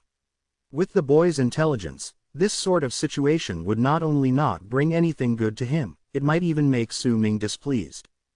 The boy did not make Su-ming disappointed. For the past 2 months, he had always come alone to call out to Su-ming. Su-ming heard the voice calling out to him from a distance. He did not bother himself with it, but instead returned to the cave and continued creating South Asunder so that he could heal the injuries in his body. After a few days, the voice gradually disappeared. Half a month passed by. When there were only 9 blood veins left that were still dull on Su-ming's body, he heard that faint voice calling out to him once again from the rainforest. "Senior, Senior." The voice had been calling out to him for 2 days, and would continue to do so. Su-ming opened his eyes as he got out of his meditative state. There was a contemplative look on his face. "I won't make the same mistake as before." Su-ming looked as if he had just remembered something. He walked out of the cave and donned on the beast skin robe before running into the rainforest. Fang Emu's face was filled with remorse as he walked through the rainforest. There was also caution and alertness in his expression, while he held a black bone blade in his hand. The blade exuded a chilling presence, and it was the weapon he used to defend himself. After all, leaving the tribe alone to come to this place was a very dangerous thing to him. If he met any of his enemies here, that blade could serve its purpose. He continued running around the rainforest and shouting out the same words he had been repeating for the past 2.5 months. "Senior, Senior." After a long while, he leaned against a big tree as he panted harshly. There was a helpless look on his face. Could it be that the strange person has left? If that wasn't the case, then since I've been calling for almost 3 months, he should have heard my voice. If he still hasn't left, then it means he doesn't want to see me. Fang Mu let out a long sigh and his expression became bitter. He looked at his surroundings and gritted his teeth before continuing onward. Senior, are you still here? The sun was about to set and the shadow of the moon was up in the sky. With a defeated look on his face, Fang Mu shouted once again towards the sky. I'm here. The moment Fang Mu finished speaking, a cold voice came from behind him. The voice appeared too suddenly, causing Fang Mu to jump in terror. He got up and quickly leapt forward, turning around with a face filled with wariness. He lifted the blade in his hands, but when he saw the person standing on a branch on the tree that was behind him, he was pleasantly surprised. Senior, I've been searching for you really hard. It's been almost 3 months. Fang Mu lowered the bone blade quickly and looked at Su Ming, who remained covered by the beast's skin, with excitement. Taking a few steps forward, Fang Mu bowed at Su Ming. Senior, please save me. I am Fang Mu. I hid the truth from you earlier. I am from Tranquil East Tribe, and my father is the tribe leader of Tranquil East Tribe. If you can treat the injuries in my body, then my father and I will definitely reward you greatly. This blade is my apology to you for when I lied to you earlier. Please accept it. The teenager called Fang Mu quickly handed over the black bone blade with both hands, an earnest look on his face as he bowed once again. The bone blade let out a black light and exuded a ghastly presence. It was clear that it was not some common object. In fact, it was just like blood scales, a counterfeit berserker vessel. This item would be incredibly valuable to a small tribe. Su Ming's eyes flashed. From the blade the boy gifted him, it was not hard for him to guess that the 3 tribes controlling Han Mountain City were middle-sized ones. There was no way that they could be small tribes. Su Ming moved to stand before Fang Mu. He cast Fang Mu a glance and took the black bone blade. He did not use his chi, but let the formless wings of the moon residing in his body to activate it. Immediately, the bone blade emitted a brilliant black light. The chilling air on the blade instantly disappeared, and the bone blade turned red, as if it was burning. A strong wave of heat flowed out. It made the trees around them fall into a state as if they were burning and were about to turn into dried wood. The heat crashed into Fang Mu, forcing him to move back. A stunned look appeared on his face, his heart pounding against his chest. He could not determine Su Ming's level of cultivation, but he knew that even the powerful berserkers and his tribe could not let the blade exude such a mighty presence. Only people like his father could. When the blade was first given to his father, such a shocking effect was produced as well, but the presence that was emitted was not heat, but cold. Could it be that he's in the awakening realm? Fang Mu's mouth was dry. He felt relieved that he did not tell anyone about this, but chose to come alone. If he made this person displeased, then the consequences would be terrible. Fang Mu could not see Su Ming's face, which added to his mysteriousness. At that moment, Su Ming lifted his left hand and with one swift motion, threw 2 pills into Fang Mu's mouth before he could even see them clearly. Su Ming then activated his chi and made those 2 pills melt, causing Fang Mu to not even be able to feel their shape. A hot stream flowed from the boy's mouth into his body. I'll give you the span of 15 breaths to remember this herb. When you come here next time, bring 1,000 of this herb to me in exchange for your healing items. Also, I do not like other people spying on me. This is the only time I'll allow it.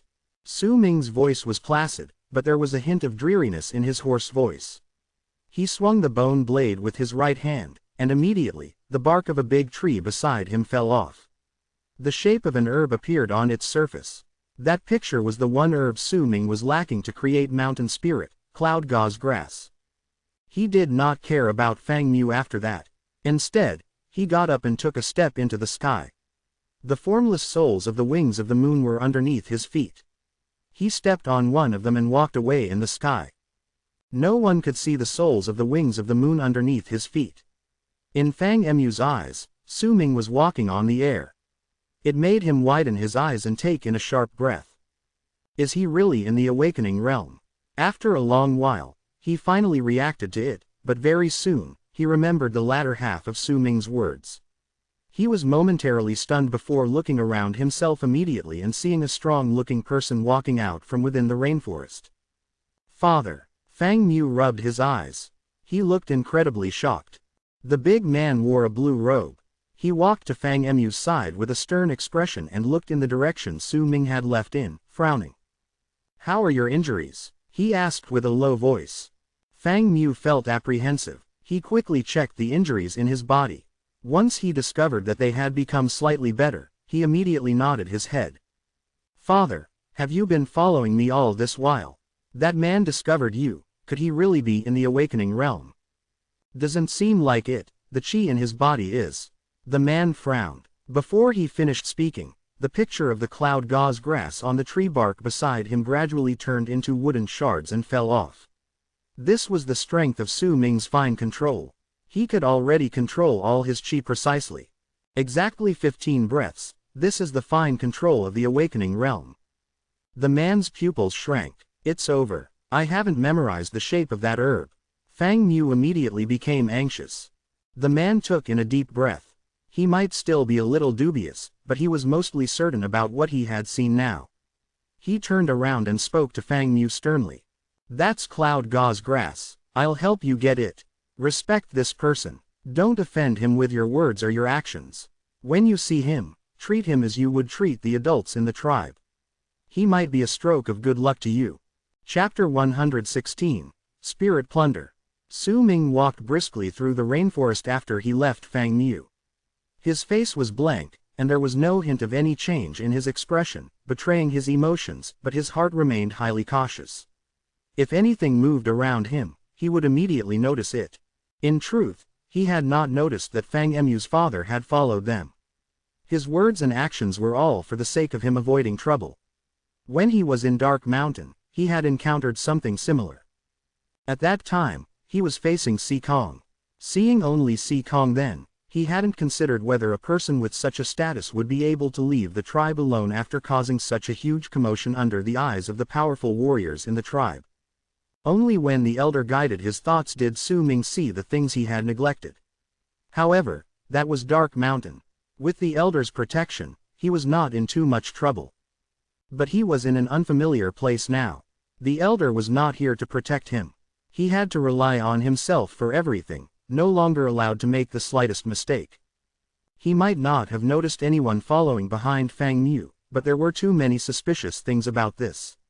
With Su Ming's intelligence, a few months were enough for him to analyze everything completely. There was no way that a wounded boy who was only at the 5th level of the blood solidification realm would be able to enter the rainforest alone during these months and then would remain safe every single time. Even if the boy wanted to come alone, his family would definitely notice it and follow him from the shadows. It was only logical for them to do so. Also, the boy's injuries had been slightly cured, and he was snatched away by Su Ming while in the forest.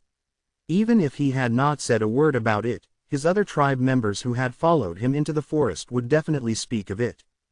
From all these clues, it was not hard to guess that someone was following Fang Mu, and their target was Su Ming himself.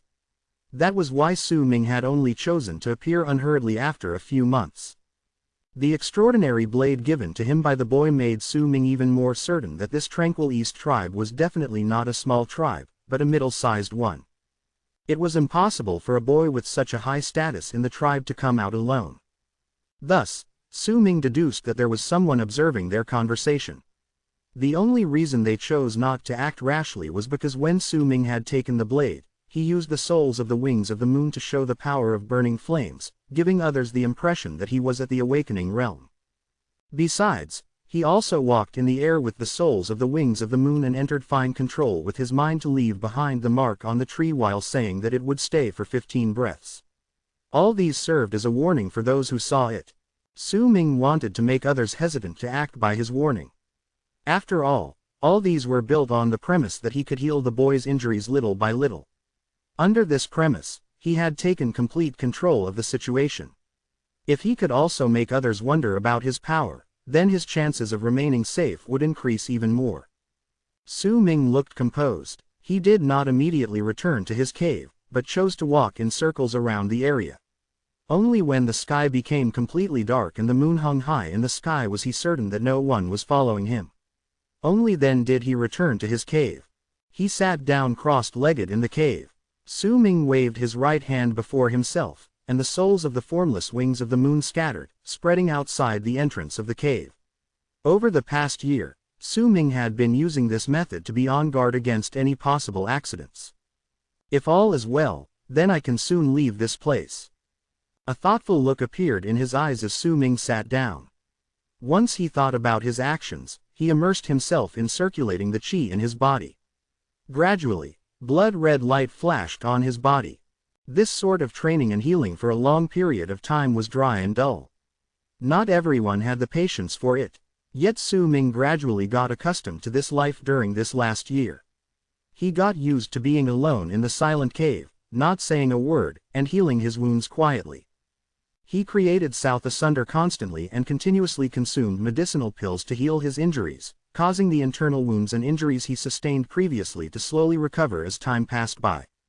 1 month went past. A voice calling out to him appeared once again in the rainforest. This time Su Ming also made him wait for a few days before going to the boy without making a sound on one of the nights. Once he healed Fang Mu and obtained the cloud gauze grass he wanted, he once again made a request for another herb. Fang Mu looked incredibly respectful. He practically fulfilled all of Su Ming's requests, telling him most of the things that had happened within the 3 tribes during the past 4 weeks since they had last met, as long as they were not secrets. It allowed Su Ming to understand his surroundings more, including the unique berserker arts within the 3 tribes. It allowed some form of groundwork for their trade after that.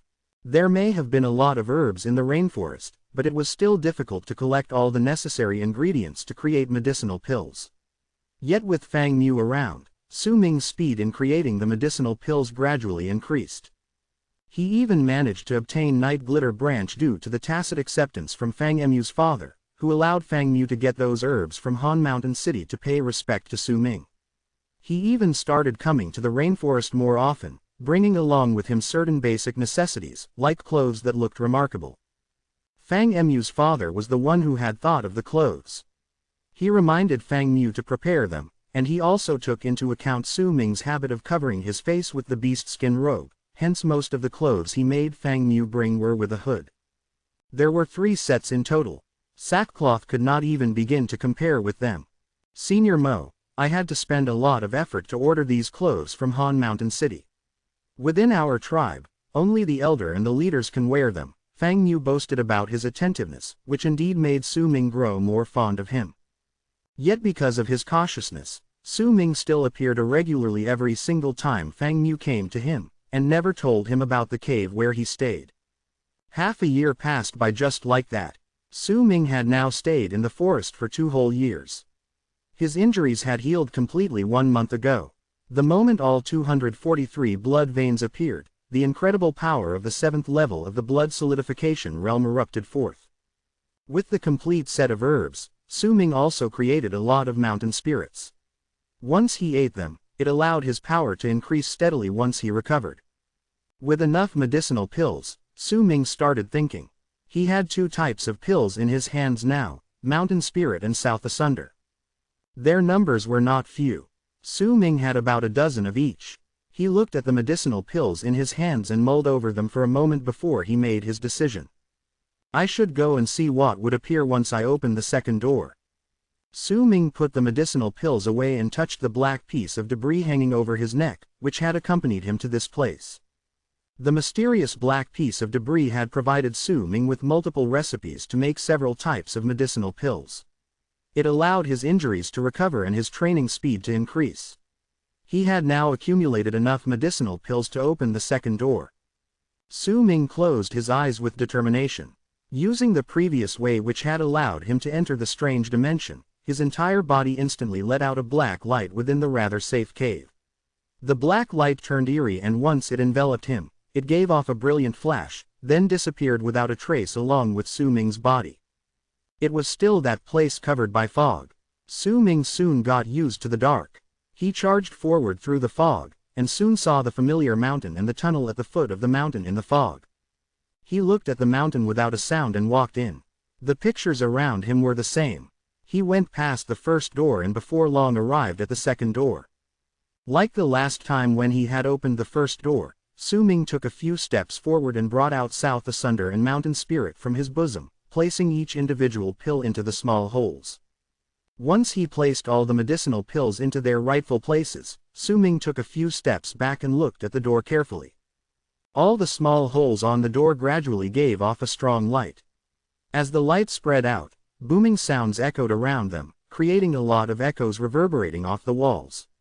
Very soon, the second door slowly opened outwards. It started off with a mere slit before both sides of the door gradually opened with a bang, revealing the tunnel within. Su Ming's eyes were calm. He did not act rashly, but waited till the door was completely open. He looked inside and saw that the tunnel, the walls themselves, was giving off a red light. All was silent. Su Ming waited for a while longer before lifting his feet and walking into the tunnel. He did not immediately charge ahead, but looked at the carvings on the walls around him. They still portrayed people creating medicinal pills. He noticed it since he had opened the first door.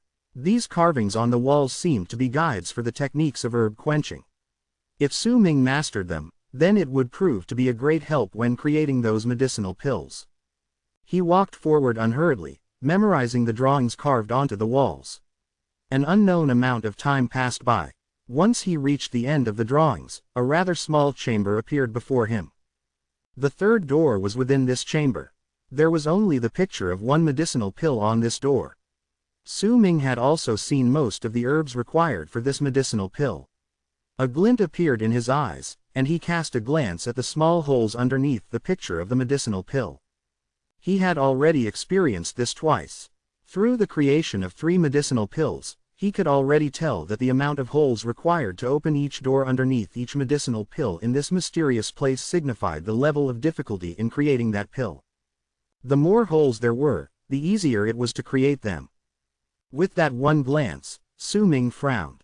There were only 2 holes underneath the picture of that medicinal pill. This pill might be the most difficult pill to create besides the welcoming of deities among the pills I can create now.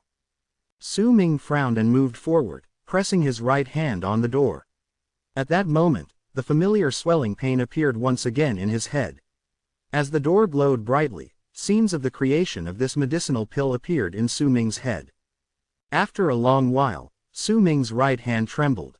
A strong rebounding force sprung up from the ground, and he took a few steps backward. He lifted his head quickly, shock evident in his eyes. Spirit plunder. Su Ming took in a sharp breath. From the information he acquired, besides the name and the method to create this pill, for the first time, he also obtained the description of the effects of this pill. If you place an illusionary spirit within the pill, you can use it to harm others, and also use it to nourish your soul. Su Ming's eyes flashed. He carefully memorized the herbs needed to create spirit plunder and closed his eyes. There was a complicated look on his face. I'll need a large amount of these herbs to create this pill. I can't use a regular cauldron either. I have to use the body of a person near death as the cauldron and place the herbs necessary in the corpse to refine them. I also can't use regular fire to create this pill. I have to collect the miasma of corpses, and let lightning to strike down on it to refine the herbs. By this, I can also avoid creating changes to the world once I create this medicinal pill. Su Ming fell into contemplative silence. He cast a profound look at the stone door before he turned around and walked outside. Even if creating the pill is hard and the success rate isn't high, once I create it, the strength. Su Ming recalled the description of the pill in his head. Snatch an illusionary spirit. This illusionary spirit should be the materialization of a berserker mark, like Black Mountain Tribe's tribe leader's blood bear or Shanhen's blade. I don't think there would be anyone below the awakening realm who could resist against it. I might even be able to kill those of the awakening realm. This isn't a medicinal pill anymore. Su Ming's eyes glinted as he walked out. An eerie light flashed in the cave in the deeper part of the rainforest. Su Ming's body slowly appeared. He sat down, touched the black piece of debris hanging from his neck, and fell into a contemplative silence. I need 19 types of herbs. I know most of them. They're among the pictures on the bamboo slip the elder gave me. I'm only unfamiliar with one of them, but that's not the main point. The main point is that among these 19 herbs, there are 3 which I can't use straight away. I'll need to plant their seeds in the bones of strong wild beasts, and make them grow there. From the information provided, I'll need bones of beasts equivalent to powerful warriors in the awakening realm. Chapter 117. Going out. It's about time I took a trip to Han Mountain City. That morning, Su Ming got out from his meditative state. His face still held the traces of the complex thoughts formed after an entire night of thinking, but he had already made a decision in his heart. He put away the medicinal pills in a pouch and looked around the cave. He had stayed in this place for 2 years and had no intention of not returning. He was already familiar with this place, and it was a good location for training. The information provided by Fang Mu about the area around here should be mostly accurate, but I'll need to take a look at it myself, especially that Puxiang tribe. Also, since this Han Mountain City is on the path that must be taken when going to the great tribe of Freezing Sky in the land of South Morning, then I might be able to find a map leading me to the alliance of the Western region. Su Ming's eyes flashed. He walked out of the cave and stood outside. The wind was moist. It was once again the rainy season, the very season that welcomed him when he first came to this place 2 years ago. He touched the broken bag in his bosom. This thing did not change at all during the past 2 years. The broken parts in the dimension did not spread out, making Su Ming feel more at ease. Besides the large amount of medicinal pills he put in the bag, it also contained a lot of fur and bones from beasts he had hunted down in the past 2 years. The information Fang Mu provided allowed Su Ming to understand that the tribes within the land of South Morning were different from the alliance of the Western region. They may also need herbs, but most of what they wanted were taken from wild beasts.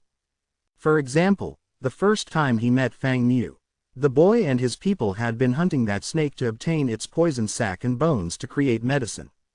Once he made all the necessary preparations, Su Ming dashed down towards the rainforest at the foot of the mountain.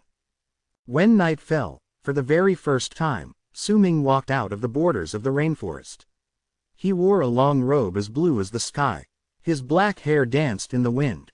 Before him were an endless, grassy plains. Su Ming lowered his head and averted his gaze before moving forward. The sky and land was huge, but besides him, there was no one else. In truth, few people came to this rainforest. Even if some did, most of them were there only to collect the ingredients to create medicine.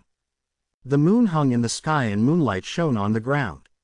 Su Ming moved silently forward. He was so quick it was as if there was a long arc whistling by. However, this arc did not rise into the sky, but stuck closely to the ground while speeding forward. Fang Mu once said that I'll need to continue for 10 days in this direction. Su Ming already knew where Han Mountain City was located for a long time from Fang Mu. He also knew the details of this city. It is a very chaotic city, controlled by 3 tribes at the same time. Because of that, it's treated as a hub, and that's why there are a lot of powerful berserkers there. Those 3 tribes usually turned a blind eye towards these people, sometimes even choosing some powerful berserkers to become their guests and inviting them to join with luxurious gifts. Su Ming's eyes flashed and his speed increased. The land of South Morning was mostly formed by mountain ranges. This vast land, it would not be an exaggeration to call it the land of mountain ranges, as they numbered tens of thousands. The tribes here were also built around the mountains in a manner completely different from those in the alliance of the Western region. As there were a lot of tribes in the land of South Morning, there were also a lot of strange varieties of berserker arts. There were also a lot of powerful berserkers among them. The existence of the great tribe of Freezing Sky tribe, and especially the existence of the Freezing Sky clan also provided a strong basis for the might of the land of South Morning. Freezing Sky clan was a mysterious place that was completely under the control of the great tribe of Freezing Sky. It was not a tribe, but a school. It was a school that belonged to berserkers.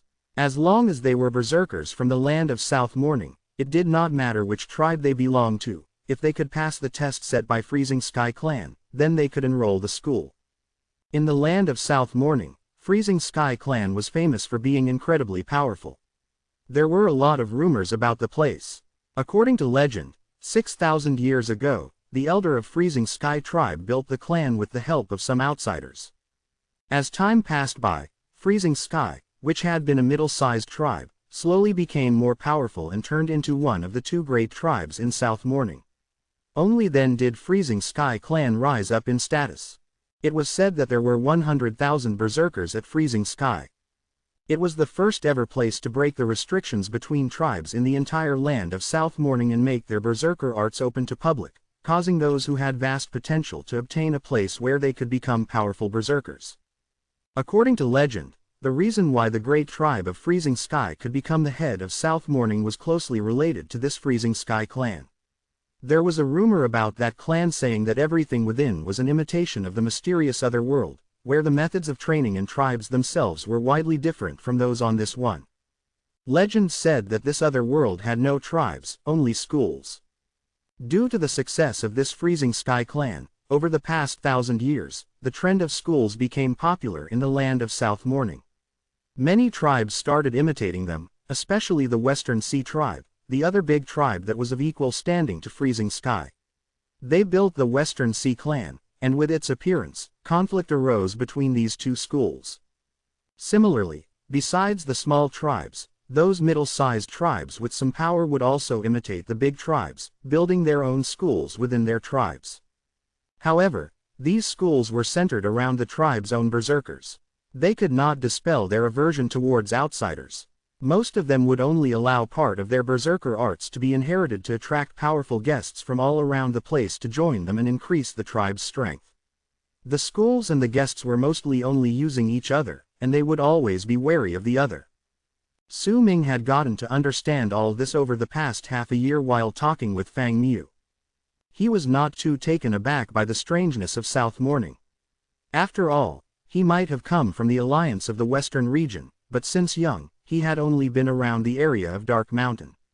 His understanding of the alliance of the Western region was not as great as his knowledge about the land of South Morning at this moment. Han Mountain City, more accurately speaking, was built in this environment.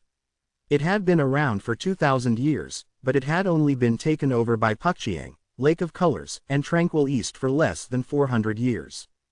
Fang Mu mentioned before that their bamboo slips in their tribes recorded the Great Battle 400 years ago. At that time, Han Mountain City was ruled by an incredibly powerful middle-sized tribe called Han Tribe. When it started weakening, the three tribes that were under its rule took over. Once they killed all the tribe members of Han Tribe, they successfully took Han Mountain City under their rule. They wanted to conquer that city because whoever ruled it obtained the right to communicate with Freezing Sky Clan. Besides, whoever conquered Han Mountain City also became the lord of the area. The ruling tribes could enjoy some special privileges that Fang Mu did not know about. The powers of the three tribes were about the same, and they did not have any strength left to fight, or else Han Mountain City might once again experience a change in its ruler. This was why the leaders of the three tribes decided to form a treaty. All three tribes would control the city at the same time. However, the city was not controlled by the tribes, but by the school created by the three tribes. The information Fang Mu provided rose up in Su Ming's mind. After a few days, as Su Ming stood at the summit of a mountain, he saw a tall mountain not far away from him. It was dusk by then. There were no plants growing there, but there was a city built on it. The entire mountain was made of rocks. It was incredibly sturdy. Windstream Tribe's mudstone city could not even hope to compare to this. This was the most magnificent city Su Ming had ever seen in his life. He stood at the summit and stared at the city on the mountain for a long time before he took a deep, long breath. There was a bright light in his eyes. He could somewhat understand why the elder left Dark Mountain multiple times when he was younger to travel around the world now. Only when a person had seen more and experienced the true world could he be said to have truly grown. If not, then only his body would grow, not his soul. Su Ming did not go immediately. He sat down cross-legged instead, the mountain breeze blowing in his face and lifting his long hair. He could feel that the many wings of the moon within his body were growing restless when he got closer to this place. He closed his eyes as he sat down, but soon reopened them. The shadow of the blood-red moon appeared in his pupils. The shadow of the blood-red moon was faint, and no one else could see it. Yet at that moment, the world changed in Su Ming's eyes. He saw 3 bundles of mist floating above the city. The 3 bundles of mist were red, black, and white in color. There were also 3 tall mountains surrounding the city at the corner of his eyes. There were also 3 bundles of mist of 3 different colors floating above the summits of those 3 mountains. They looked magnificent, as if they were afraid no one would know just how strange and mysterious this place was. The bundle of mist on the mountain to the far left was red. Su Ming could see the faint outlines of a woman's face in that red mist. Her face was cold and dark, making all those who saw her face feel their hearts tremble. To the right of Han Mountain City was another summit. The bundle of mist above it was white and looked like holy clouds surrounding the mountain. As the mist gathered together, there was also a cold and desolate air to it. The contours of a gigantic white scorpion would occasionally appear in the white mist. There seemed to be a black bell hanging off the scorpion's tail. The final summit was behind Han Mountain City. This mountain was surrounded by black mist that exuded an air of death. It looked eerie and gloomy, and there was also the faint outline of a black skeleton sitting cross-legged inside the mist. The black mist belongs to Pukchiang tribe, the red mist to Lake of Colors tribe, and the white mist belongs to Tranquil East tribe. Su Ming mumbled under his breath, and the shadow of the blood-red moon in his eyes disappeared.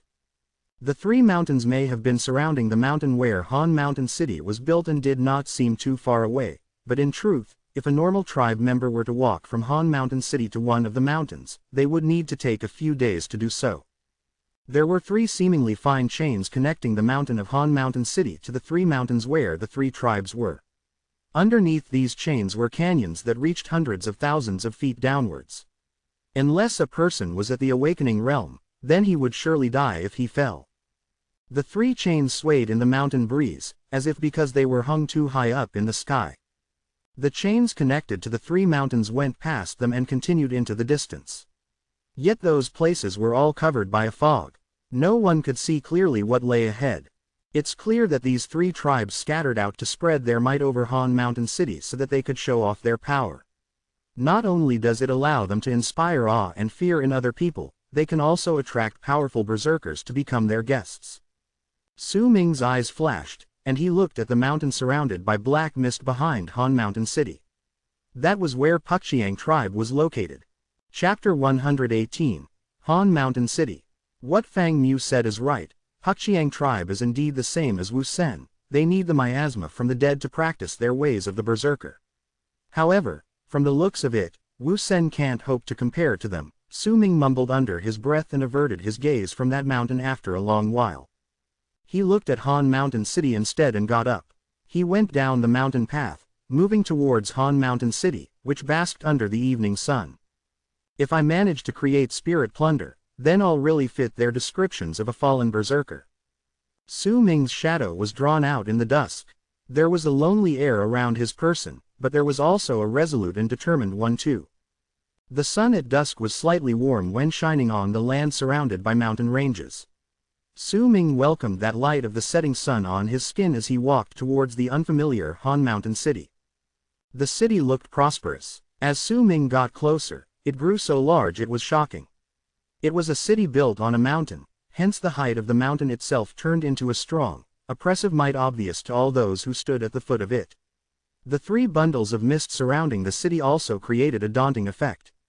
Due to this, even the people who had extraordinary powers would take care of their actions if they came to this place.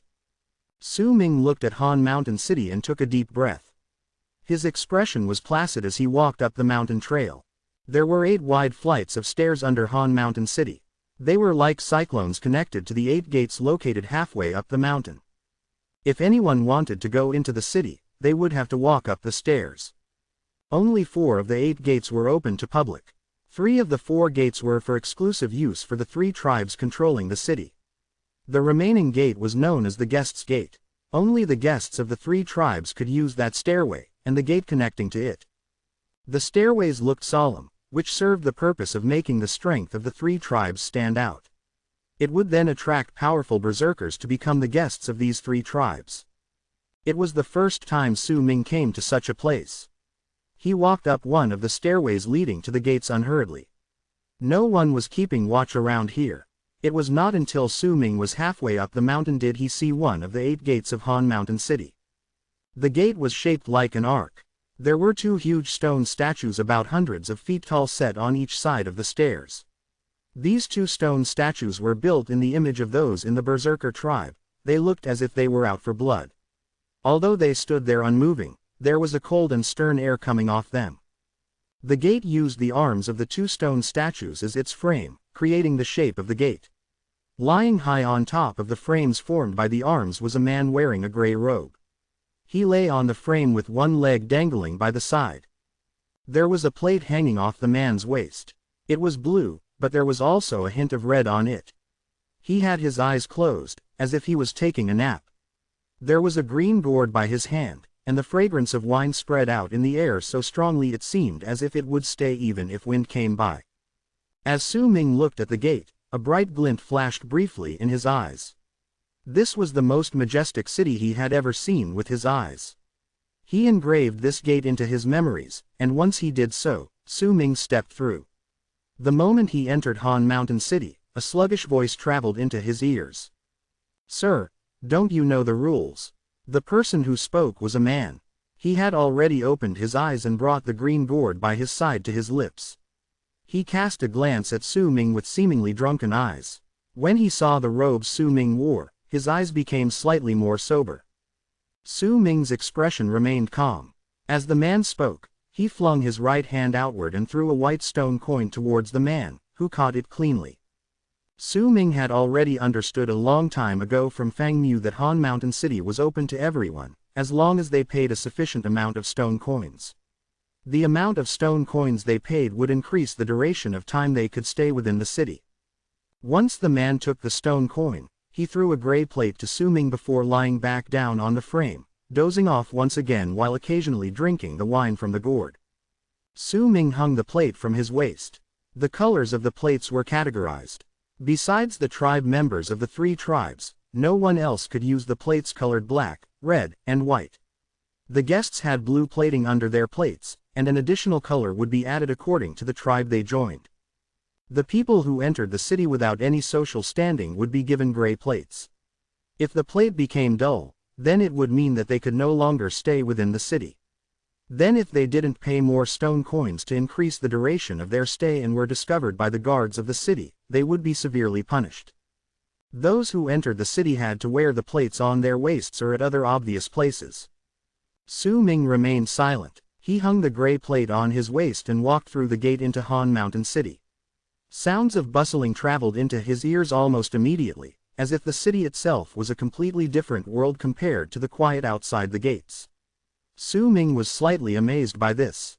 There were a lot of people inside. In this city surrounded by mountains there were a lot of stalls. It was a sight that spoke of flourishing activities. The houses within the city were also built using stones from the mountain. The mudstone city could not hope to compare to this. Su Ming looked at his surroundings as he walked within Han Mountain City.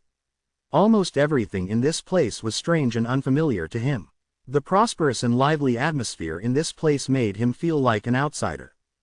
There were houses, shops, and even gigantic buildings that spanned hundreds of feet tall. Su Ming practically didn't see anyone wearing beast skin shirts within the city. The lowest quality he saw was sackcloth, and even then, there was still a variety of colors for the sackcloths these people wore. There were also some who were like him. They too were donned in robes that seemed to be much more expensive and prestigious. It's about the size of 10 mudstone cities. Su Ming walked calmly along the mountain trails in Han Mountain City and swept his gaze across the pedestrians walking past him. There aren't a lot of normal people here. Most of them are berserkers, and they aren't weak. As Su Ming walked, he continued observing the things around him. Very soon, the sky grew dark, but the lively atmosphere within the place did not diminish. From his experiences in Windstream City and his understanding based on Fang Mu's words, Su Ming did not feel disoriented even though this was his first time in Han Mountain City. As he continued surveying his surroundings, he found a place that Fang Mu mentioned was specifically prepared for outsiders. The place bustled with activity at this hour. Su Ming's expression remained aloof when he entered and swept his gaze across the room. There were a lot of tables and chairs in the place. He went to an empty table calmly, and once he sat down, someone immediately came over with a smile on his face. With just a few words, Su Ming understood the purpose of this place. He reserved a room for himself to rest. Once he ordered his food, he also chose the wine that was mostly served on the other tables. Then he sat at his table and looked out the window, appearing to be thinking about something. However, he was listening to the people's chatter. Most of their discussions were useless to him, but there were still quite a lot of those discussions that provided some details of the city. For the next few months, Han Mountain City should be even more crowded. For some reason, Puxiang, Lake of Colors, and Tranquil East are taking in a lot of guests into their tribes. You haven't been here for long, so you don't know the details. These three tribes have been fighting and scheming against each other. Once in a while, they will invite guests to their tribes to become stronger, like the great tribe of Freezing Sky. They're doing so to increase their fighting power. But this is also a chance for us. I heard that Lake of Colors tribe is marrying off 10 of their women to the guests that enter their tribe. The women from Lake of Colors tribe are useful to our training. This time, Lake of Colors tribe has placed a lot of effort in this. It's a pity that we're not in the Awakening realm, or else we'd be able to obtain even more benefits. I heard that when Sir Zan Lun joined Puxiang tribe, they gave him a statue of a god of berserkers. Time trickled by slowly. Su Ming sat at his place and frowned as he drank his wine. This thing was spicy, and he was unused to the taste. Yet as he continued drinking, a strange feeling rose in him, and he gradually got used to it. He knew that everything here was unfamiliar to him. That was why he had been continuously observing and listening the moment he entered the city. It had almost been 4 hours, the sky was completely dark now. Yet there were still lights lit around Han Mountain City. Even a building was brightly lit with multiple candles set on candlesticks placed high on the walls. As he drank and listened to the people talking around him, Su Ming grew to understand Han Mountain City better. Fang Mu hinted many times that if I join Tranquil East tribe and become a guest there, they will give me a lot of gifts and grant a lot of my requests. There must be a reason why they're taking in so many guests. Su Ming took a sip of his wine and listened to the discussions around him. When the crowd started leaving around midnight, and he was just about to go to his room to rest, his expression changed suddenly. He did not get up, but chose to take a sip of his wine once again. At that moment, someone walked in through the door. That man was in his 30s, and he was different from the others. That difference was also why Su Ming did not leave. That man wore beast skins. This was the first time Su Ming saw clothes that he was familiar with since he came to Han Mountain City. That man's face was pale, and he was frowning. Once he came into the building, he sat himself at a table that was rather far away from Su Ming and ordered some wine before starting to drink quietly. There was uncertainty, hesitation, and a hint of panic on his face. At the very least, this man is at the 10th level of the blood solidification realm. There's a possibility that he has already reached the peak of the blood solidification realm. He's just a step away from awakening. Su Ming did not show any of his emotions on his face. The man might not have released his qi, but Su Ming could still clearly feel the pressure that was faintly coming off him. Another hour passed by. The man continued gulping down his wine without a word, but the struggle in his eyes became clearer and stronger. He would occasionally raise his head towards the door, as if he was waiting for someone. Yet as time passed by, when there was eventually only him and Su Ming left in the building besides the servers dozing off with their heads on the tables, disappointment colored the man's face. Once, he cast Su Ming a casual glance. After that he continued drinking his wine without a word, but the hesitance in his eyes gradually turned into resolution and ruthlessness. Su Ming did not want to attract trouble. He got up and went to the backyard. From his observations during the hours here, he was already very certain that the backyard of this building was a place specifically prepared for outsiders to stay and rest. He had already reserved a room earlier. When he walked out, a gust of wind suddenly traveled from the entrance, causing the fire on the candles to flicker in the candlesticks. At that moment, a woman in a white shirt walked in slowly. That woman did not look old. There was a white veil covering her face, hence her countenance could not be seen clearly. The only thing visible was her eyes, which had a strange attractiveness like the stars in the sky. Chapter 119, It's Him. When the man who had been drinking saw the woman, an elated look immediately appeared on his face. He stood up, looking like he was about to say something. The woman walked towards him and sat down with a calm and collected look.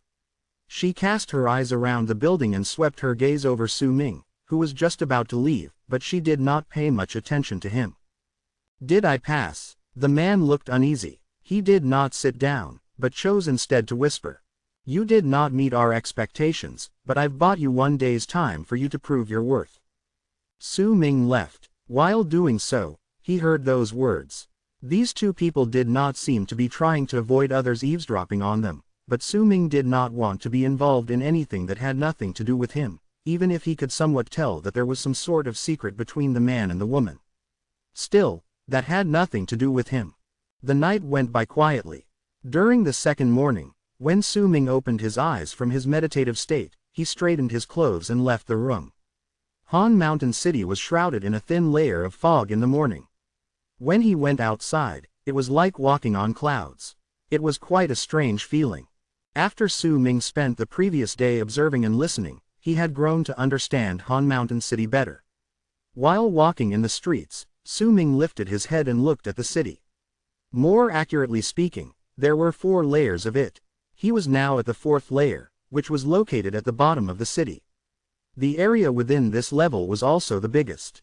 The 3rd layer was only open to those with the appropriate level of cultivation. Those who did not reach that level would not be able to enter.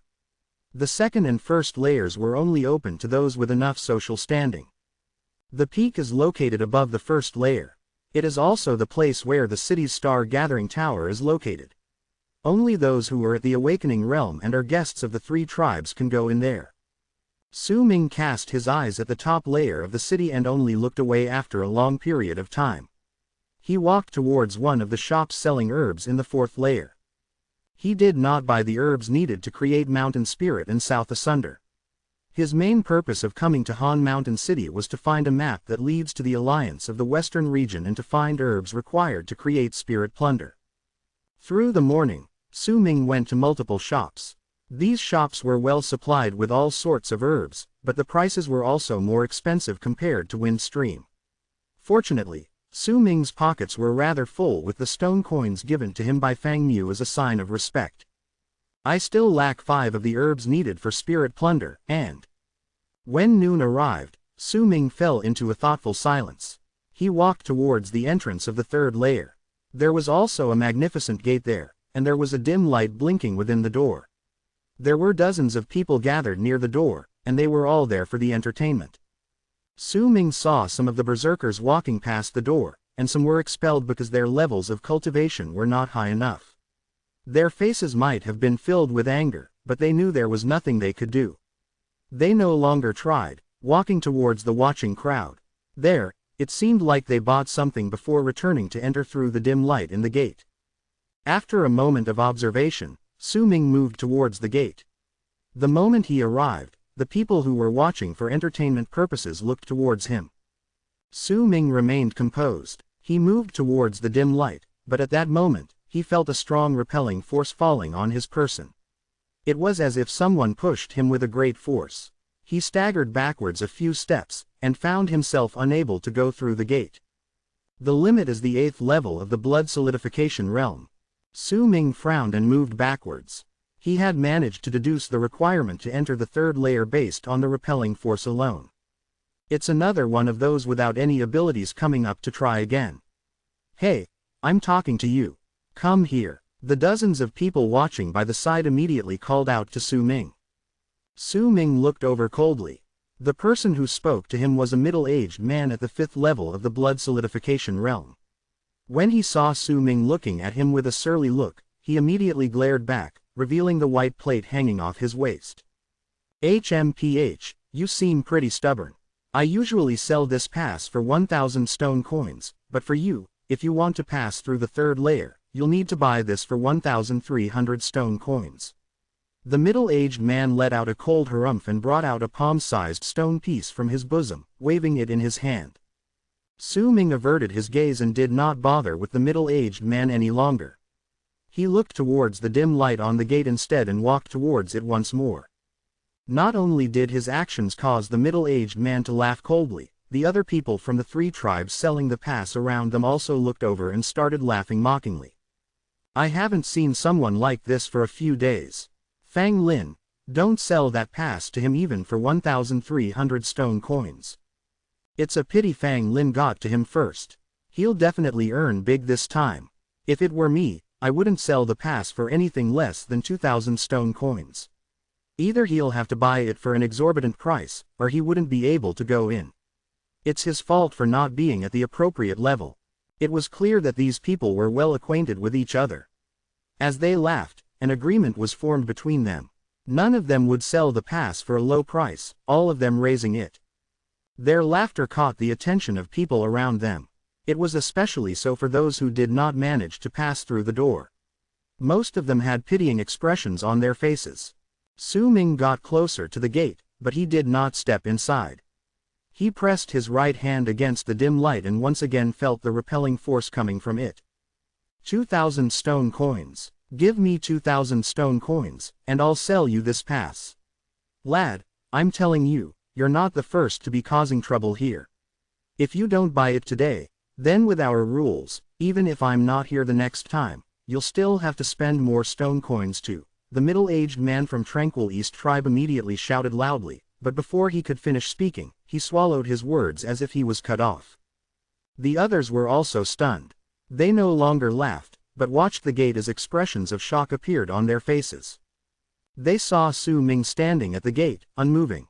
He had his right hand placed on the dim light, but that dim light was flashing brightly, as if there was an invisible force charging into it, causing it to seem like a cloth that was being pulled apart.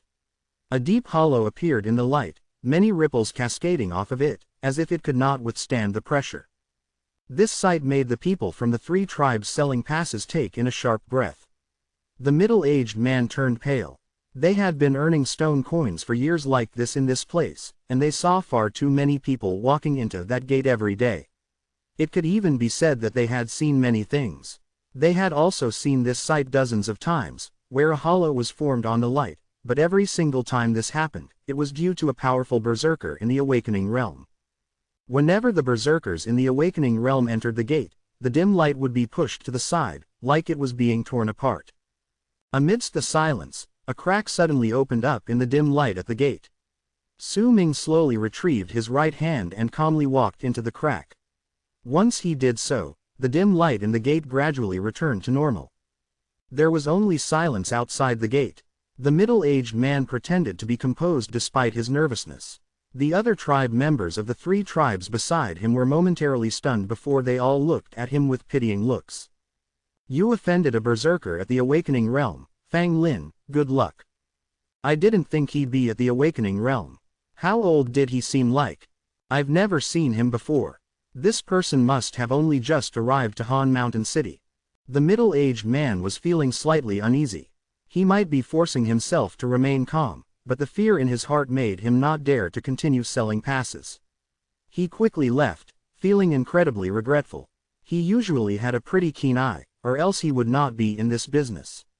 He had taken a guess at Su Ming's level of cultivation, that was why he had dared to speak, but he hadn't expected himself to make a wrong guess. Aren't you just tormenting me? You're my senior, why couldn't you just go through? Why did you have to cause trouble for me? The more the middle-aged man thought about it, the more he felt that he was wronged. At that moment, Su Ming had walked into the 3rd layer of Han Mountain City. He looked at the dim light at the gate, and a contemplative look appeared in his eyes. Looks like fine control is not something mastered during the blood solidification realm. I could enter easily once I used fine control to manipulate my chi the second time. The hollow created in the dim light is also a clear sign that my entrance was different compared to others. While thinking quietly, Su Ming walked up the mountain path.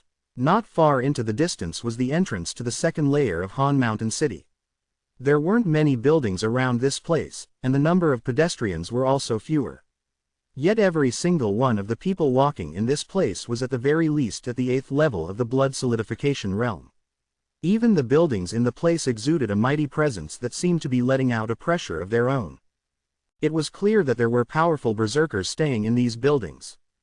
It might be noon, but this place was not as lively as the 4th layer. Su Ming walked towards the shops when suddenly his eyes flashed. An amazed expression appeared on his face, but it quickly disappeared. There was a shop that sold materials obtained from wild beasts. The stench of blood wafted through the air. There was an old man sitting cross-legged at the shop with his eyes closed.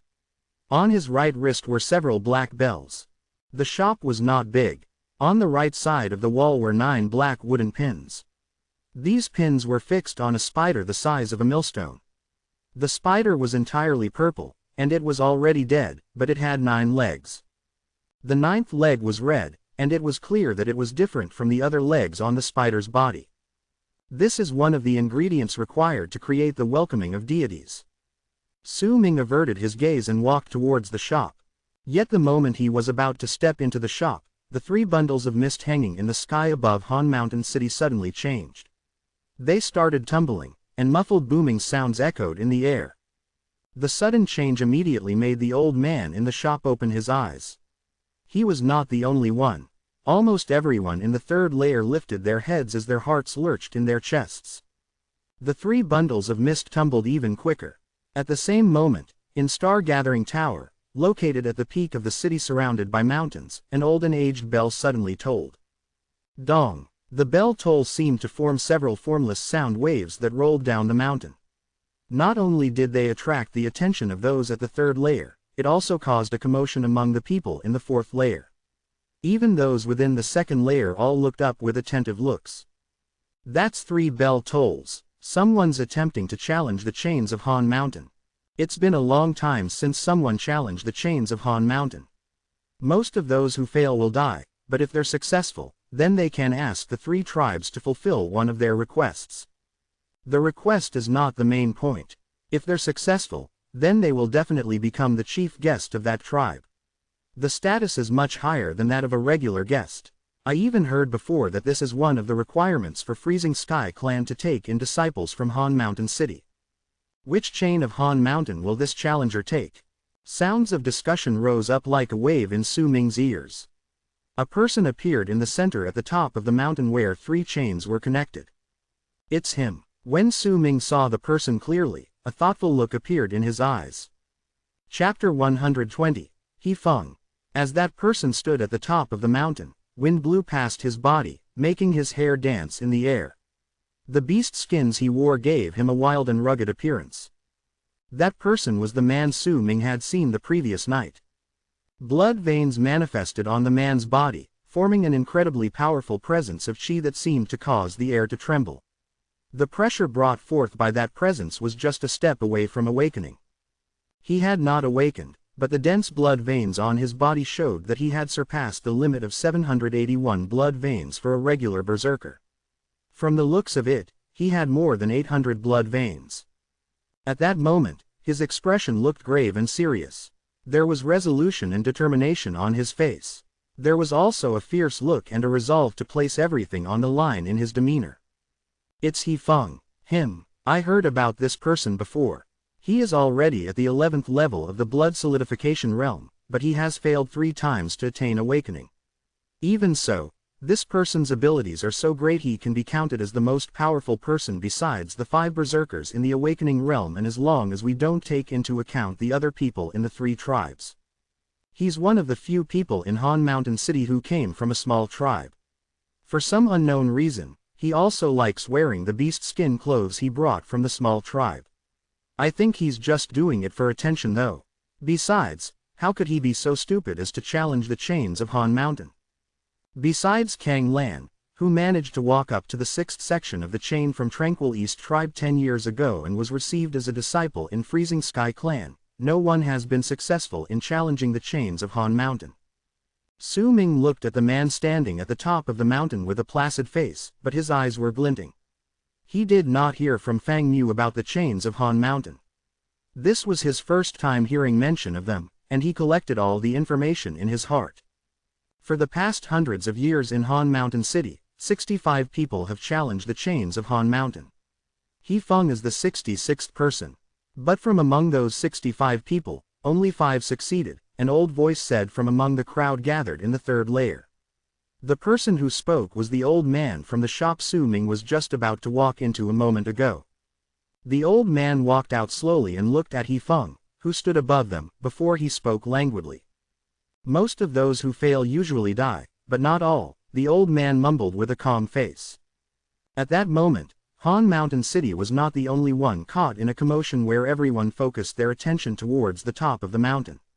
As the bell tolled, there were also the silhouettes of people moving in the 3 mountains surrounding Han Mountain City, which were located in 3 different directions and were connected by chains.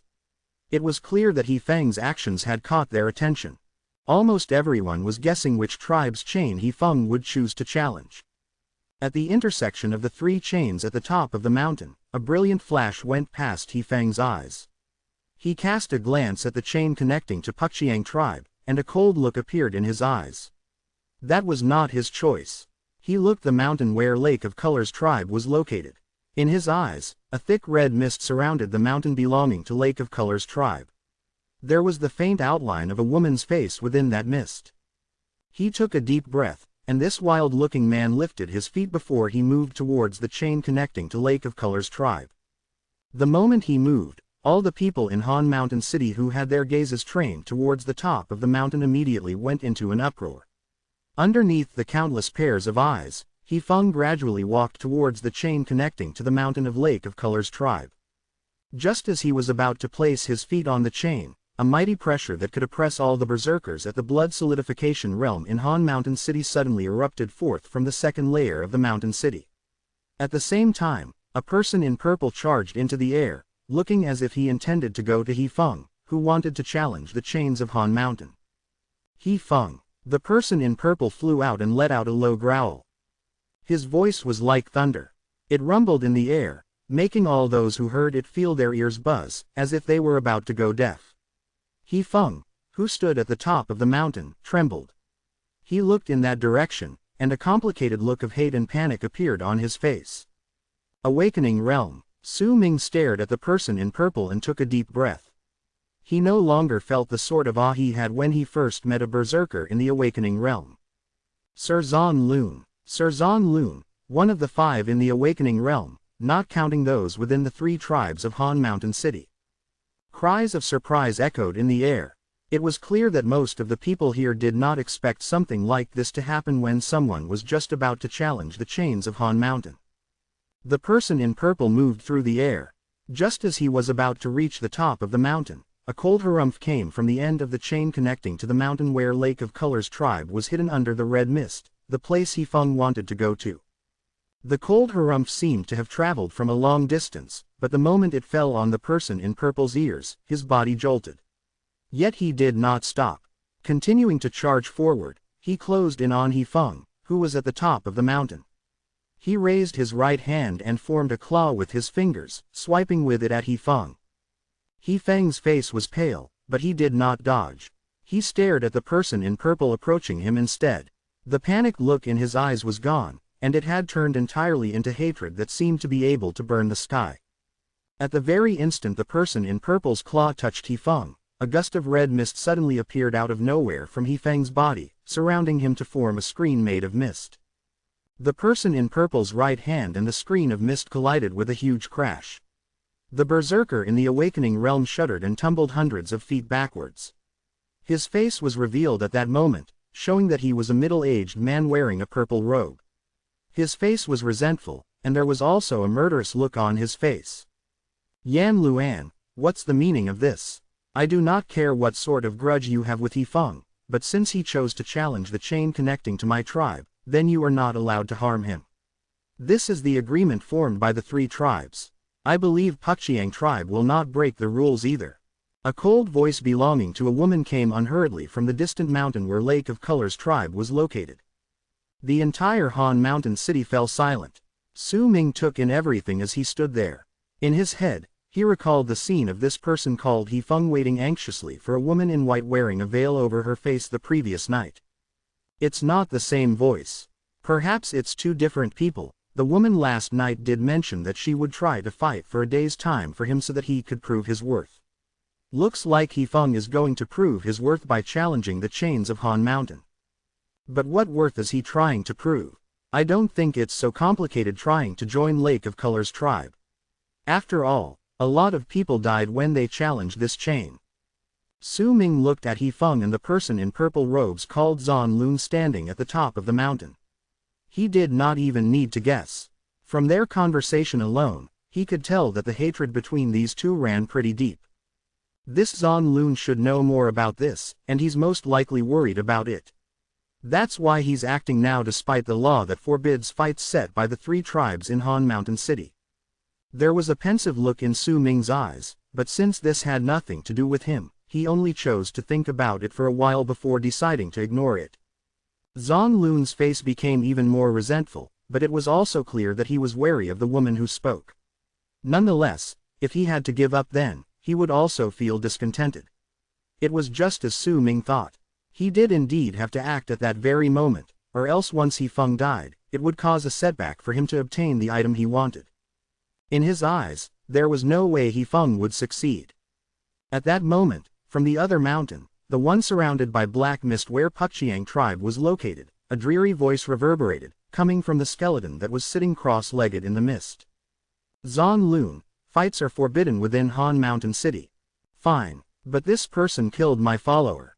You'd best get me his corpse once he's dead. The man in purple robes fell momentarily silent before he let out a cold laugh and landed at the top of the mountain with a swing of his sleeves. He did not take any further actions, but chose to sit down cross-legged and look at the man called He Feng. As he did so, his smile turned colder. You are the chief guest of Puxiang tribe, we will do as much, the eerie voice said once again from within the mountain surrounded by black mist. As Su Ming watched this sight, his eyes fell upon the man called He Feng. While he looked at this man attentively, He Feng took a step towards the chain. When he moved, the people around Su Ming immediately forgot what had just happened. They trained their gazes at the challenger instead. After all, this sort of thing was uncommon in Han Mountain City. There were only 60-something people who had attempted this in the past hundreds of years. Even Zan Lun looked at him coldly. There was a fierce and ruthless look in his eyes as he stared at He Feng.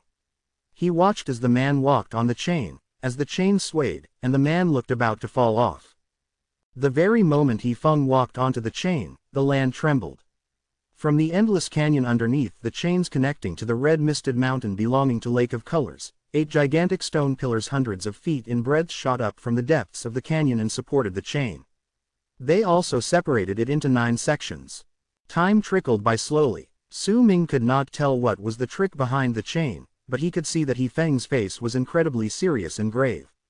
He seemed to be using all his strength with every step he took. His body trembled, the veins on his face popped up, and he was panting heavily. Very soon, 2 hours passed by. The entire Han Mountain City was silent during these 2 hours. Almost everyone was looking at He Feng. At that moment, He Feng had already walked up to a third of the first section of the chain. The man in purple robes who was sitting at the top of the mountain was frowning as his thoughts raced in his mind. Time continued passing by. 2 hours, 4 hours, when the entire afternoon went by and evening arrived, the light from the setting sun falling upon them, it caused He Feng's body to turn into a silhouette. He had managed to walk halfway up the first section of the chain. At that moment, the man called He Feng used some unknown method and a powerful presence of qi burst out from his body. That presence instantly reached a level that was astonishingly powerful, and the faint presence of awakening also arose abruptly. As expected of the man who has tried to reach the awakening realm multiple times. He might not have succeeded, but there's already a hint of awakening within his body. What's more, he's thinking of attempting to reach the awakening realm once again here. If he had the courage to challenge the chains of Han Mountain, then he must have made preparations. Even if he failed in his attempt to reach the awakening realm at this moment, that increase of power in that instant can allow him to walk quite a distance.